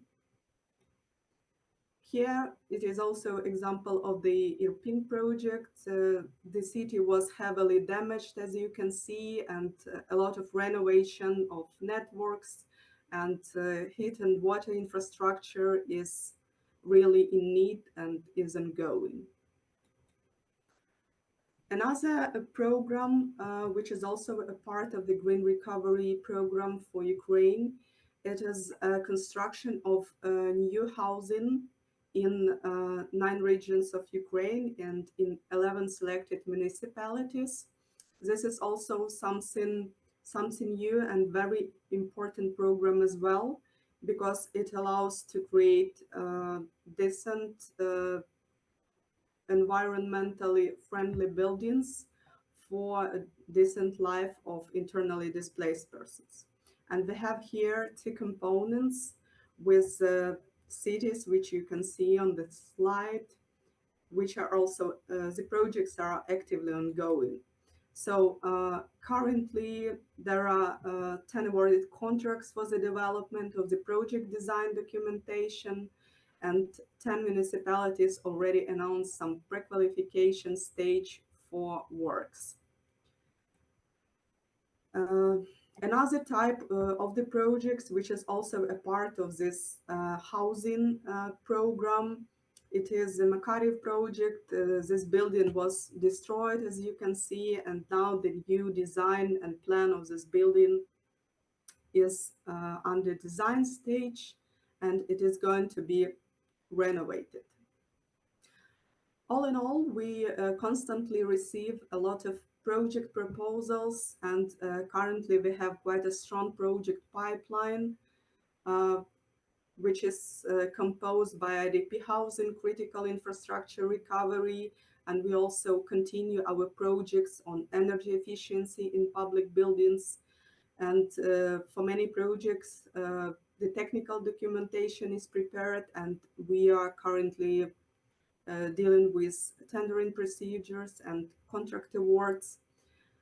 And well, in order to finalize my speech, I would like to say that still it is very tremendous demand for investments to Ukraine, and we urge all the organizations to take the risk and continue and start and implement the very important energy efficiency projects in Ukraine, because the sooner we start, the sooner Ukraine will get this green transition, and the sooner we will receive much more sustainable and recovered and build back better Ukraine. Thanks a lot. Thank you. Thank you very much, Irina.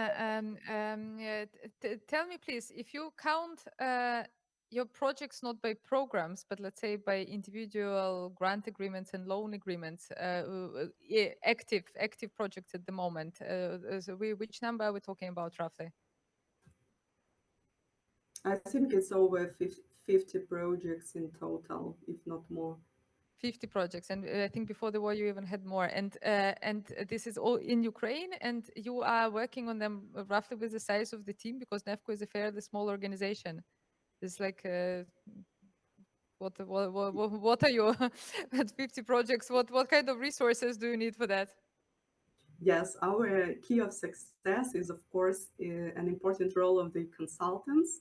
And taking the opportunity, I would like to very much thank for the big contribution of the clean energy solutions. And I see Consulenten who are heavily This was supporting not us, my intention, but thank you. as well as other consultants with whom we are cooperating to do these projects in Ukraine. Okay. No, but anyhow, it's very impressive. Thank you so much for all the effort that you are putting into reconstructing Ukraine, and huge thanks to your donors, the EU and other Nordic and Scandinavian partners. This is all incredible what is going on, and especially at this time when still a lot of investors are very cautious of coming back, and you're already actively implementing. This is great. Thank you so much. We will be now ready maybe for some also questions from the audience, but there is one open question that Sergei Porovsky has to answer me. So if we can see back Sergei, this would be great. Yeah, and I hope you can hear me too. Yes, see and hear you. Hi. Yeah, Alan, So the question unfortunately, was, yes. let me repeat in case someone did not hear because you missed part of it. So the question was, what changed since the beginning of the war in the perception of industries of energy efficiency? Is it are they more willing now to do anything actually, or how is it? Do they understand they have to compete on the global arena more? Well, okay, so I would say the main difference in perception happened not at the level of industry, but at the level of communities. Because communities understood what energy efficiency implies and that they need businesses in place too, and preferably energy efficient businesses, because they are all together in this linkage for energy resource availability. So this is first, and second, they also um, they are also relying on business performance. So business, it's like a surplus or to communities. It's actually the only source for income, and whatever happens afterwards, it's just more spending money. So this main difference happened at the level of communities. But at the level of industries, well, first of all, a lot of industries were affected with the relocation, with lose of their assets and facilities, but they are rebuilding. Right now, we can see that one thing, it's their reaction on the need of energy efficiency. Sometimes it's the knowledge that they lack, and exactly maybe just also referencing my statement, we are obligated to help them. Because if we want to build this build back better principle, if we want to imply that, it is crucial that we help industries to plan better, to plan for energy efficiency facilities, to plan for energy efficiency measures. So we must help them in terms of the training, in terms of the technology and knowledge availability. And yeah, with that, we also need government support. So to create this, I would say easy access outreach for businesses and also for municipalities to understand what energy efficiency is about. Does it answer the question, or should I? Yes. Yes. No. I know Yeah, you can yeah. elaborate. If you want, I can speak for another 30 minutes. Just No. sure I that know it's you what can you want. elaborate for a few more Yeah. hours, but that answers it. Thank you very much. Are there any questions in the audience? I would like also to remind our online participants that you can ask questions in the chat, and with approximately a minute delay, I should get them also here. No? Last chance? No? Okay, good. Yes, please. Igor Potapov, Kaiserpfalz Finanzberatung. Look, I think that we'll be surprised to see, I think that probably is a question primarily to Ruven, but I think we'll be surprised to see how much district heating will be in Germany after the changes of legislation. So I think that district heating is generally an efficient way in the case if you are doing the cogeneration, because you can use 90% of energy for heat and electricity. Wouldn't it make sense in Ukraine to do the small cogeneration facility where electricity can be sold like to the industry and heat more or less left for the local consumption, because we know that electricity is pretty important just to keep the enterprises running.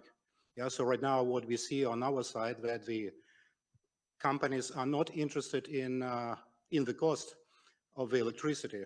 I think they need electricity to keep production running, full stop. Yeah, so wouldn't make sense, let's say, to go in with, let's say, cogeneration style, small size, not like these huge 50 megawatt facilities.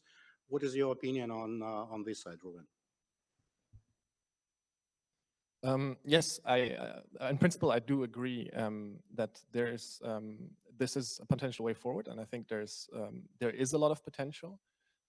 Actually, most of the district heat at the moment is generated by heat-only boilers and not by cogeneration. There are cogeneration plants, of course, mostly larger ones, some smaller ones as well.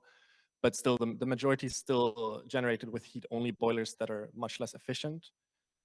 So I do agree that there is quite a lot of potential of, for example, replacing some of these older heat-only boilers with efficient cogeneration.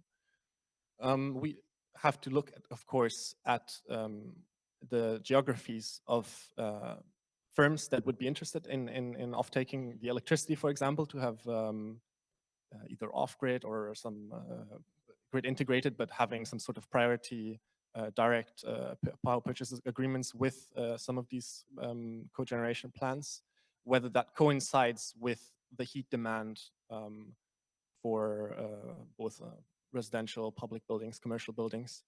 And I think there are definitely a lot of locations where this would make sense, and you can find district heat systems where you can replace old heat-only boilers that are co-located with industry that might be interested in taking off the electricity. So, yes, definitely. Elena, can I also add up a little bit? Yes. Yeah, because the thing is, this kind of thing has been already mentioned at the first panel by Ms. Zamazeva, is that what we have experienced is that, like, for example, we have a need in cogeneration units, but there is a disintegration issue between the need and supply. So in some regions, for some communities, you definitely has a need and there has to be supply there, but it's not like articulated by the community and not known by the donors. So what is the problem here is how to integrate the need and what you can supply. And of course, this decentralization solution, we call that integrated solution. So because it can be cogeneration, it can be renewables together with energy accumulation units. So something linked together, something that can source, can function as the source of energy, integrated into our energy system, and provide energy security for the community, especially when we all understand the risks that we currently live in Ukraine. So a integrated decentralized solution is absolutely a yes, and they have to be considered not only from the standpoint of green, clean energy production, cogeneration, etc., but as a part of our actions within the energy security. So this is one, but the main thing is how it's perceived and managed, where it's needed to be installed, and how it has to be supplied. So I would say that in principle, we all smart people understand that it must be done. The main issue is how to manage implementation part. Thank you, Sergey and Ruben. Yeah, just maybe a short comment. I totally agree that there needs to be some sort of integrated management, of course, but also planning at the first stage to identify where is the need and also what are the potentials. And here I think there's a really important role for municipalities to have integrated energy planning, master plans, to identify both the potentials and the needs. So I think one thing that the donors could really focus on is working closer with municipalities on the ground to do these assessments and do these studies and do this long-term planning. Thank Yeah, you. and I hope just Elena, maybe I'm running a little bit forward, but the thing is, this is exactly one of the things that we started also communication with SAE about this. We call it municipality outreach program. When through SAE we want to link to the municipalities so they can specifically articulate their needs in energy efficiency and energy management. So this is absolutely in time, it is necessary to be done. Thank you. Thank you. Thank you, Sergey. I would like to move to a wrap-up question, which would be a good timing for closing up our panel. So the multi-billion-dollar question with which I started, with which I started this session: building back better or building back faster? And it's very comfortable to answer this question sitting in Vienna conference room ready for lunch. I would like to ask this: how would you keep in mind that you're also answering, considering the perspective of a person who lost everything in the last half a year, a house, a car, and they're sitting there and waiting for a super duper energy efficient construction that will be ready in 3-4 years, or they get any accommodation but fast. This is on the example of accommodation, but I think you can apply this also for other sectors. And so yes, better or faster, and try to keep your responses concise within 1.5 minutes approximately.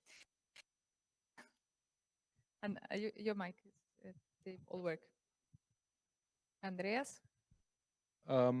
As I said, or as I mentioned before, I think it's a parallel approach. Yeah, you have to serve at the moment that ones that have the need for heat, that have the need for as IDPs for a living environment, and there as fast as possible to do something decent.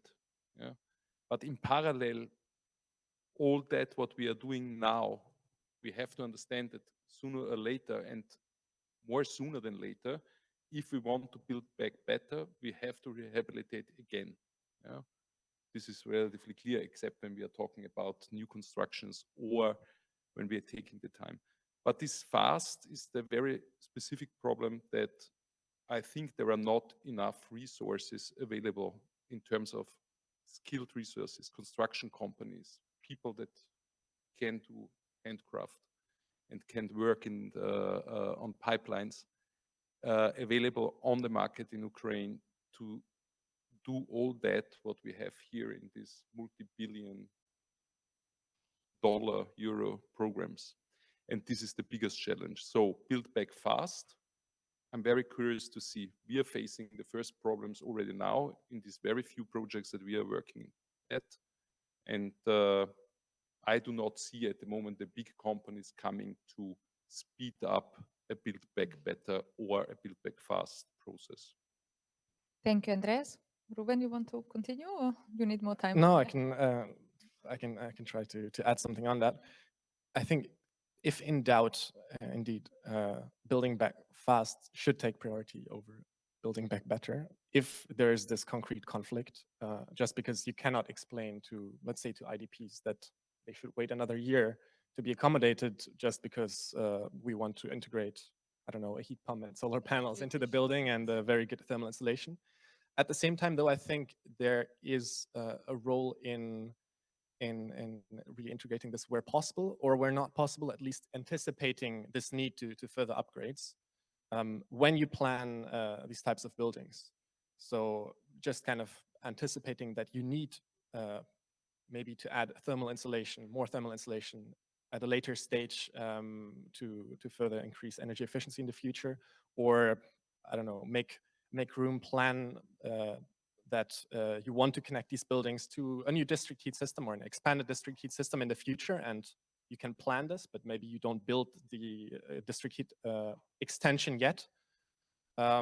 Or even just very simple things like thinking about having a roof that has an optimal angle for future integration of solar panels, for example. So there are things to kind of build back fast, but at least anticipate that you want to integrate additional elements later. Yeah. Sergey, since we can see you at the moment, you can also continue, and then we swap the screen to Irina. Okay, thank you. And I would say that we have to build back smarter and with sense of sensibility in terms of like if we won't be able to allocate proper knowledge and resources fast, it will be built anyhow. But it will be stupid because the difference between efficient recovery and just recovery is exactly the planning stage.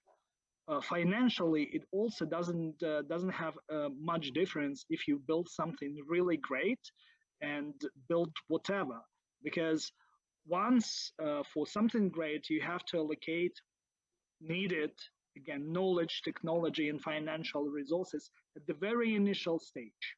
This is the key. Then you will save a lot. But for building anyhow, you just take whatever you have and do whatever you can. So again, this question really is on us. How much support and how much proper knowledge and capacity we can build in Ukraine, so we will be able to build back better. Thank you. Thank you. And can we bring back Irina Fedorenko on the screen, please?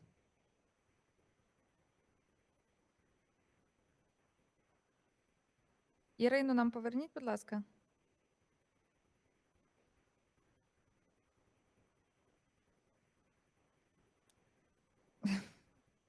Irina Fedorenko. I think I can continue speaking. Now we can see and hear you, yes. Yes, thank you. I think that in the change reality we all live now, we have to combine and build back better, both faster and in efficient way. And this is a very good opportunity to rethink all our procedures, obstacles, and other things that make us build something in more lengthy way. And considering our experience of previous year, renovation of public buildings in majority lasts over 2 years. But we saw that it is really possible to do it within 1 year with a very good quality and with all participants who are dedicatedly worked on the process and make this happen.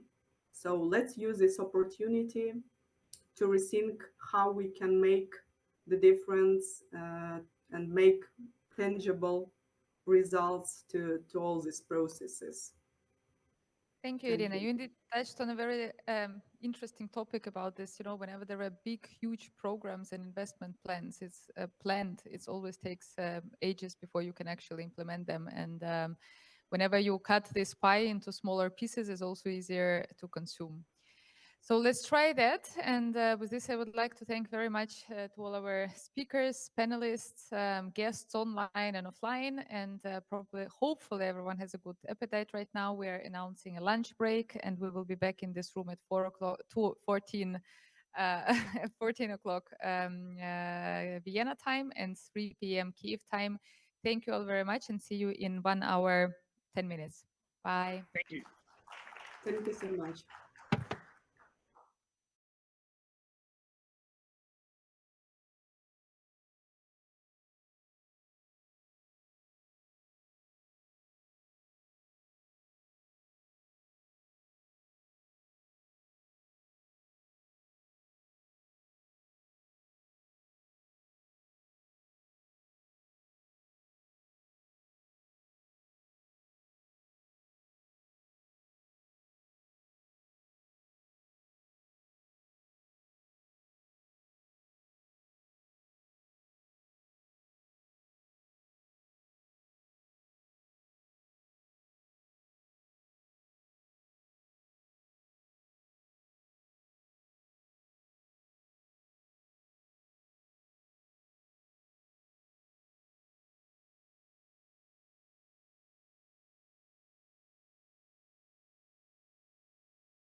considerations. And not only because we have a super moderator of this panel, Oksana Alieva, Senior Associate of European Climate Foundation. Oksana, colleagues, thank you for being with us. I'm giving you a microphone and we're ready for you. Thank you so much, Elena, for introducing. So as you see, we are leading by examples. So all of the panelists are on site, so we encourage all of other participants to join us and to enter the room. Don't close the door. Don't close the door. Give people space to come in. So my name is Oksana Alieva. I'm Senior Associate at the Ukraine's program of the European Climate Foundation. I've been working in the sector of climate and energy policy for around like 8-9 years and changed my affiliation from Heinrich Böll Foundation to the European Climate Foundation this year. So last time here at the European-Ukrainian Energy Forum, I was with you in another affiliation, but happy to be still here.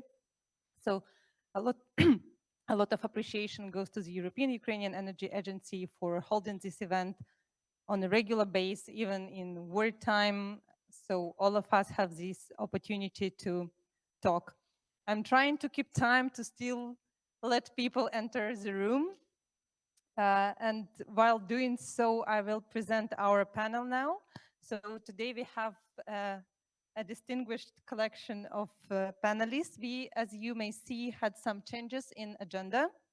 So, and we are happy that Silvia Martinez, who is lead energy manager, and she's manager for Ukraine and Moldova on energy of the World Bank as well, managed to join us on this panel. So thank you so much for coming. We also have Nadia Petruchenko. She is Chief Business Officer of SPP Development Ukraine company. We have Magnus Johansson, whom you already heard today. So he's Vice President of Energy. And we also have Igor Potapov, who is Managing Director of Kaiserplatz Pro Energy company. So as it was announced today, we will be talking on regulatory and policy issues. And yes, we have one online participant, Alina Swiderska. Hi, yes, I'm here. Hi, Alina.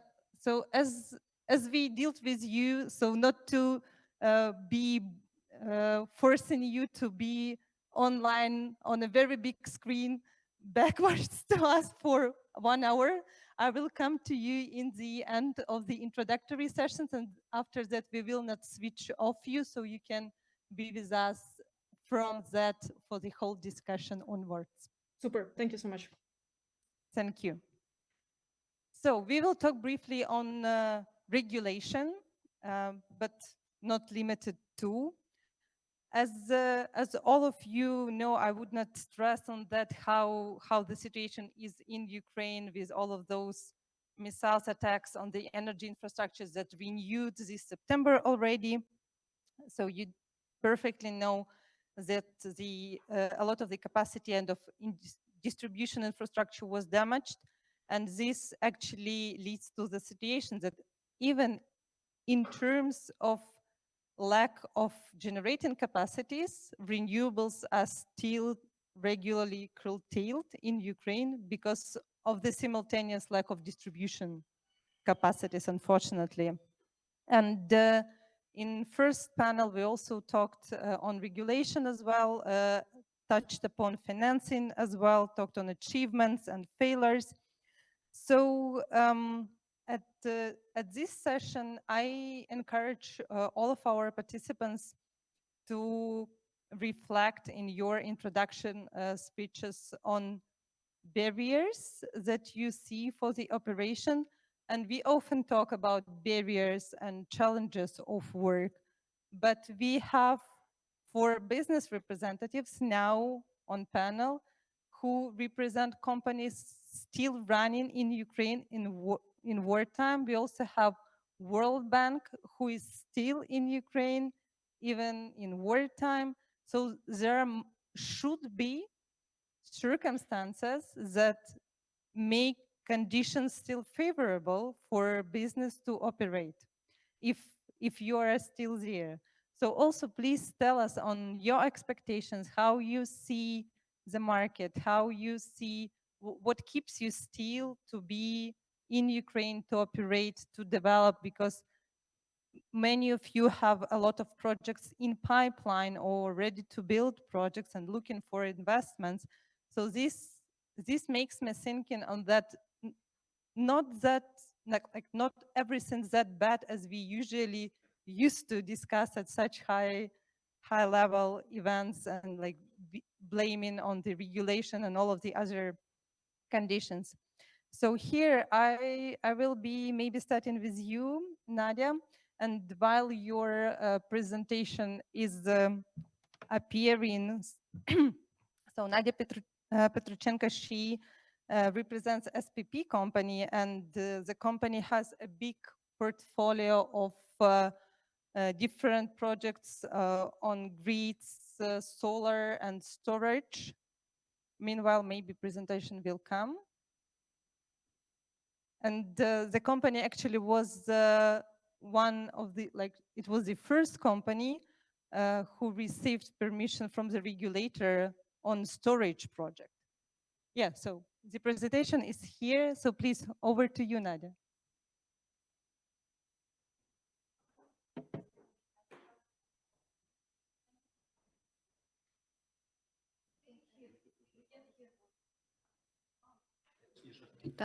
Thank you.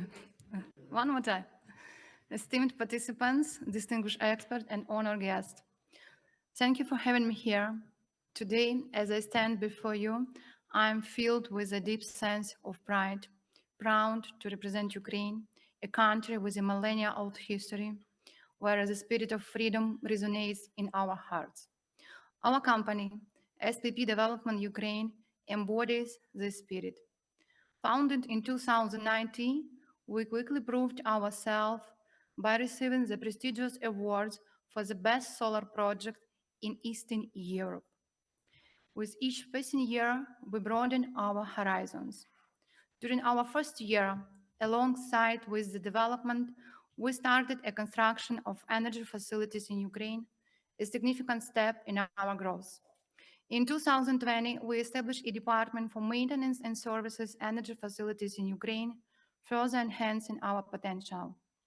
We are a full-cycle energy company in Ukraine.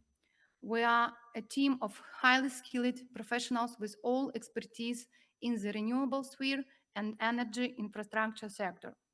We offer comprehensive energy solution from the development to project construction and operation. But as we all know, numbers speak louder than words. Our development company has successfully implemented projects with exceeding capacity 110 megawatts, which are all actively operational. All our projects were implemented with involvement of foreign investors. In 2020-2021, we built more than 150 megawatts of generation capacity in Ukraine, a number of key regional level electrical substations, and laid over 100 kilometers of transmission lines in Ukraine. Also today, we are providing the maintenance and services for the more than 110 megawatts capacities in Ukraine.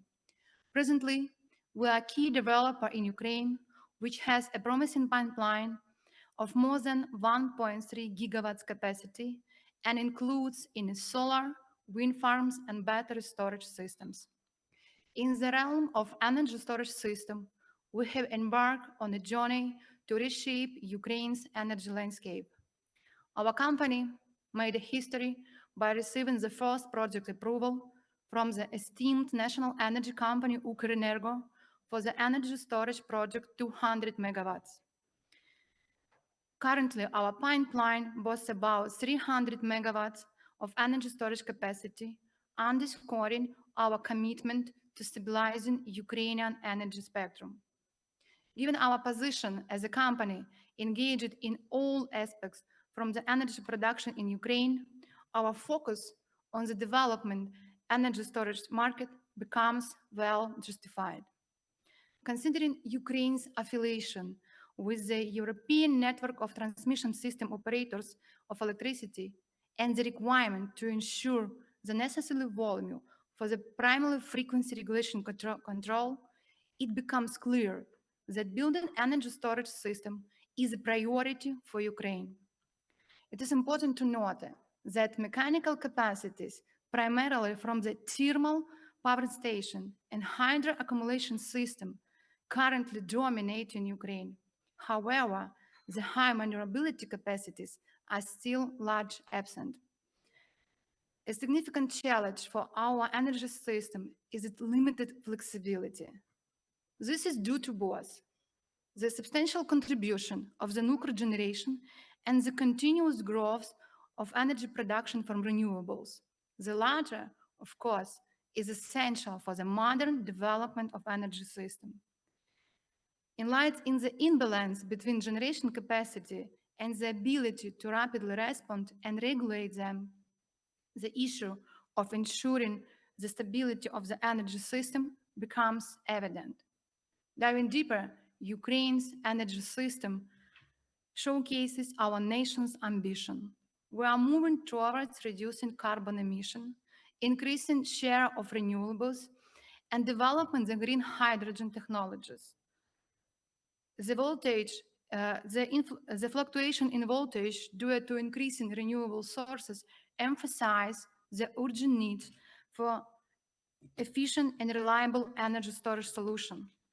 Energy storage system is a priority direction of development in Ukrainian energy systems. Will contribute the regulation of frequency in both standard and emergency mode.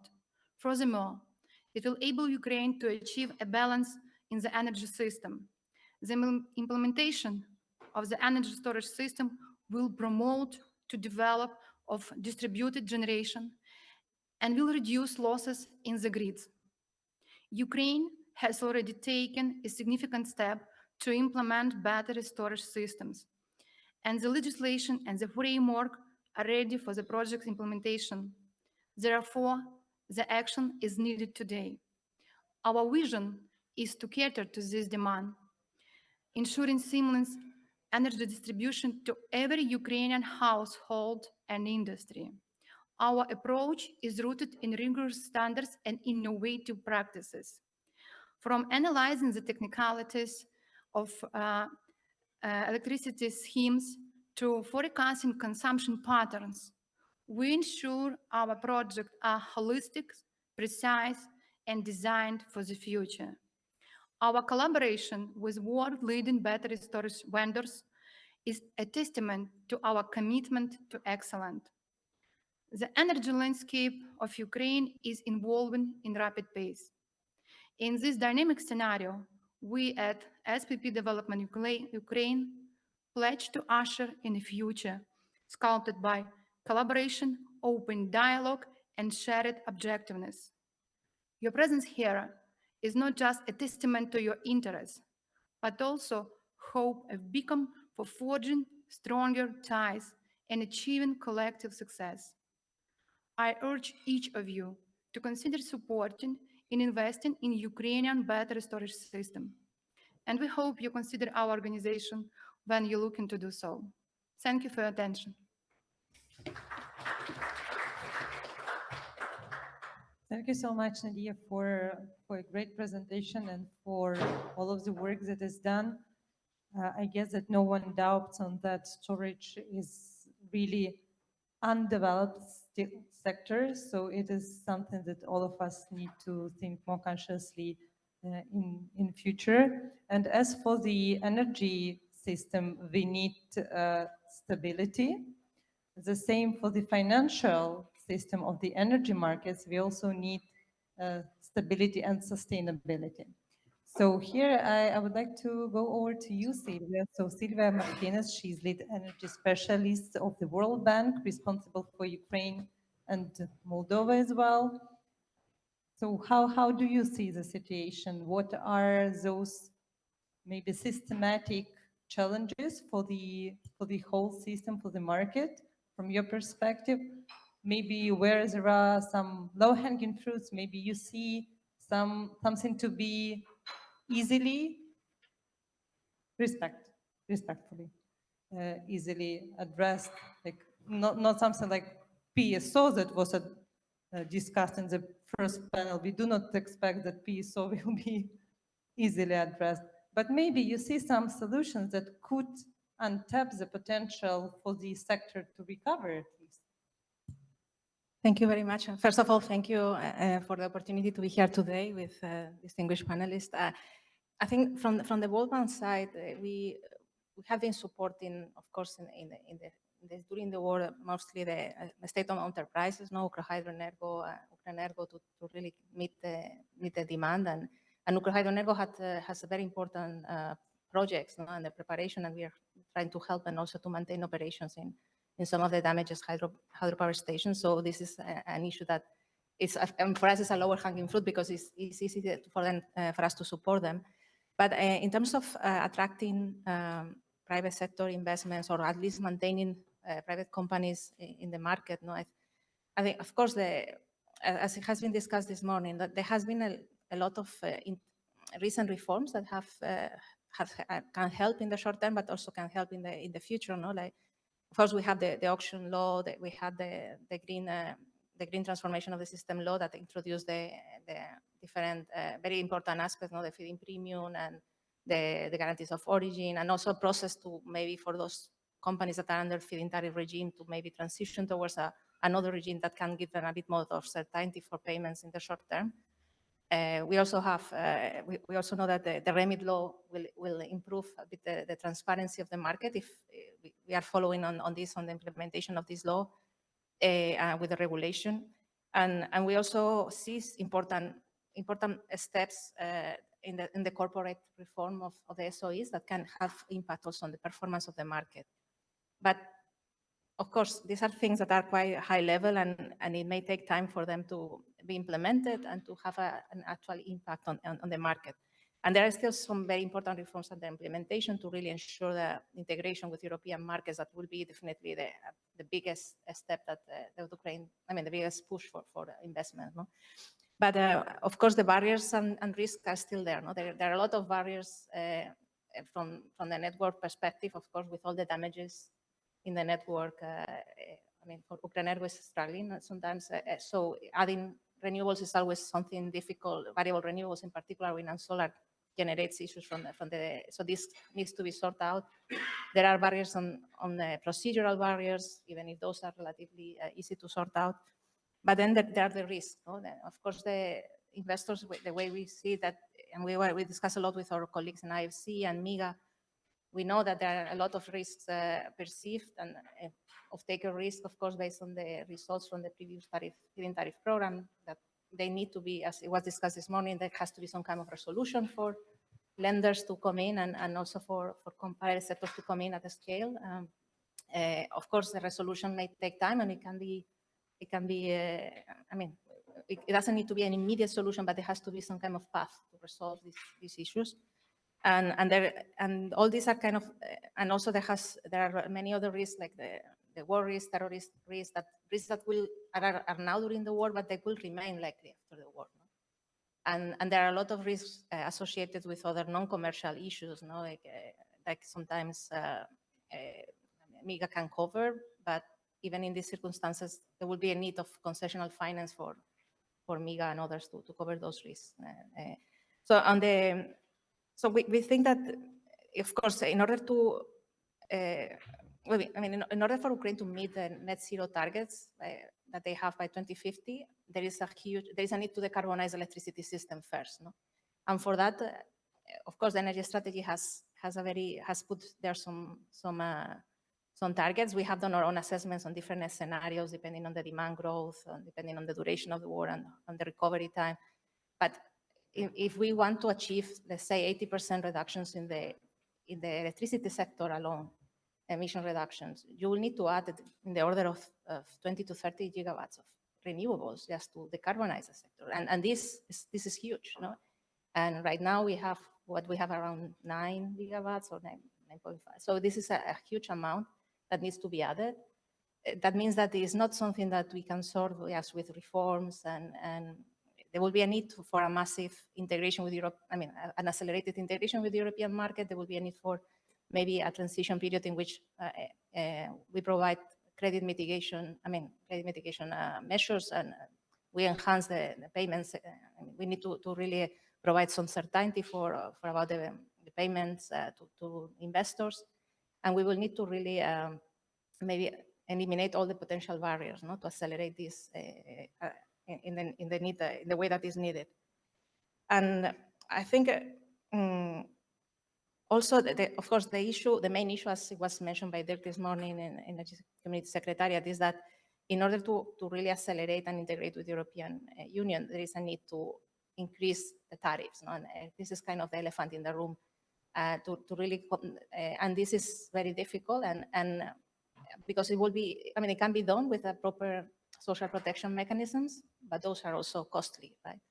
So I think this is something that we've been working on trying to really evaluating what could be a path for an affordable path towards electricity sector sustainability, which is less of a problem than the gas sector sustainability, for example, but in electricity, I think it could be achievable. And once this is achieved, I mean, there is a path for this. There will be also a path to increase social protection in the proper manner and to maybe obtain maybe funding from donors to really facilitate the investments required in the energy transition, no? Leveraging both public and private investments. And that has to be done in a very coordinated manner. And so there will be a need for some kind of planning or indicative planning and some kind of very good guidance. No? And we are very hopeful that the climate I mean the energy and climate plan for the National Energy and Climate Plan will provide this type of guidance. We will be happy to contribute to that because we think this is really required, no? to give some guidance on and link investments and policies and ensure that also that the companies that are in the market right now, they remain in the market and they also are given the possibility to increase investments in the future. I stop here. Thank you. Thank you so much. And first of all, thank you for talking about emissions targets. I'm happy that this was voiced not by me being the climate person, but by the bank person. This is something, this is a good achievement already, that banks talking about net emissions targets. This is great. Thank you so much, Silvia, for doing so. What we have already discussed, like there are some potential solutions announced. Everyone is talking about public service obligations. Like this is elephant in the room. This is not low-hanging fruit, but this is fruit on that we need at some time take and digest, even if it is very bitter. So thank you again for pointing on this as well. And here, like another bitter sour fruit that we have tasted at the morning session was recalling for 2019-2020 and all of the negotiation process between renewable businesses and the government, mediation by the energy community and spoiling of the business environment that time. And you, Magnus, were one of the persons who were actively engaged in the process. Like you work in Ukraine for years already. You remember how it was that time, but you're still there. Like you, Emergy, you have the projects in pipeline, you have those, if I remember it correct, 800 megawatts of wind project like ready to be built, shovel ready. So what keeps you still there, like knowing all of the pitfalls in the Ukrainian energy system? Like what is your expectation? Maybe you know something that makes you believe that still it is necessary to be in the sector and work. What is there? So over to you. Elena, do you have the slides too? Okay, then I'll go here instead.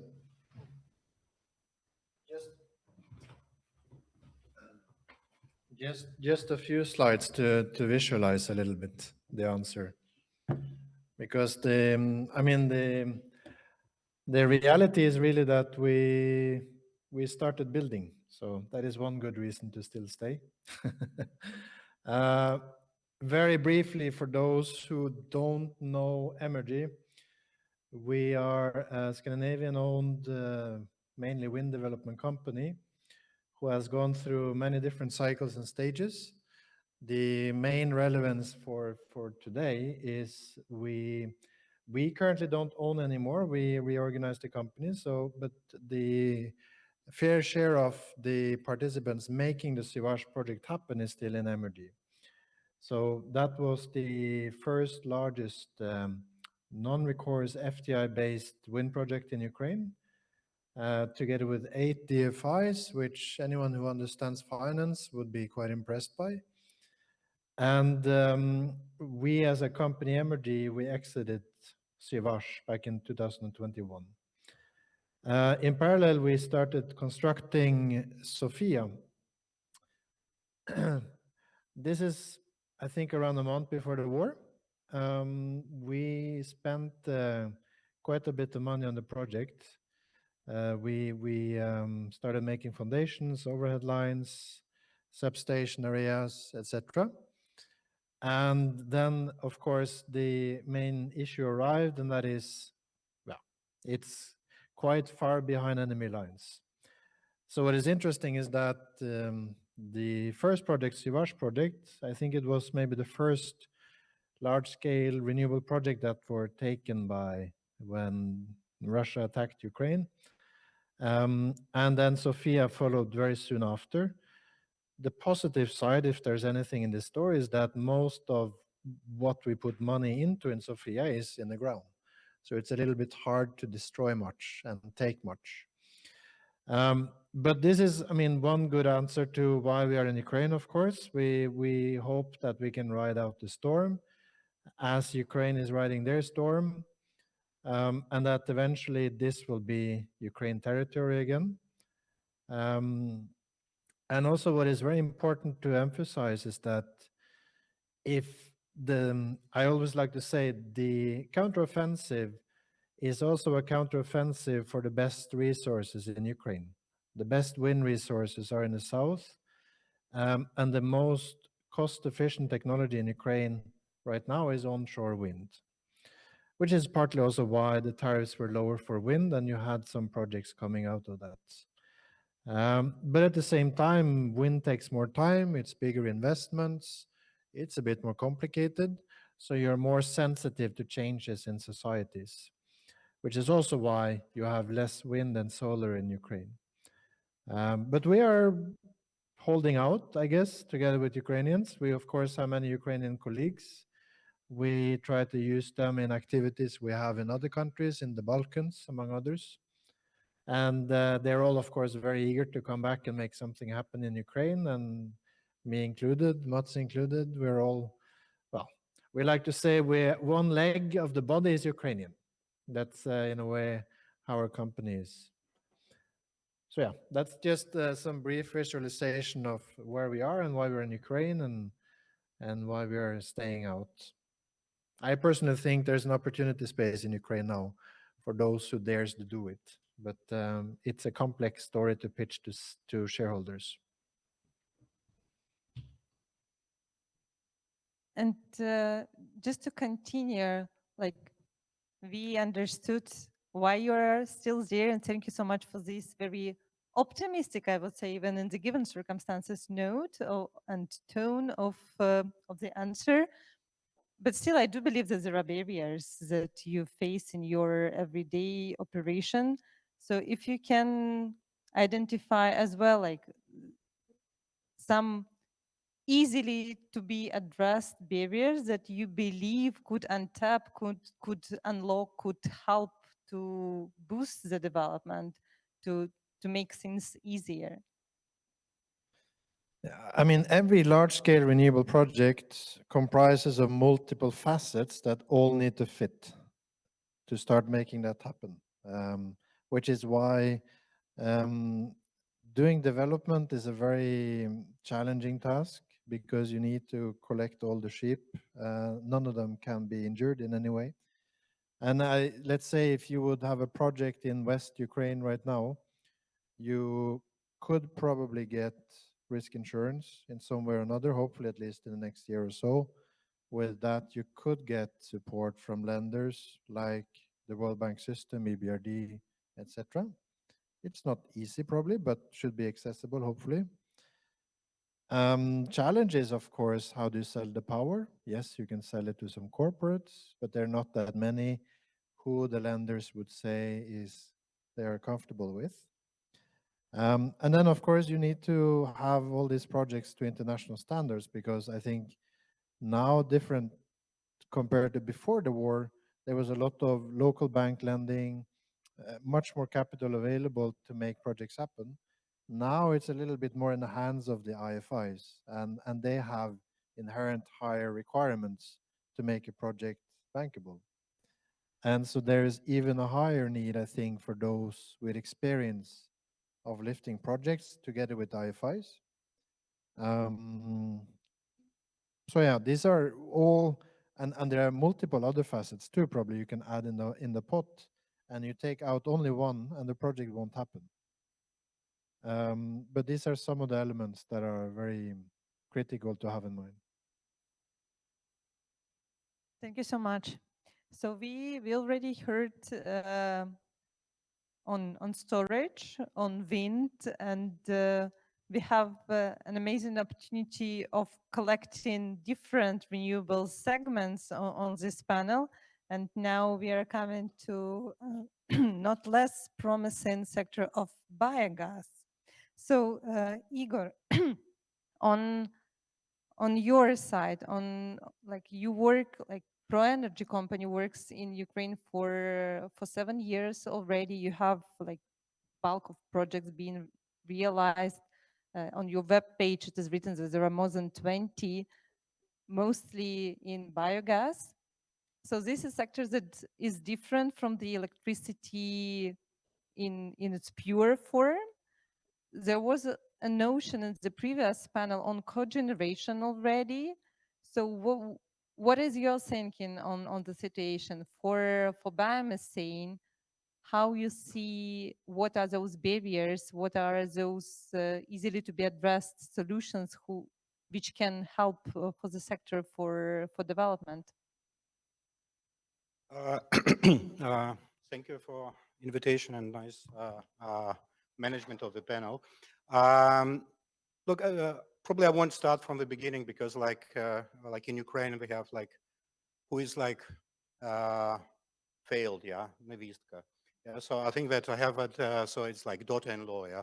So whose problem is that? So I think that biogas or biomethane is like a little bit like daughter-in-law, if you will speak like on Ukrainian like standards. But I think that that is probably pretty under-assessed sub-industry in energy sector, and it's the sector that can be that can add a lot to the energy security in Ukraine and in Europe. I think that it's not only for Ukrainian purposes. I think the biogas was not so active in Ukraine, and the reason were that the only possibility to use biogas was to burn it, to produce electricity, and sell it to the Garpok, who is not very famous in the payment quality. So a lot of farmers being very suspicious to the state, they didn't realize it, they didn't want to go, and in the end, they proved to be correct. What is biomethane? Just to have a like overall understanding that biogas is the product that has like 55% of methane inside, meaning you cannot inject that into the gas pipeline system. So you should burn that on the place, yeah, so where you produce it. Producing electricity, okay, it's profitable right now with the tariffs that we have, but in this case, usually the heat is not unused. Yeah, so you have cogeneration facility, you produce electricity, 25% of the heat is used to keep this fermentation system in place, but like 75% of heat is gone. Yeah, so it's not very efficient. Biomethane is a upgrade of biogas. So it's where you increase the level of methane to 96, 97%, meaning you can inject that in the grid. And since Ukraine has the great grid system oriented to Europe, it can be exported to Europe. Two issues that probably we are not like aware, but in Europe has decided that they want to reduce their dependence on natural gas generally. And even during the crisis when last year, Qatar was like trying to sign 20-year agreement. Germany told 10-year full stop. After 10 years, we don't want to use natural gas. We want to make some changes. The strategy of European Union is to reach 35 billion cubic meter biomethane on the market in Europe. The question is whether Europe can do that, whether there is a place for other partners to introduce something, to add something to the security of European energy market. And the question is that my opinion from working on the banking side and working in Europe, that since the agricultural companies in Europe are pretty small, I'm pretty pessimistic that this can be achieved purely by European agricultural companies, because you need a lot of resources. To have like normal biomethane plant, you need like 100,000 tons of agricultural residue. If you like manage 100 or 200 hectares of land, it's like impossible to reach that.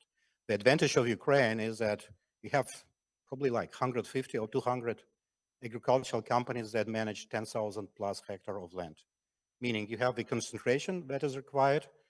With this size, you can invest substantial amount of money. We are speaking 10 million plus in the project.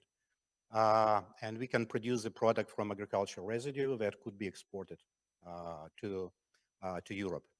For bankers, I think the huge advantage is that since the demand in Europe is available, then you can get long-term offtake arrangements in Europe. And that is something that a little bit better than Garpok, I would say. And we can predict the cash flow of these projects.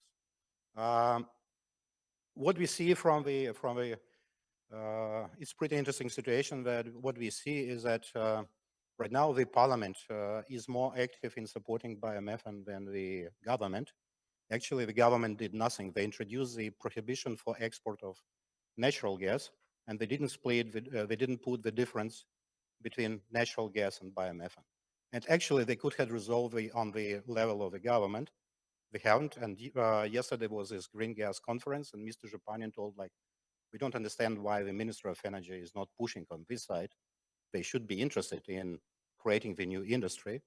And just to give the like overall feeling what the opportunities are, if we are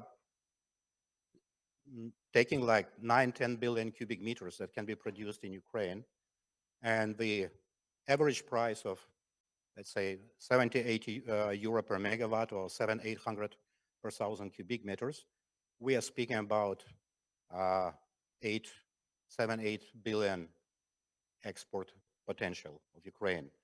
So I think that is more than sunflower oil that is exported. It's more than steel that is exported or were exported until the war. So I think that is pretty huge elephant in the room if we look at that properly and provide the support. What is the advantage also is that in the end you can diversify the product. You have the distributed production because you're not producing that in one place.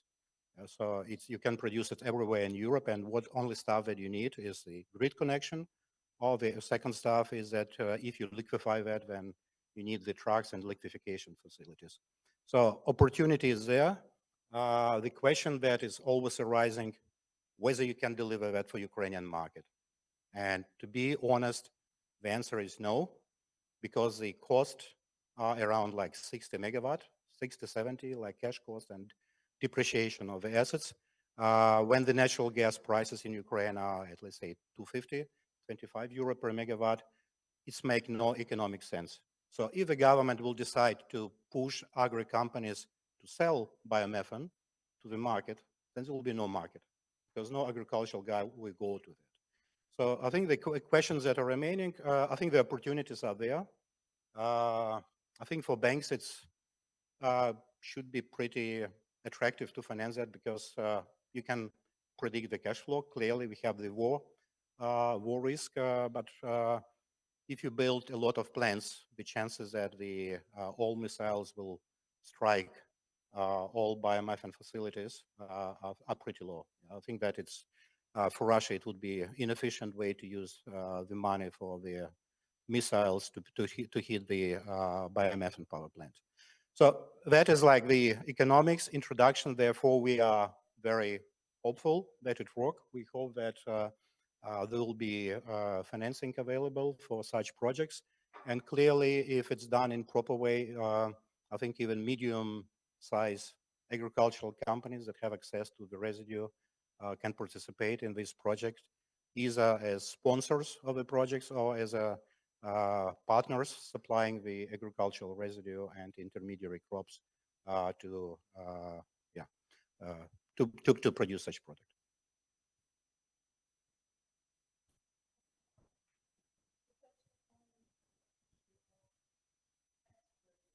Green energy to the European Union, first of all, versus needs of domestic decarbonization. I believe that we will have time after the first round of the introductions from our speakers to come back to this question. I guess it is very interesting to see how all of you, of our speakers, consider this, like export versus domestic decarbonization. We are ready to go over to you, Alina. So hopefully we will see you in a second. Alina Sviderska, she's the director of Skatek in Ukraine. This is the solar energy company. Alina actually was the person who in 2019 or a bit after, like it was, I believe 2020, refused to become a member of Ukrainian parliament to remain in the sector and to still work in solar industry. Alina, are you with us? Yeah, I'm here. We do hear you, but yeah, perfect. We see you now. Also, Alina and personally and the company is very keen on social responsibility, and Alina is one of the persons who pursue social justice and gender equality in the energy sector of Ukraine. So we are delighted to have you with us on the panel. So the same question goes to you as a representative of the solar industry. What are barriers you are facing now, but still being operating in Ukraine? And what are those like, relatively easy solutions that can help boost deployment of renewables? Thanks, Oksana, for your kind introduction. And being the last speaker, it's really hard to add something meaningful because a lot of good stuff has already been said, and I'm afraid that I'll have to repeat some of that. It's indeed like we're lucky to be operational in Ukraine. We have projects in 3 regions. By being lucky, I know what I mean because a lot of generation has been destroyed. And of course, this is the biggest operational hurdle and barrier for a lot of companies, not only to develop, but just merely to survive. And this is still a challenge which we're facing every time. And yeah, we're lucky with that. The another challenge which has been already discussed many times and which everybody is facing is the feed-in tariff, which has already been reduced with the aim to be paid fully. And actually, until 2021, the feed-in tariff is paid 100%. But at this stage, since last year, the level of payment remains 50%. It's probably great considering that the country is at large-scale war, but it's still definitely not enough to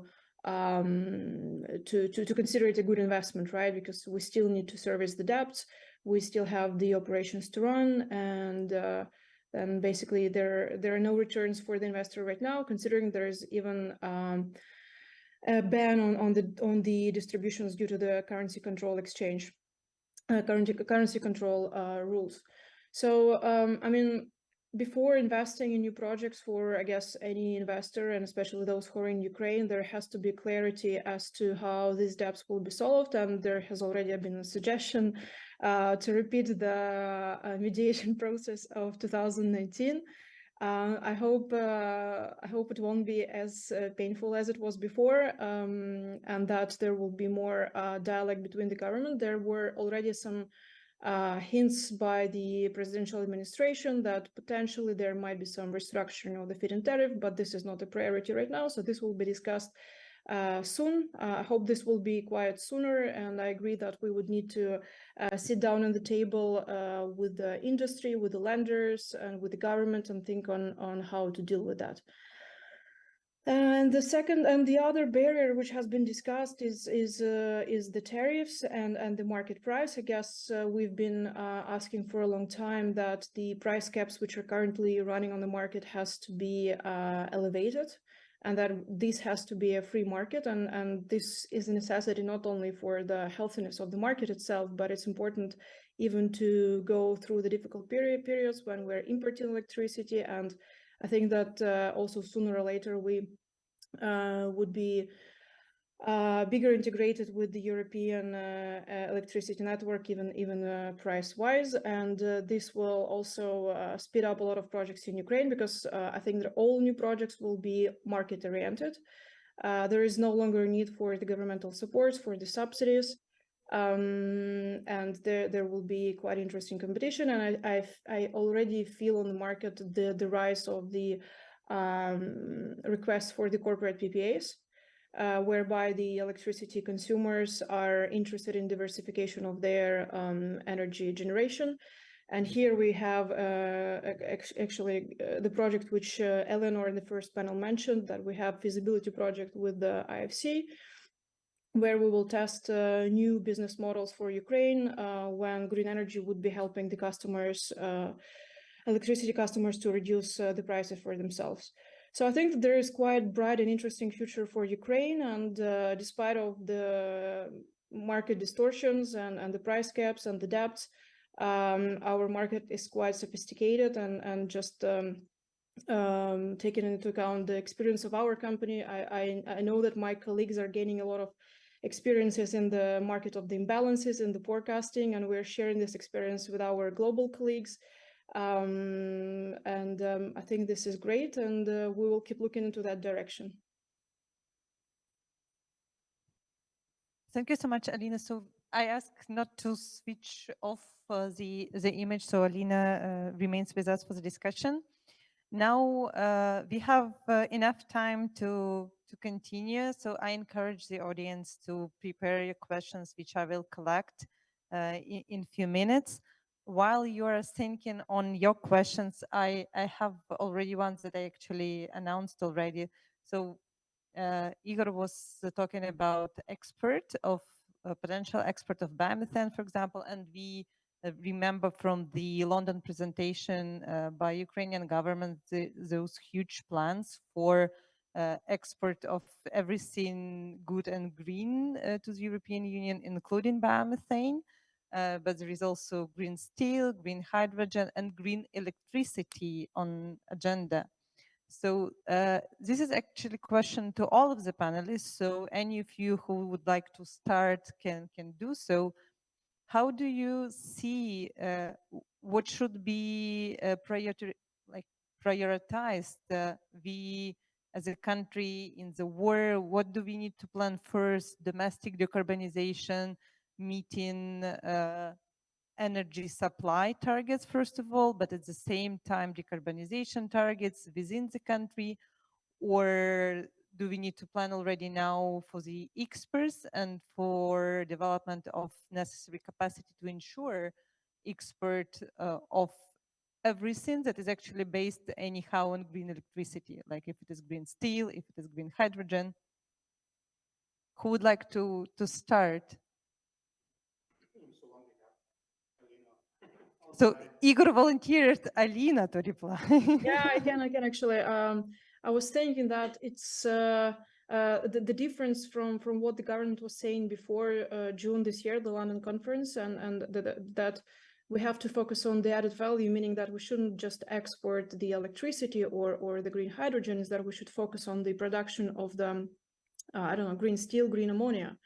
And I think I really like this approach, but the problem is that we still don't have the calculations of how much that would cost. This is quite expensive exercise to build such plans, and we need to understand what kind of support mechanisms would be needed, because we would be competing with a lot of other countries in Europe and especially in the US, which is subsidizing that a lot. So we have to be realistic about that. But in terms of exporting, I think that after we joined the NCOE, the potential has increased considerably, and we're already exchanging electricity between the borders, and the potential is there. We're also looking in that direction. It's way more complicated exercise than just selling to the grid, but I think that everybody is prepared for that, at least electricity-wise. Anyone to add? Sylvia?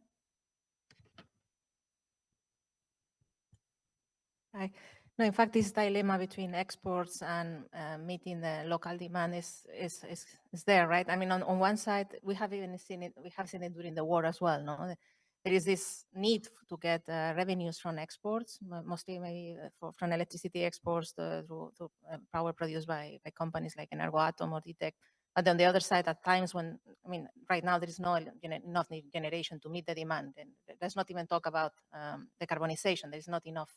And most of the renewables have been disconnected from the grid or are in occupied territories, and there is limited possibility to really get all the power that they could provide. So in the end, we need to think first on meeting the demand of the country. So when we think about renewable development, yes, of course, most of the developers want to focus on doing energy in the country to export, because it's actually the only way probably to ensure bankability at the moment. However, if we only do that, then Ukraine may not have no possibility to meet the demand to allow for enough growth in the midterm, and also to decarbonize, right? So I think maybe the case of Ukraine is a bit more, I mean, will require a customized approach to really see to what extent Ukraine may promote renewable generation in the territory, but maybe with some restrictions or I mean, in order to take advantage of some particular incentives, they may need to sell internally to the market. I mean, to at least ensure first that there is enough electricity, enough generation in the country, and then that the country can decarbonize and not only export. No? So maybe, I mean, this is but of course, also exports can generate revenues, taxes. So there has to be the proper balance, and maybe those taxes can be used to promote more renewables in the country. No. This is related to renewable. So there may be a need to really think about this, and not only think about exports, but also on the needs of the local markets and how to increase the liquidity of the local markets. Anyone else to add on this? Yeah, Igor, please.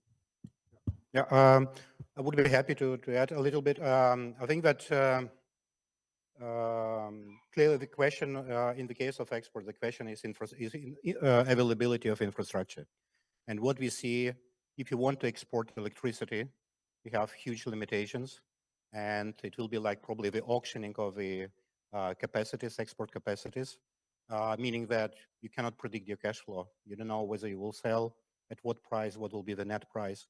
So I think that is pretty complicated from financial point of view. In respect of biomethane, okay, if I'm already on this side, then I will try like to boast this segment.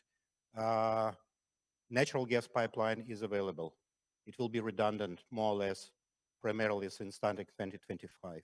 So adding like 10 billion cubic meters to this pipeline is like easily resolved problem, and it will support transit capacities, the Ukrtransgas and the operator of the gas transmission system. On hydrogen, frankly speaking, I'm not so like optimistic looking at the strategy, because like economy doesn't add up. You don't have infrastructure, and we understand that putting electrolyzer in place is probably, I don't know, is 10-20% of the total cost of the project, because you need the whole infrastructure, because you cannot put right now hydrogen in the export pipeline that we have, meaning it should be fully reconstructed. And so long as it's not fixed and the government hasn't resolved this issue, nobody will produce hydrogen, except probably where there will be opportunity I think that it will be direct reduction of iron, DRI methodology, since we have iron ore in Ukraine, so that we can skip the coking coal and using hydrogen to produce the steel directly in Ukraine. And as soon as, okay, and it is that the carbon adjustment mechanism is in place, I think we can sell steel at better prices because it will be greener. That is, I think, that another opportunity. But frankly speaking, technology on hydrogen side is so new. It's so risky. So when you speak with the producers of equipment, they say, yeah, the degradation level of the membrane is 1.2%, but probably it will be 4. Yeah, I Yeah. do not want us to go into the details of the hydrogen prospects in Ukraine, like still rather to stick to this dilemma of like selling green, all of the green stuff somewhere and sticking to coal or other emissions, heavy emissions generation being operating in Ukraine to satisfy local demand. Magnus, you wanted to add? Yeah, just very briefly, and I think it's a very good question. I had to really dig to reflect: is it good or bad to export for Ukraine? And in a way, I mean, having export channels should be probably primarily to balance, so that you can rely on neighbors to keep a wider hub working. That's what we do in Scandinavia, for example. So whenever you have overproduction somewhere, you can move it around so that you can share the benefit of different natural resources. Uh, and we also know, of course, that one of the benefits with Ukraine is that there's not so much national civil resistance to green projects, as long as they feel they are listened to and they can take part in some of the projects in different shapes and forms. It is different than what we see, for example, in Norway, there is complete veto of wind projects, which is why they're all focusing on offshore wind, which doesn't make any sense economically. So it's a very interesting difference. But what I think is important is to think about maybe the balancing or the export capacity in two ways. One being when the war ends and the reconstruction machine starts, the demand will of course increase significantly. Question then is there enough generation available? I don't know. And secondly is also that if you are able to use export to start triggering lower cost of green projects, then when the competition begins with, say, thermal, they will lose because green projects are, if you structure it in the nice right way, cheaper. So you will not only get less polluting technology, but also cheaper power to the people. So I think, I mean, maybe there are arguments to use the export line as a way of rigging the country for something post-war. But again, it's just my spontaneous thoughts. Thank you so much. And to continue and to be a bit of controversial to this, and we will come back to your questions, so I remind you to think on them. So what we have discussed right now forced me to remember when expert started, like it was before war, and it was allowed for renewable producers to leave the balancing group of the guaranteed buyer. Not many of them ran to do so. And it was something to illustrate well that even if the regulatory framework is available to do so, it doesn't mean that all of the other components like enabling environment or support environment is there for renewable producers to utilize opportunity, even if it is there. And with the new law on green transformation, which received the number 3229, there are a lot of things that are on the table now, like guarantees of origin, but we heard from Dirk at the morning sessions that there is a still question on acknowledgement of the certificates in the European Union, or with corporate PPS, as you, Magnus, just said, like it is available as an instrument now, but there are not that many with whom you can make an agreement at the moment. So there is no this environment to utilize the opportunity. So how all of you guys assess those changes that 3220 brings to the sector? Do you see a lot of potential in it, or you still see that like devil is in detail, so the new secondary regulation should come and you maybe expect that regulator may be doing something that you need to keep your eye on the ball in this process, for example. So with the new law on green transformation, how you assess it? Will it bring what it is actually expected to bring? Is it a real achievement, as was highlighted during the first panel, as an achievement of energy sector transformation now? Or you see more to be done working? Who would like to start?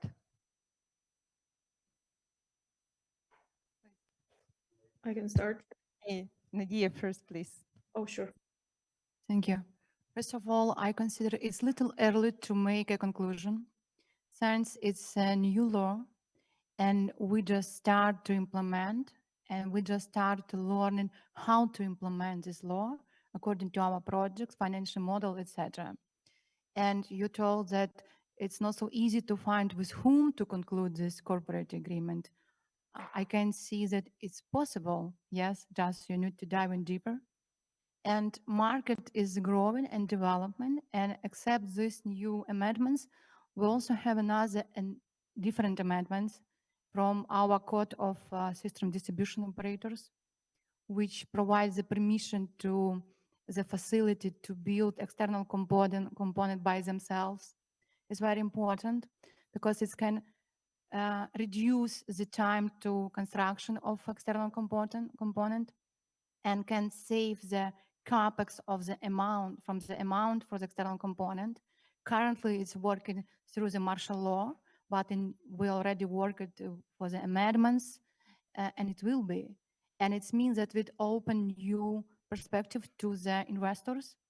And I consider that day after day, we will open new mechanism how to implement new amendments to the law, how to build this market more feasible and bankable for investors. So from my perspective, it's really very early to do a conclusion.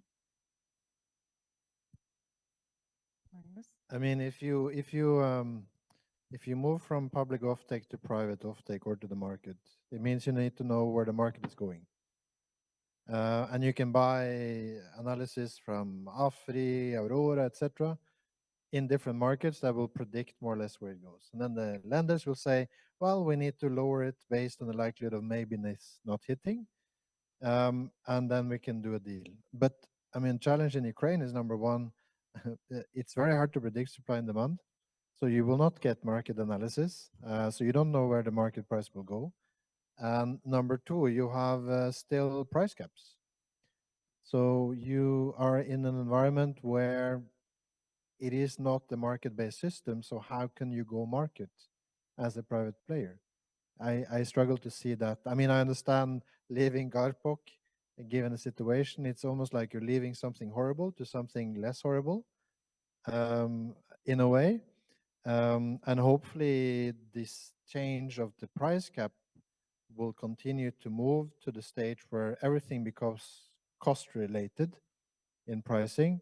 And I mean, if you want to connect Ukraine to Europe, you anyway need to become connected, thereby also being fully market based. But of course, that will take time to achieve. But I fully understand the challenge of moving to the market, not knowing where the market price is going. Alina, I see you were ready to start. Yes, I wanted to comment because we're one of those companies which actually left the feed-in tariff, and we are now trading on the market. This was indeed not an easy decision, and we started to think about it approximately a year ago when the legislation to pause PPA was adopted, and then We waited a year until secondary legislation was developed, and at the same time we were talking with traders on the arrangements of such sale of electricity. So starting from June this year, we have exited with one of our projects to the market. This is quite interesting experience, and so far I would say it's even successful. We're very satisfied, but there is a very big difference between this project and the rest of our projects. This is the project with the lowest feed-in tariff which we got. It's 7.6 euro cents, and the market price was already higher than our feed-in tariff, so it was completely natural to go and start trading, especially that we were paid only 50% of the feed-in tariff. And the other important criteria for us was the imbalance responsibility, which is under the feed-in tariff is very problematic, is very untransparent, and for more than a year we're struggling to understand what is the imbalance formula. Before we were getting really huge imbalance responsibility.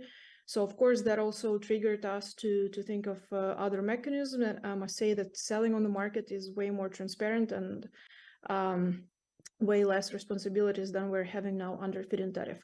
But as you correctly, Oksana, mentioned, that there is no queue, right, to go and start trading on the market, and for a lot of reasons.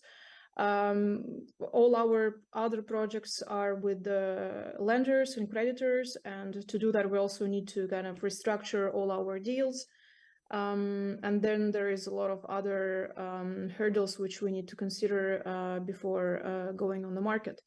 So I think that just answering your question, how do we perceive this legislation? I think that it's in general positive. It's a good trend. It basically gives ground for starting new business models, starting new kind of ways of behaving on the market. We are testing it and we're giving the feedback to the legislators. And I think that this is a good ground for new interesting projects in Ukraine. Thank you so much.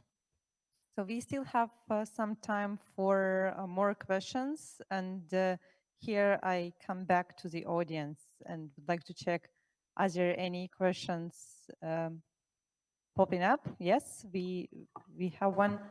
Please go ahead. Maybe you can introduce yourself. Yes. Olga Mishlo, Hello Strategy. Actually, we are working in Ukraine already for 12 years, and we're constructing. We have IPP. We are running IPP in Ukraine. So, but my question right now is to Sylvia. What you funding option could be available in current situation in Ukraine? Do you know about EU funding option, for Ukraine right now, for decentralized solution? For decentralized solutions, Yes. For private sector projects. Yes, sure. I think for that I would recommend you to talk to Eleanor, and she's really on it. I think we're in talks with her. But I think right now at the World Bank even we are totally dependent for providing funding from donors. We reached the single borrow limit for Ukraine, so what we are doing now is channeling funds from what we call we created a trust fund where we can collect money from different donors and then we channel to certain projects. No? And as the World Bank, we work with public sector. We could also potentially work with financial intermediaries that could lend ultimately to private companies, and that could be an option. But at the moment, most of the resources are for emergency projects. We get for restoration. However, we are preparing on what we call the reconstruction phase or recovery and reconstruction phase, which for the moment, we cannot guarantee that we can provide funding before the war ends. For other things that are not basically helping Ukraine to survive and ensuring that the citizens get adequate supply. Having said that, we still work, for example, with Ukrhydroenergo in for example, one of the emergency components of the projects is we are analyzing now we can fund some new turbines for a hydropower plant that has been damaged. So this can be justifiable because basically this area will remain without electricity if we don't do something. So we need to find this type of opportunities. But in the we are working with our colleagues in IFC and MIGA to try to envision some potential mechanisms of support for the future. Still a bit preliminary to discuss, but I mean, we are really looking into that. And maybe as to say about the law, I think it is definitely, we see that, we perceive that as a very positive step. I see that as a preparatory law, I mean, honestly. In the short term, it's good to hear that the companies are feeling that they have already taken advantage of this law and the previous provisions as well to maybe go to the market and they're getting some additional revenue. So I think it is positive, but I think the law already provides very good, the feed-in premium is a positive step versus the feed-in tariff. The possibility of, the guarantees of origin, while still there are challenges at the European level, but it is also a positive step. So I see that during war, there have been enormous progress, maybe progress that would have taken 10 years without this war. And I think this will accelerate the integration with Europe and the decarbonization of Ukraine after the war, or at least after there is some kind of stability that allows investments and some certain degree of stability and consolidation of the territory. Thank you very much, Silvia. Thank you so much for your question as well. Are there any questions in the audience? Yeah, Ruben, please. I have a question for Nadia. So I'd like to understand a little bit better let's say the emerging market for battery energy storage systems. And so you mentioned that Ukrenergo has signaled a strong need for additional ancillary services. Basically, I'm trying to understand how are you monetizing these ancillary services that you could provide with the storage systems. Are there standardized market products that are traded, or are you looking for direct contracts with Ukrenergo to provide these ancillary services? And then second question, are you only looking at ancillary services or also at arbitrage at the spot market with storage? Thank you for your questions. In Ukraine, we have ancillary service market, and Ukrenergo is only one user and buyer from that ancillary service market. All capacities in Ukraine, thermal, hydro accumulation, they are mechanical. Yes, so it means that ancillary service market doesn't work at whole. Automatic frequency regulation, constant frequency regulation control are not available in Ukraine right now. And only higher maneuverability capacity like battery storage can provide and can ensure this. For the emerging mode, it's also possible working with battery storage services. And yes, Ukrenergo only the one user and only the one buyer for such services. So the project is structured by the working on ancillary service market and provide the services, several services it's typically near 5 services with battery storage can provide, but not for the shifting. So we are not looking on such project working on the shifting, only for the ancillary service market. Thank you so much. Are there any other questions? We still have some time, so I do have one actually. The word decentralized was voiced many times during the day-to-day. So this is something as we hear a lot as well. Ursula von der Leyen was stressing on decentralized energy during Ukraine-EU summit in February this year in Kyiv. We know that the Ministry of Energy works on the concept of the state strategy on development of decentralized energy in Ukraine. So there are a lot of talks on energy security that could be ensured by the decentralized solutions and distributed energy. Decentralized is often used as synonym to distributed. So anyhow, it is in the discourse now, and it is something that is defined, or at least trying to be defined as a trend, future. But how do you see it? Do you feel any competence? Do you see that there will be competitiveness from the decentralized sector for your businesses? Because as far as I understand, you represent rather big renewable solutions.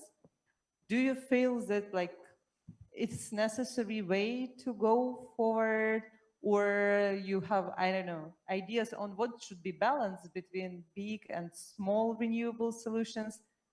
How do you assess this trend in Ukraine, at least at the political discourse level? Nadia, please.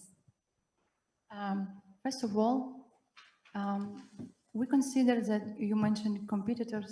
We consider in Ukraine energy market, we are not competitors. We are the partners. We are one team. And we have the same goal to reshape Ukraine's energy landscape. Regarding the decentralization, we are most welcome this one because the goal is ensure energy transmission to every household, everyone. And it will increase the standards and it will increase the approach of the technicalities project. And also, we consider that decentralization is a good way, and the capacity and the place of the project usually is determined by feasibility report. So the projects will take place wherever it's really needed, wherever it's necessary by the feasibility technical reports. And that's why we are all here from the different companies in Ukraine, but the same goal, have common point. Thank you so much, Nadia. Anyone else would like to add? Sylvia, please. No, I think there is, as you said, there is a bit of different interpretation of what decentralized means or what distributed means. I have heard colleagues of other IFIs talking about 200 megawatt projects as being decentralized compared to 2 gigawatt nuclear power plants. So I think this is something that we need to maybe be specific. In most of the cases, when I hear decentralized from government sources or other IFIs, they refer to actually utility scale renewable energy projects. That is in most cases. I mean, in any case, I mean, if you are referring to distributed projects that are, let's say, less than a megawatt or in farms or in companies and that, I think those are still not compete. I mean, they don't compete. They will really contribute maybe to reduce the peak demand. And I think, as I said, there is a huge need to ramp up generation in Ukraine and to allow to phase out coal first and maybe to reduce, to avoid that phasing out coal doesn't lead to an increase on imports from gas, or that could be also more expensive and impact the energy security of Ukraine. So I think in this case, we will need to look into what increase electricity generation in any possible way, reduce demand in any possible way, including rooftop solar, including other sources. And I don't think there is really competition here. I think it will be more, but my personal opinion is that to achieve the level of adding generation, additional generation in Ukraine, you really need to push for utility scale. And in parallel, of course, you can do energy efficiency projects, including rooftop solar, and promote maybe that a small business build their own facilities as well, and also as a way of increase industrial energy efficiency. But I think definitely larger scale solar, wind, and also biomethane will be very helpful in any way. Thank you. I mean, large scale is normally more economically beneficial. So economics of scale, large scale, wind, etc. At the same time, localized production is normally in many ways better for especially for consumers if they're worried about energy dependency. Challenge perhaps if you would have, because you were mentioning this before, if you have a very low cap, which means that it's seen as, let's say, a few tens of megawatts that's distributed and that's policy pushed, then probably it will be very hard to get much more wind in Ukraine. And wind being the more still until solar is super cheap, it's still more economical if you're able to make it happen because of the amazing wind resources in Ukraine. But I remember seeing one article, I think it was in Wall Street Journal, where someone was arguing for having wind because it was harder to target with missiles than a thermal plant, which is also a funny view to have. Alina, you wanted to add something? I just wanted to add that it's also more difficult to loot wind plant because in solar we see often pictures of either destructions or looting. No, decentralization is interesting topic, and it would be also interesting to hear the views of the TSO, because the more decentralized the system, the more you have to invest into the transmission and distribution as well. So even though there are a lot of talks about decentralization, there is still no clarity of how this will actually look like. Thank you. Yep, please. Actually, what amazes me is why is not the TSO given a bigger role in defining how should the renewable build out look like? Because they are by definition the experts of how it should look like. Good question. No, I'm just following on what Alina just said. At the bank, we did an analysis on resilience of the system and what potential measures could increase the resilience to attacks and also for the future, to allow a better quality of service. And in fact, maybe to have maybe some kind of mini grids at municipal level that are integrated to the grid, that could be, I mean, to add some redundancy and reduce the load was perceived as one potential option as well. No, so it's these type of things typically increase resilience and are. But the thing is that Ukraine has such a strong system, no, like centralized system, a very robust network, huge network. So we need to think really on.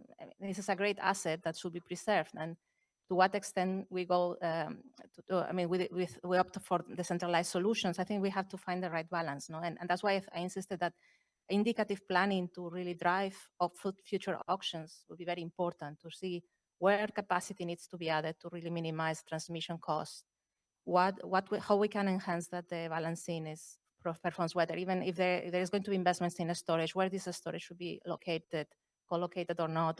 I mean, this type of things are important because in the end they tend to reduce the system costs as well, no? And also in distribution, if we allow for distributed generation connected to distribution networks, how to minimize problems at distribution level, because distribution networks are weak, very weak, no? So before promoting in certain levels of, I mean, generation of sources of generation at different levels, we need to assess what makes more sense. And I think some kind of planning at centralized level will help to drive the development in a rational way. Yes, thank you so much. So we are about to wrap up. So we heard on some elephants in the room. I count at least 2 of them. There are also kind of a buzzwords that we hear from year to year on public service obligation, on need of balance, on proper planning. So we are still here to keep this in the discourse, even in the wartime. And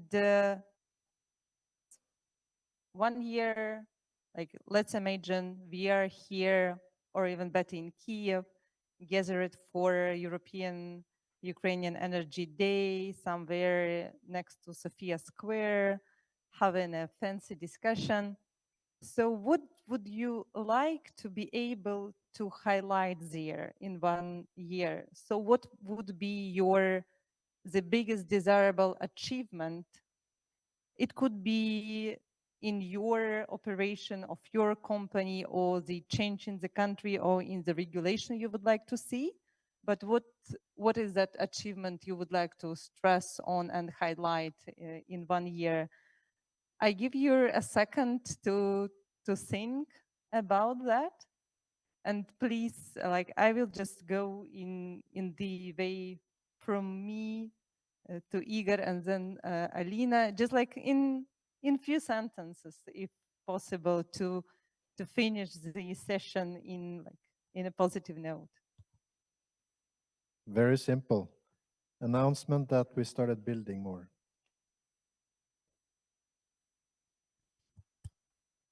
Yeah, I think for me, I mean, the Ukrainian energy markets totally integrated with European markets. That would have mean that a lot of things have been accomplished, and also that it will pave the way for future development of the sector.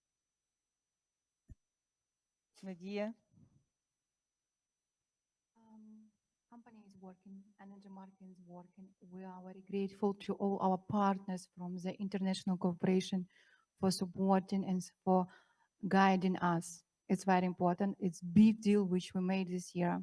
But the most what necessary to highlight, I consider this is from this year. It's unwavering result and spirit from Ukrainian people. This is the most really important.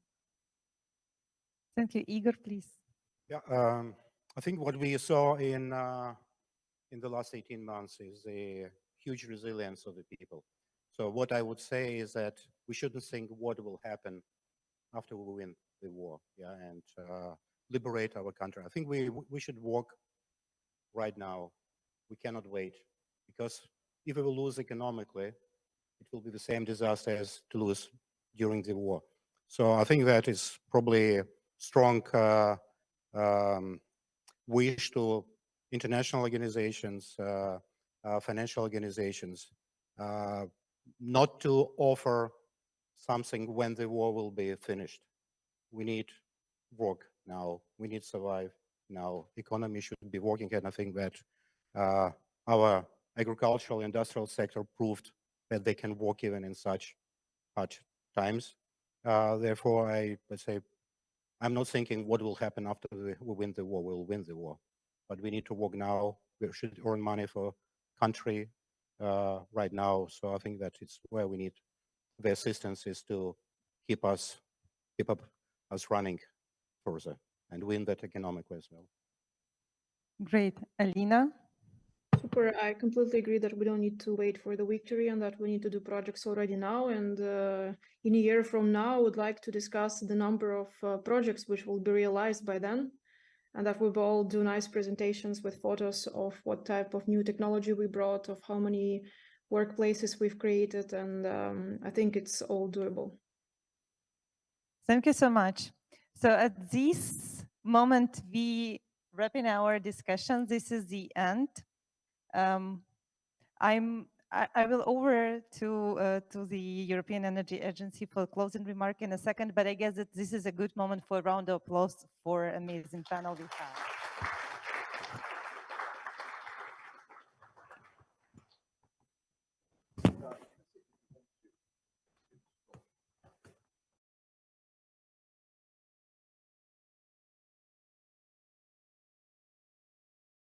To thank the people that has had this last session, a very, very interesting subject, and also thank everybody that has come to this conference here, and also thank the people that have been providing us with the venue, the Vekaya, and also thank our own team members, especially Elena. I think a big applause to Elena for all the work that she has done.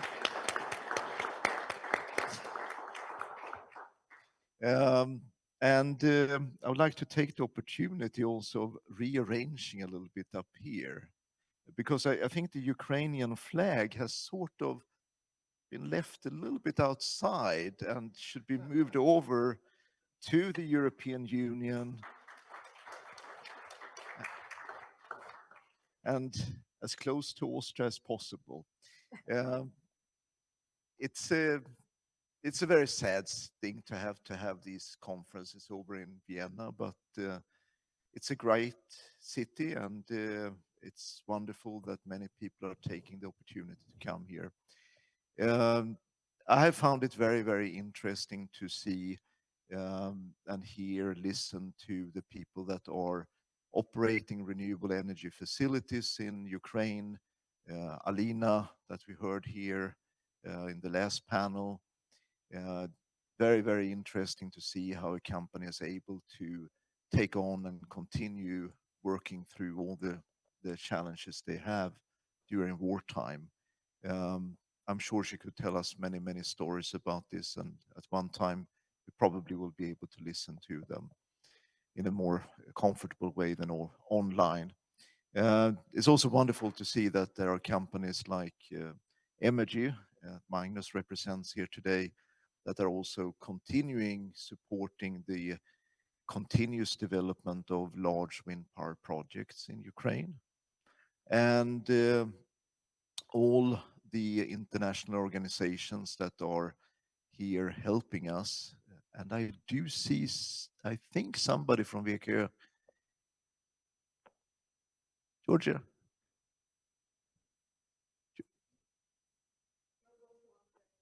I would like to give him the microphone and once again, of course, saying thank you very much for having us here. Just to go through the last part, there are many international organizations. I'm not going to pick one out here and say, thank you specifically to you guys, but it's really good to see that you're coming here to Vienna, taking your time to meet and discuss with everybody. Also, when we look at the energy efficiency, we also heard some here about the energy storage that is now coming to Ukraine as a technology, as a process, as a system that is being sold and utilized, and hopefully making the overall system more effective. We've been joking around a little bit here with some participants about master plans when it comes to district heating, city planning, etc. My own experience from district heating started actually in Romania, where we certainly were doing a lot of city planning. Unfortunately, never came to being realized. So I think that my answer to the question about do it now or think through the whole thing is, I think you probably need to repair the holes before you start thinking long term, unfortunately. And maybe that is a little bit how the present conflict and war in Ukraine is affecting us, that we do need to go into them here. All right. See, she's taking care of everything. I see. We should also think about the online people. That's no. So I think that it's clear that we have to go through these things. And now I come from the private business. I have a great despise for all the IFIs and all these authorities that are, limiting my ability to build what I would like to build. And as I have said to many people, and maybe you don't like it, but I'll say it again, that when you come to a country like Ukraine, you should not necessarily read the law, but you should change it and change it into what is needed to be changed in order to move things forward. And we have been able to do that from Energy's side.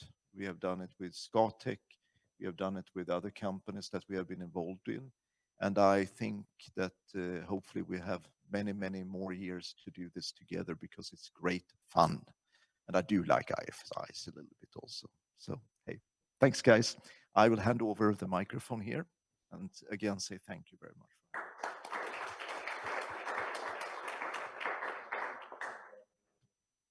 Thank you very much. On behalf of the Austrian Federal Economic Chamber, once more, I would also like to extend my gratitude that you came here.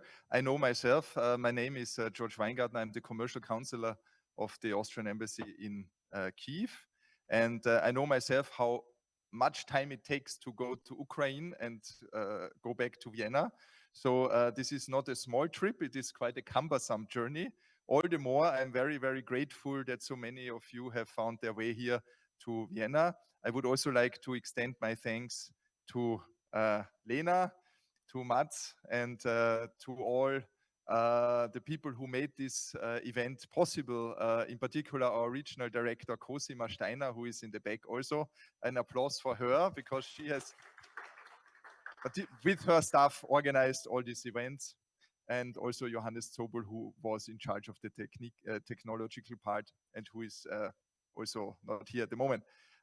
With that, I just want to close, and I just would like to say we are very, very much appreciating our friendship with Ukraine. We really want to work closer together with Ukrainian companies, with Ukrainian institutions, and we are looking forward to the times when all these projects we were talking about here, all these ideas we were talking about here are going to be realized, which is hopefully very, very soon. Thank you very much and see you again in Kyiv.